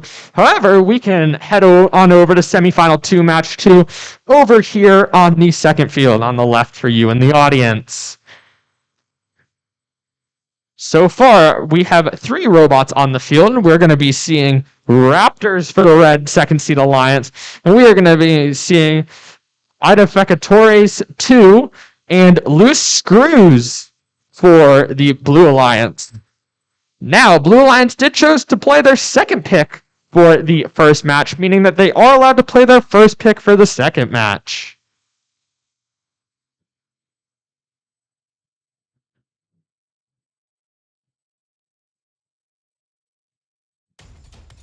And it looks like the scores are in for semifinal 1, match 2. 100 to 103, meaning that best 2 out of 3, the Red Alliance won their second match.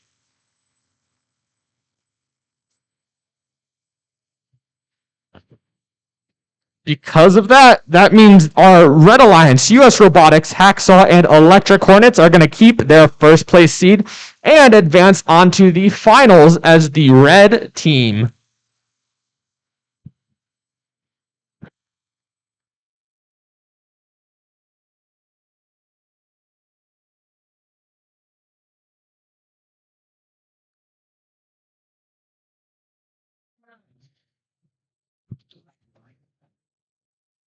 Over here on field 2, the current series is 1 to the Red Alliance, none to the Blue Alliance, but that can quickly be changed this game. We are currently looking at Identificators 1 and Raptors on the Red Alliance seated second, and Identificators 2 and Loose Screws for the third seed Blue Alliance.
Alrighty.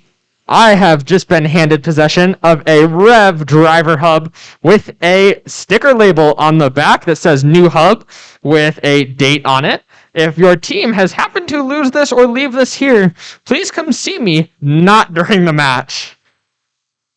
It'll be up here, or head ref will take it if you don't. So I'd recommend coming to get it.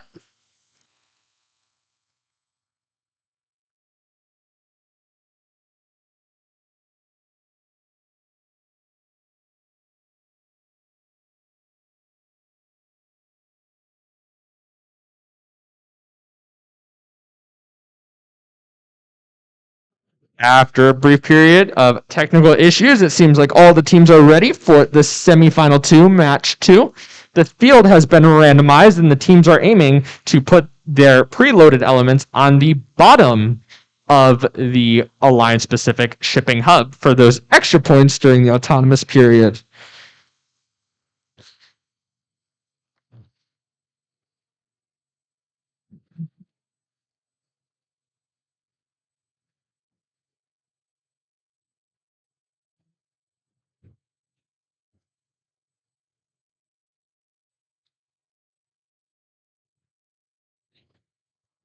and Nathan. Alrighty, we are going to kick off semifinal 2, match 2, here in 3, 2, 1.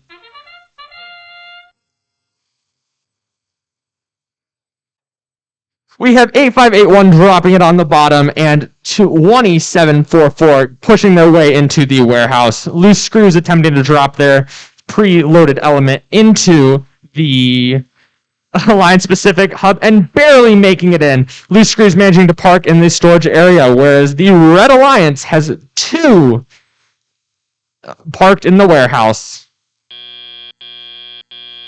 Drivers, pick up your controllers. 3, 2, 1. 2 minutes can decide if this series ends right here or not. All the robots are moving and functional. Idefactories, the original, trying to drop up top, bouncing it out of their Alliance Pacific. We have the Raptors stuck on the barrier, trying to get off right now with a 1 shipping element that was in their possession, but no longer. Loose Screws trying to claim the Alliance Pacific, or Alliance Neutral in their side for those sweet endgame points. We do have Idefactories 2 scoring up top for their Alliance. And there's a rubber duck on the ground for the Red Alliance, so close to making it in. But we do have Raptors successfully making their way out of the warehouse this time.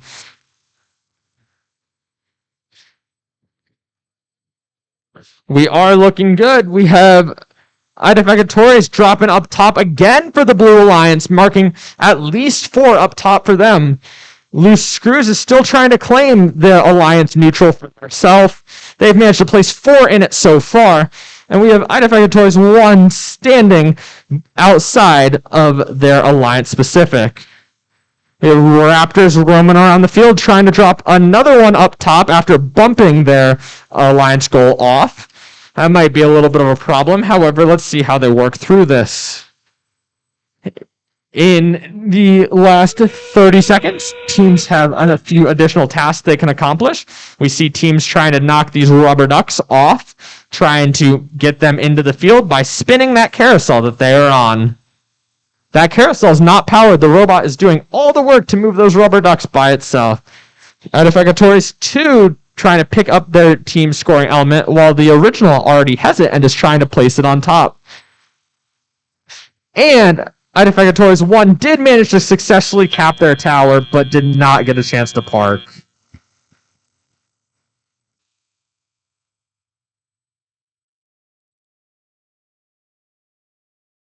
Right, we will either have a third match over here if they tied it up. If they did not, we will have a 5-minute field timeout.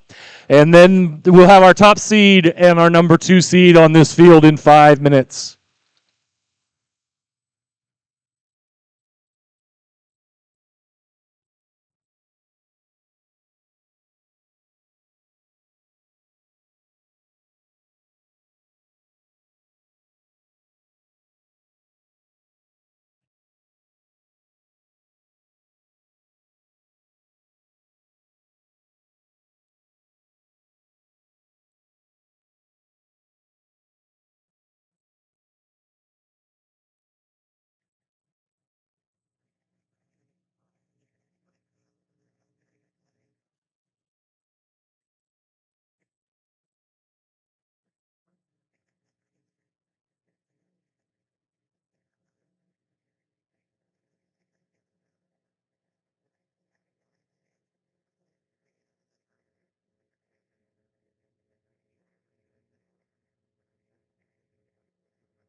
With a 5-minute timeout in progress, we do have the Blue Alliance, seed number 3, barely beating out the Red Alliance to make the series 1-1.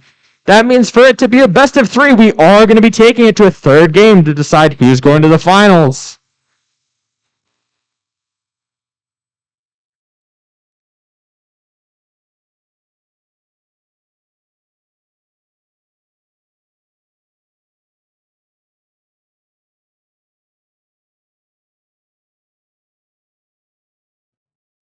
For those of you who are waiting for awards, at this point will probably be about 4:45 would be my guess. 4:45.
Seeds 2 and 3, you got 2 minutes. 2 minutes.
Teams on the field, on the field.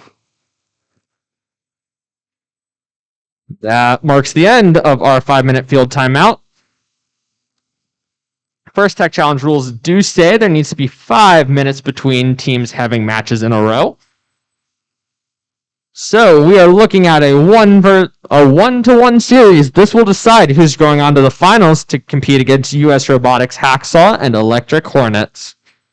Over for the seeded 3 Blue Alliance, who just won the second match of their series. Looks like we will be seeing Loose Screws and Idefecatores 2 again. That winning combo that we saw in match 2. Over here on the second-seeded Red Alliance, it looks like they are preparing to put Idefecatores 1 and Reckless out on the field.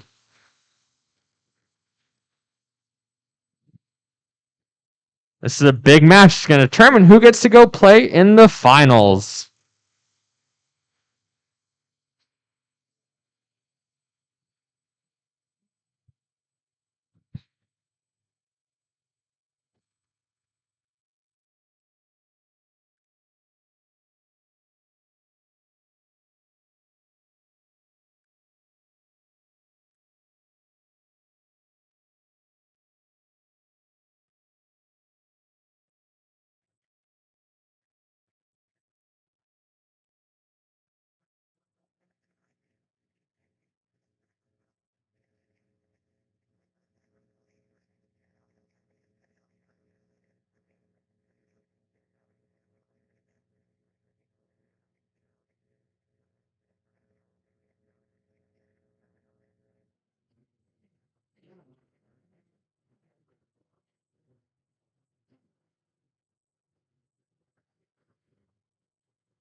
Alrighty. The head ref heading over to field number 2 to get us started off with this final match in semifinal 2.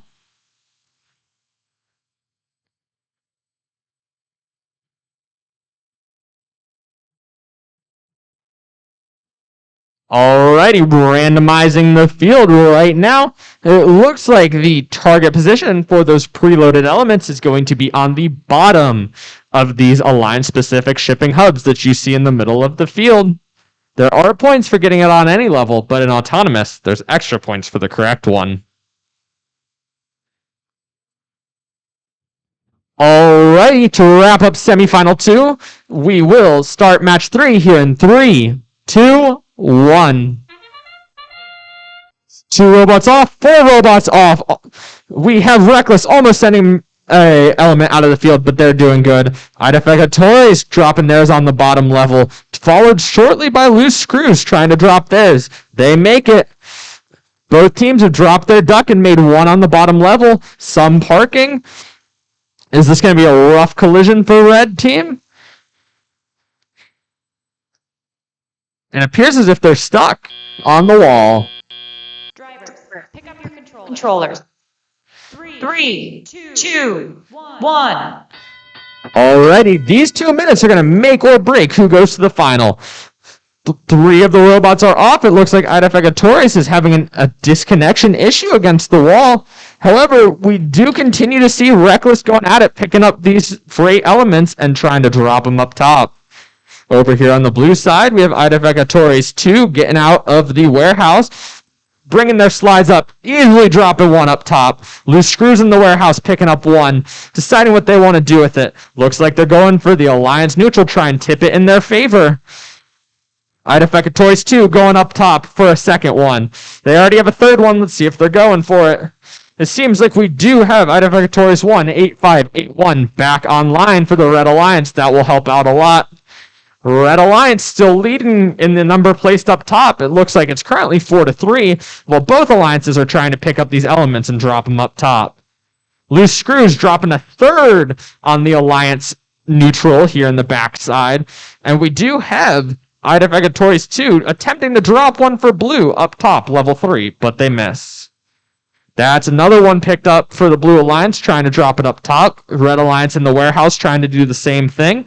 Seems pretty neck and neck as they try to pick up these elements and get them in their respective locations. Loose Screws dropping another one, trying to tilt the Alliance neutral for some extra points in endgame.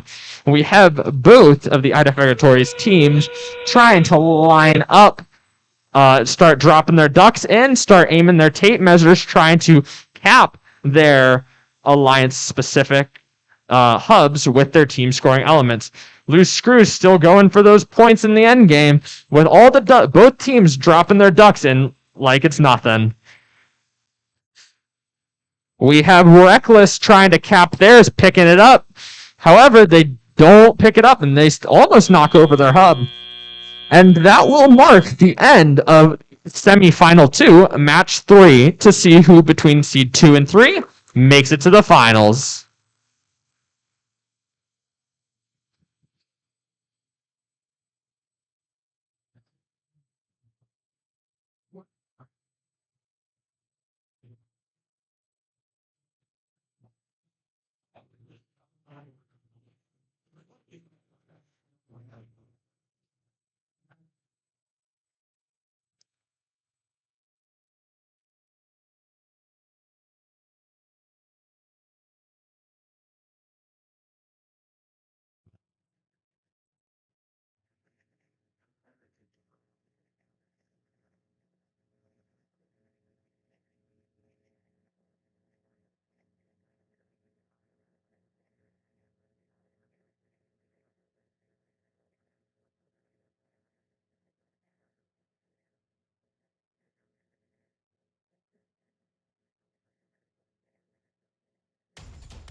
Alrighty, semifinal 2, match 3. The Blue Alliance seed number 3 manages to scrape it out there at the end to go to the finals against US Robotics, Hacksaw, and Electric Hornets.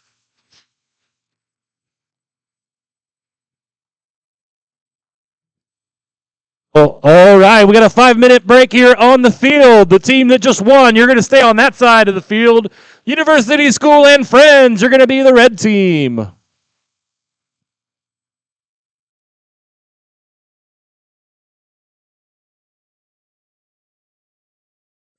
Again, as a reminder, after the next 2 or 3 matches, we will do our award ceremony right up here in the front. 2 or 3 matches, and then we will get started.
You need to be on the field and ready to start in 2 minutes and 22 seconds.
Alrighty, as teams are beginning to take the field, it looks like for the number 1 seeded Red Alliance, this first match will be US Robotics and Hacksaw. In terms of the Blue Alliance, just winning out the other half of the bracket, it looks like we'll be starting off with Eaglebots and Loose Screws.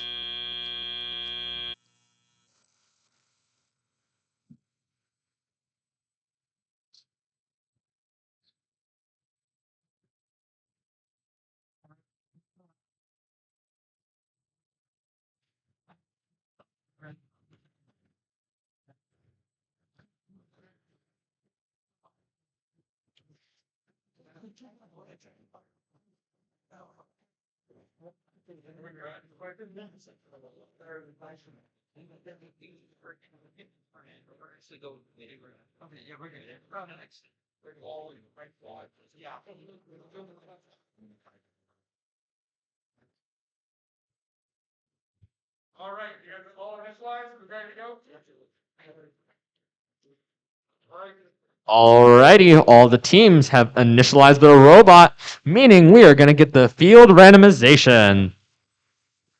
Based on the graphic on the screen, it appears like the teams are going to be attempting to score that preloaded freight piece in the bottom level of their Alliance-specific shipping hub here in the middle.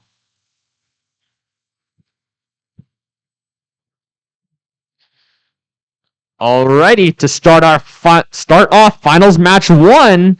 Here we go in 3, 2, 1. All the robots are moving. We see Red Alliance quickly getting that duck off and Blue shortly behind. Eaglebots dropping their preloaded on the top and Hacksaw dropping on the bottom. US Robotics narrowly missing because of how that was tilted. It does look like we have one parked and one partially for the red, and then one partially and one in the storage unit for blue. Driver, pick up your controllers. 3, 2, 1. 2 minutes for high-scoring teams. This is going to be an interesting matchup. US Robotics attempting to go in the warehouse and start to pick up their shipping elements. Are they going to go for the team or the neutral? We do see Hacksaw dropping a duck on the top level of their Alliance specific, but US Robotics trying to capture back this Alliance neutral from the blue team. There is a point bonus with having it tipped towards your color at the end of the match. We do see Hacksaw out in the middle of the field trying to pick up some of these elements and drop them up top for their own. US Robotics fighting to get this the center team one back. However, they are not accepting it as a lost cause. They are dropping another one here as Hacksaw goes back in the warehouse trying to pick up another one of the golden elements. Oh, US Robotics misdropping, putting one in the blue side for the Alliance neutral scoring. US Robotics and Hacksaw fighting over space in their own warehouse, trying to get blocks to place on top of theirs. US Robotics drops one successfully. Hacksaw coming up behind. Did not pick up. US Robotics getting back in there. US Robotics going for another one of the golden freight pieces. Going out. Almost getting stuck on the barrier, making it. Blue, on the other hand, is doing one team Eaglebot stuck on the barrier, separating the warehouse from everything else, trying to see if they can pick up a mineral. US Robotics and Loose Screws both going for their ducks during the end game, spinning that carousel as fast as they can. Hacksaw parked completely inside of the warehouse, but they pick up a block and are trying to take it back out. And trying a last-ditch attempt to try and tilt the Alliance neutral in their favor, but they do miss the drop. And that will mark the end of our finals match 1.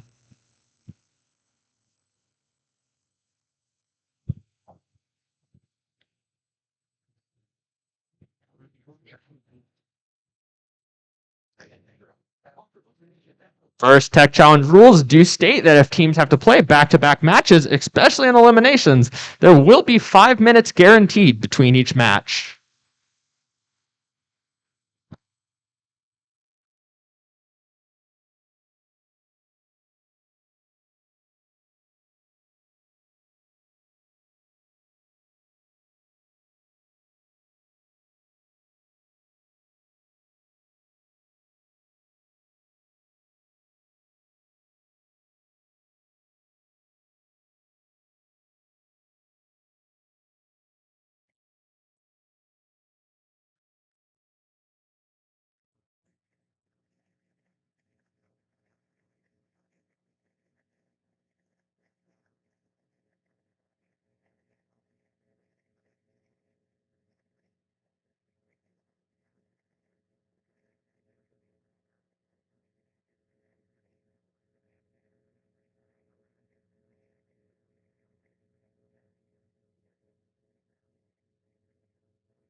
Righty, the scores for finals match 1 is in, and we have the Red Alliance seated first with 153 points, but the Blue Alliance managing to clutch it out at the end with 159.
Alrighty. as we are heading into the finals match 2, where we're getting to see how the alliances are panning out. For the Red Alliance, we are keeping U.S. Robotics on the field, but they have chosen to sub Hacksaw out with Electric Hornets for the second match. Over here for the Blue Alliance, we see Loose Screws still on the field. However, Eaglebots has been subbed out with Idefecatories 2.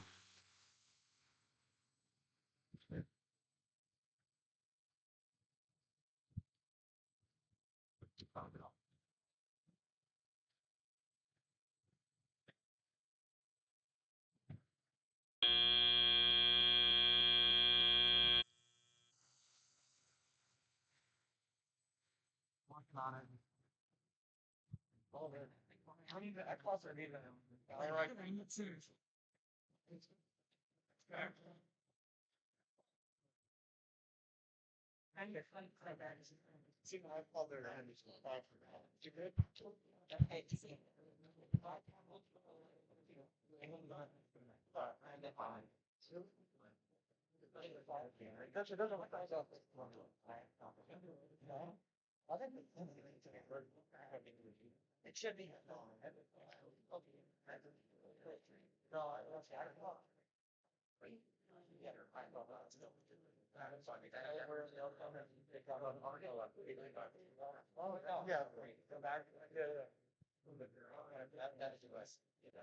We ready now?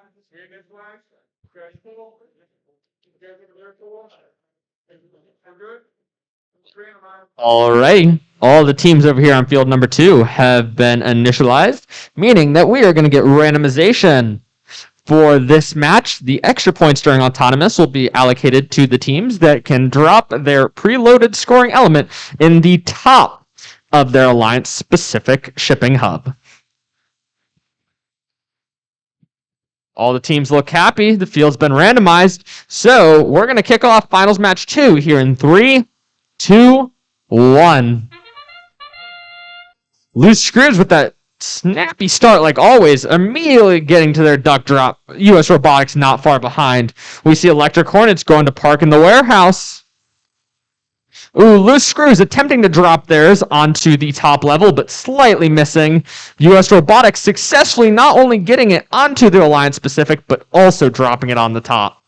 They also managed to make it inside of the warehouse as well. Looks like we have some parks from all the teams on the field, not to mention a few ducks and a freight scored. 1. These 2 minutes could make or break it all as we start to see Idefecatories 2 come out of the warehouse and Loose Screws try to go in. That's 2 on top for the red, 1 on top for the blue. U.S. Robotics has a chance to go ahead and drop it in. They are, however, choosing to go for that Alliance neutral, seeing how it kind of burned them at the end last time.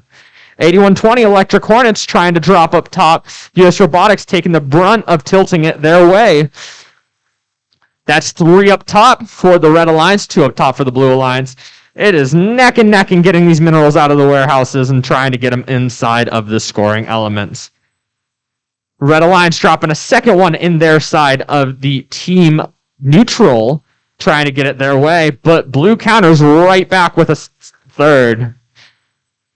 In terms of the Alliance specific out in the middle of the field, it looks like it's 3 red, 4 to blue right now. Also neck and neck as the other Alliance partners are taking care of that.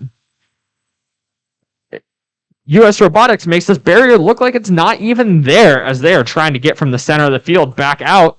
Working really well for them. Loose Screws dropping another one of the white freight pieces instead of the squares. Oh, that was a bad drop by U.S. Robotics, accidentally missing. But Loose Screws does the same thing, keeping it neck and neck. We have the Electric Hornets still zooming around the field, and Idefecatories 2 lining up for the end game. That's 1 duck for the Blue Alliance, 2 ducks for the Blue Alliance, and the Red Alliance still hasn't gotten any ducks. And that will mark their first duck. The Blue Alliance handily ahead on ducks. Red has a lot of room to catch up. Loose Screws still trying to tip that back in their favor over on the team neutral here in the back of the field. The ducks are going and game timer's counting down. This is going to be a close match, folks.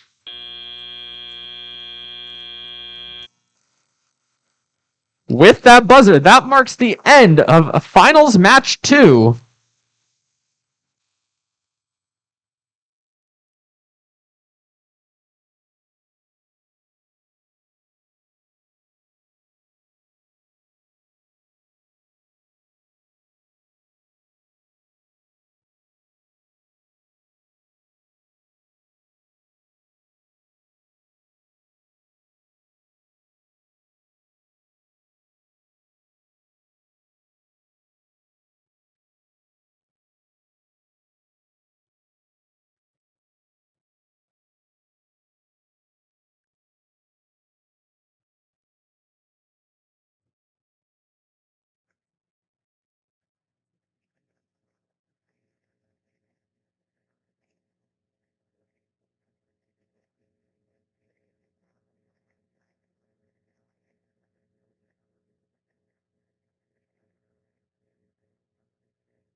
Alrighty.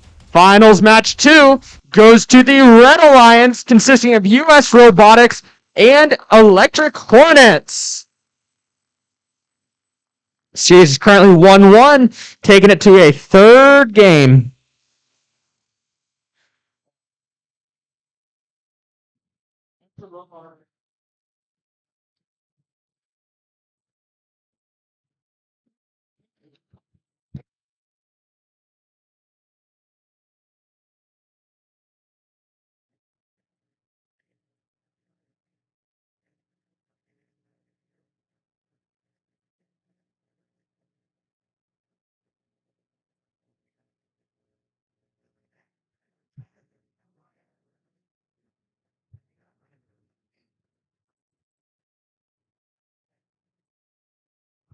As we wait for this final match to get started, I want to take a minute to say a special thank you to our game announcer today, who got up at 4:30 this morning to drive here from Ada, Ohio. And when we are done, we'll drive back to Ada, Ohio. Dominic Hupp. Thank you, Dominic.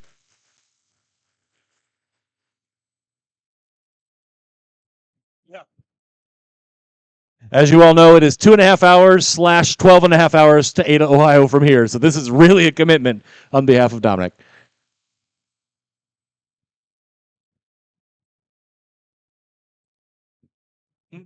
He's not going to stay for awards, and that's fine. So.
I think this is the first time all day that the timeout buzzer has gone off and all 4 robots have already been on the field.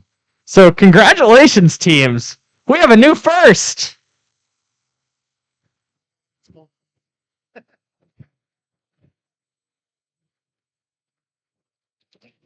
Alrighty, over here for the Red Alliance, we are seeing US Robotics for their 3rd finals match in a row, bringing back Hacksaw as their alliance partner.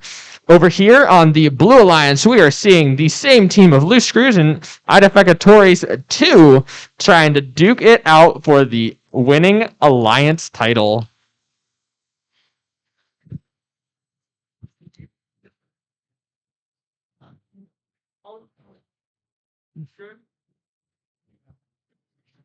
All the teams have been initialized. Looking at our randomization, the items are going to stay in the middle, meaning the teams are trying to aim for that mid-tier on their alliance-specific shipping hubs. Alrighty, with that being said, this is going to mark the start of Finals Match 3 here in 3, 2, 1. All the robots off to a quick start during their autonomous. Red US Robotics getting their duck dropped off. Idefecatories 2 having a little bit of an issue with their autonomous, but US Robotics still navigating around them to drop there. For red, that's going to mark both preloaded dropped and on the correct level. For blue, that marks 1 and a no duck. Alrighty, there's a little bit of a traffic jam here on the red side near the warehouse, but I'm sure it will get taken care of quickly. Idefecatories 2 backing up. Hacksaw going in that warehouse trying to find some early game freight. US Robotics waiting their turn patiently as Hacksaw gets out. Idefecatories 2 dropping an item on the top level, trying to make up for that lost time during autonomous, dropping another one. Look at them go. This is the fastest we've seen a team move all day. US Robotics picking it up, trying to leave that warehouse before dropping it, trying to score this team neutral here in the back, trying to tilt it in the favor of their alliance. Literally. Hacksaw is still going for that top, trying to get those extra points by dropping them up there. US Robotics getting over that barrier like it's no big deal. Almost flipping over in the process, but it's okay. US Robotics picking up another one, trying to get out and tilt this in their favor. And it looks like they did hit their alliance-specific hub in the process. Hacksaw still going, trying to pick up some of these more freight and drop them up top. US Robotics going for this 1 gold that's left in the middle of the field, trying to pick it up. Not in the warehouse. Unusual for them, trying to drop it up top. They do make it. It does look like they are still going for some more. This is going to be a close match. It looks like it's 4 on the red top, 5 on the blue top, neck and neck. Hacksaw and US Robotics trying to catch red team back up. That marks the start of the end game. US Robotics quickly speeding over to their carousel to start dropping the ducks. Idefecatories 2 doing the same, trying to get the ducks off and their team scoring element in the same motion. They've extended their measuring tape to try and cap the top of their blue hub, which has worked well all day. US Robotics continuing to drop the ducks off. Hacksaw just... They've completely parked in their team warehouse, just standing there, and that marks the end of the game. The final score of this match will determine who our winning alliance for today is.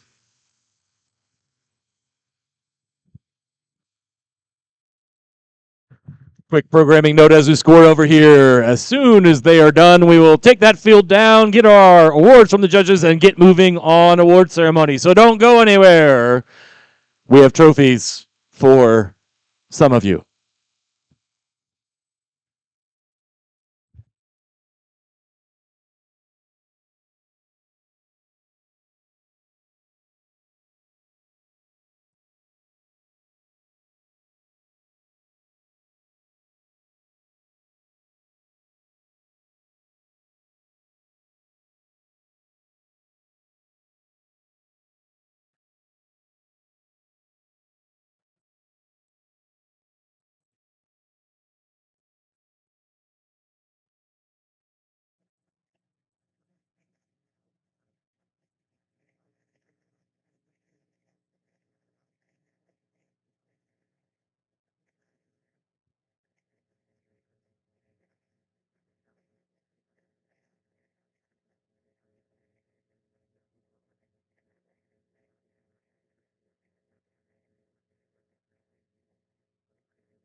Alrighty. And red is your winning alliance, scoring 161 points in the final match of the day.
We're going to start awards in 2 minutes, so if everybody could come on up and find a seat.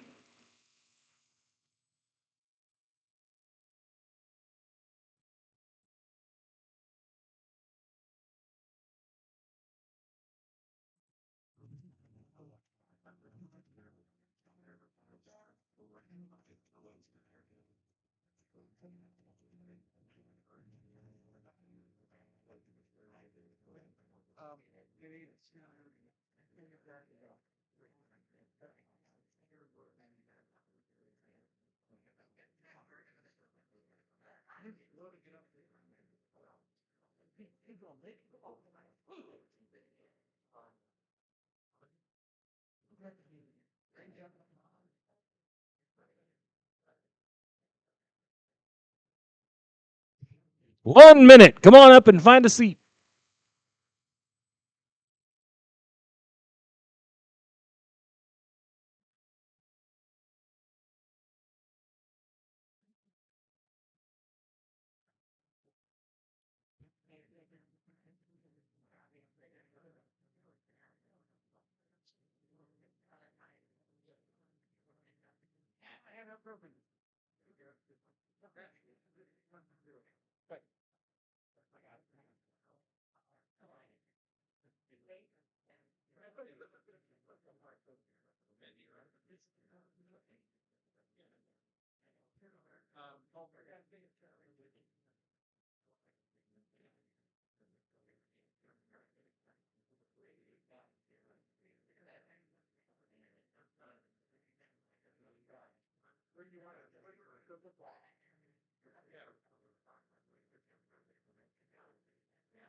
So we took out the Innovative Award, so you can pull that one off the table.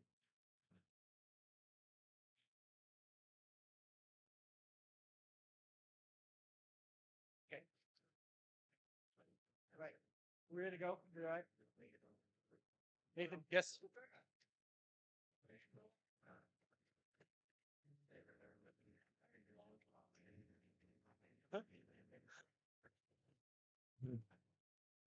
All right, thank you all, and welcome to our closing ceremonies. We will try to be brief in getting these out. We appreciate you sticking around.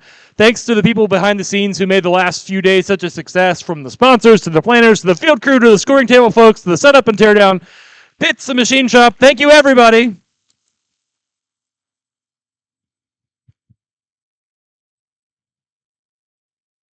A super special thank you to a couple people, Christina Blowbaum and the team from Kent State as our host over here.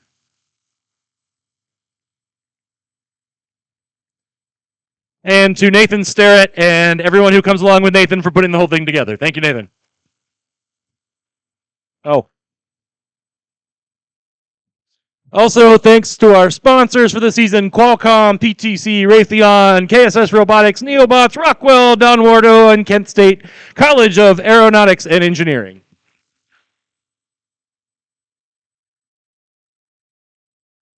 Let's also thank our judges, our refs, and our FTAs for all of their work today.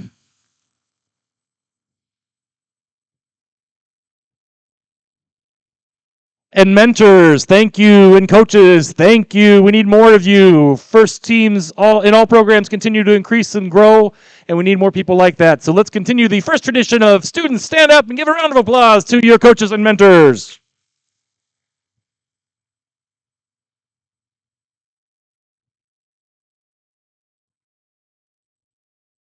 Thank you. Students, it's not easy to do what you just did. Design, build, and compete in a sophisticated machine in a competitive atmosphere. No matter how you and your team fared today at this event, you've come out ahead. Because of participating in first, you've invested in your future.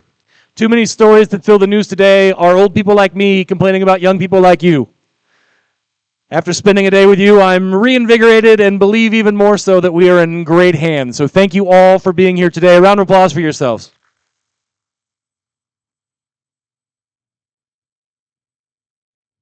Finally, let's recognize a group of leaders in your first community and on your teams, and that's the high school seniors. Could all the seniors stand up to where we can give you a round of applause?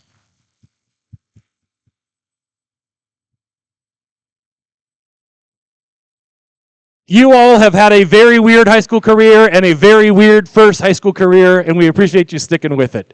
Whatever comes next in life, make sure you come back and you visit. We always need mentors. We always need coaches. People need to know how linear slides work. So come back and help out. All right. Let's move on to our awards. The Judges Award. The Judges Award is given to... Oh, let me explain how we're going to do these.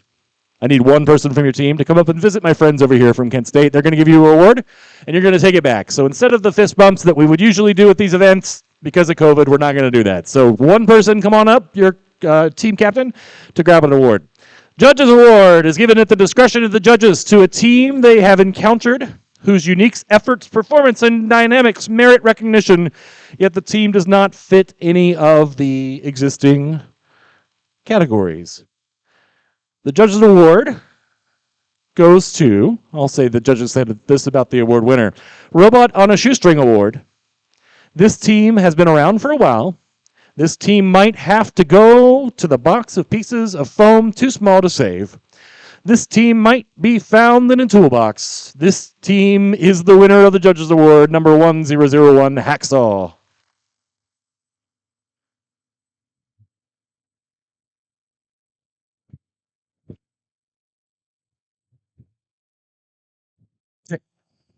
Thank you.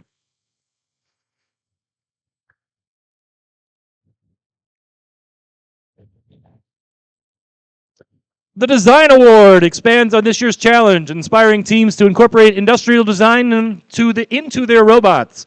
These elements can be shown in the simplicity of the design as it applies to the task at hand, to look and the feel of the robot, to how the design allows us to think of robots in new and exciting ways. The design aspect must serve a function, but should also differentiate the robot in a unique fashion. In third place for this award, you can just stand up and wave where you're at. Team number 10237, US Robotics. In second place, team number 12013, RoboBacon. And the judges have this to say about the design winner. This team has been turning heads for many years. Each competition, they're tightening the performance of the best team. This year, it's screwed down tight. The winner of the design award is Loose Screws.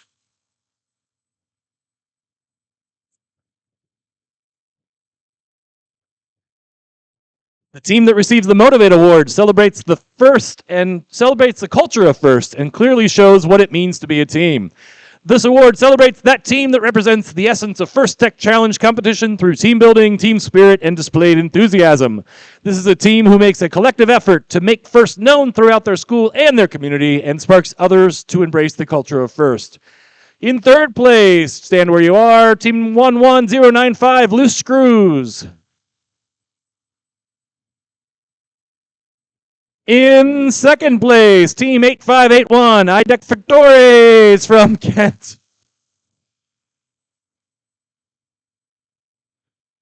And Team Motivate, the judges say this. This team is a new team.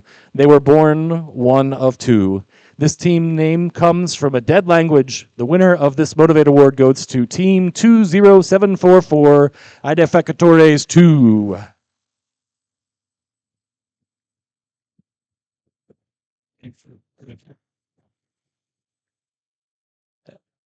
Right. Up, up, up, up, up, up. Hey!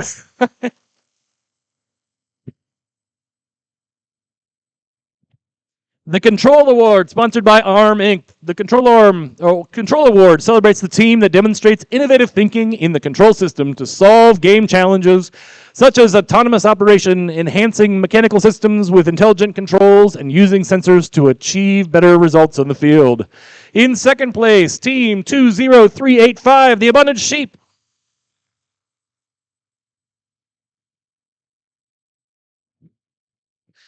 And the judges have this to say about our Control Award winner, a brand new team, usually seen in summer camp with portfolios that turn into builders. The Judges Award goes to Idecatores number 1 for the Control Award.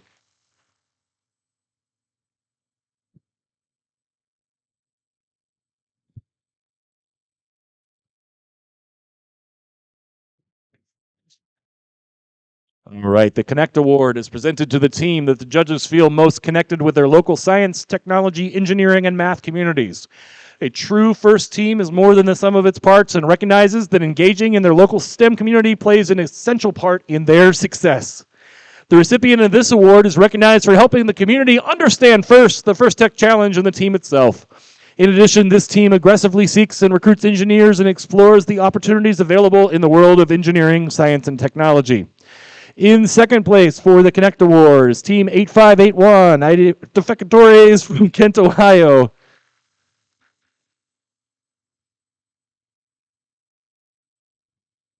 And the judges say this about the winner of the Connect Award. They are a young team. You might see them in the halftime of tomorrow's Super Bowl. They reached out to the mechanical engineers for guidance in delivering blocks to the warehouse. The winner of the Connect Award goes to Team 17246 Cyborg Puppies.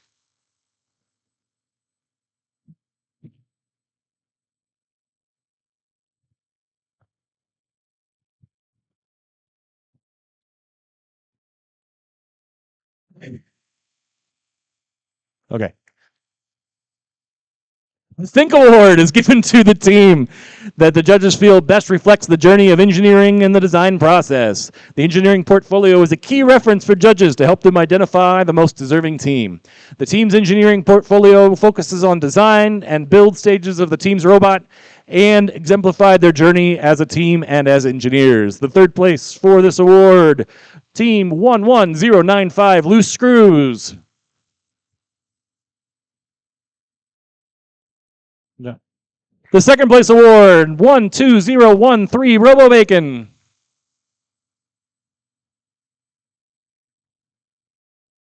And the judges have this to say about the Think Award winners. The winner of this award was early prototyping to improve their design ideas. They delivered cargo with a virtual for something bar. They refined their ideas in Robot Friday Night Fights. The winner of the Think Award goes to Team 10237 US Robotics.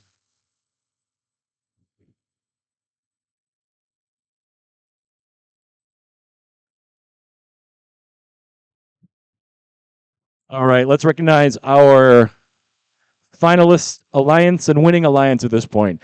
If we could have one representative from each of the following teams. The finalist alliance, number 11095 Loose Screws.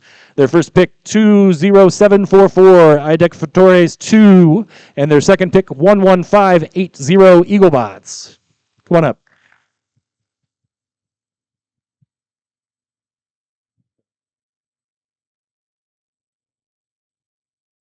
And for our winning alliance, the captain, 10237 US Robotics, 1101 Hacksaw, and 8120 Electric Hornets. Come on up.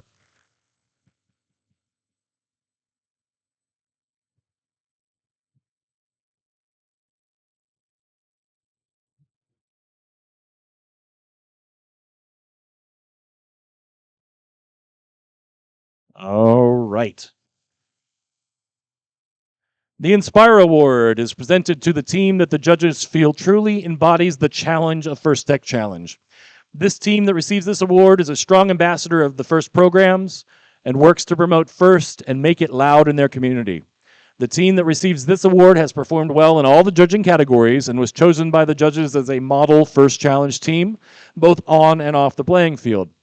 This team shares their experiences, enthusiasm, and knowledge with other teams, sponsors, their community, and the judges. Working as a unit, this team will have shown success in performing the task of designing and building and competing with a robot. In third place, Team 10237 US Robotics. You get a duck. Come on up. It'll be bath time when you get home. It's really... All right. Team number 2, the second place team, who we do have a trophy for. Team 11095, Loose Screws. Come on up.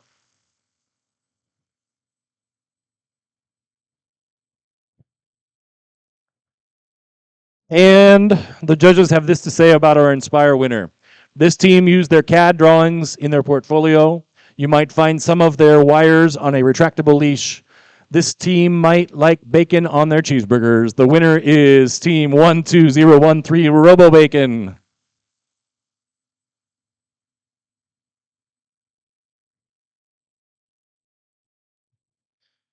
Ladies and gentlemen, this concludes our ceremony today and the Freight Frenzy competition here in Kent. Please join me in congratulating all the teams on their performance and, more importantly, for all their efforts towards a successful future.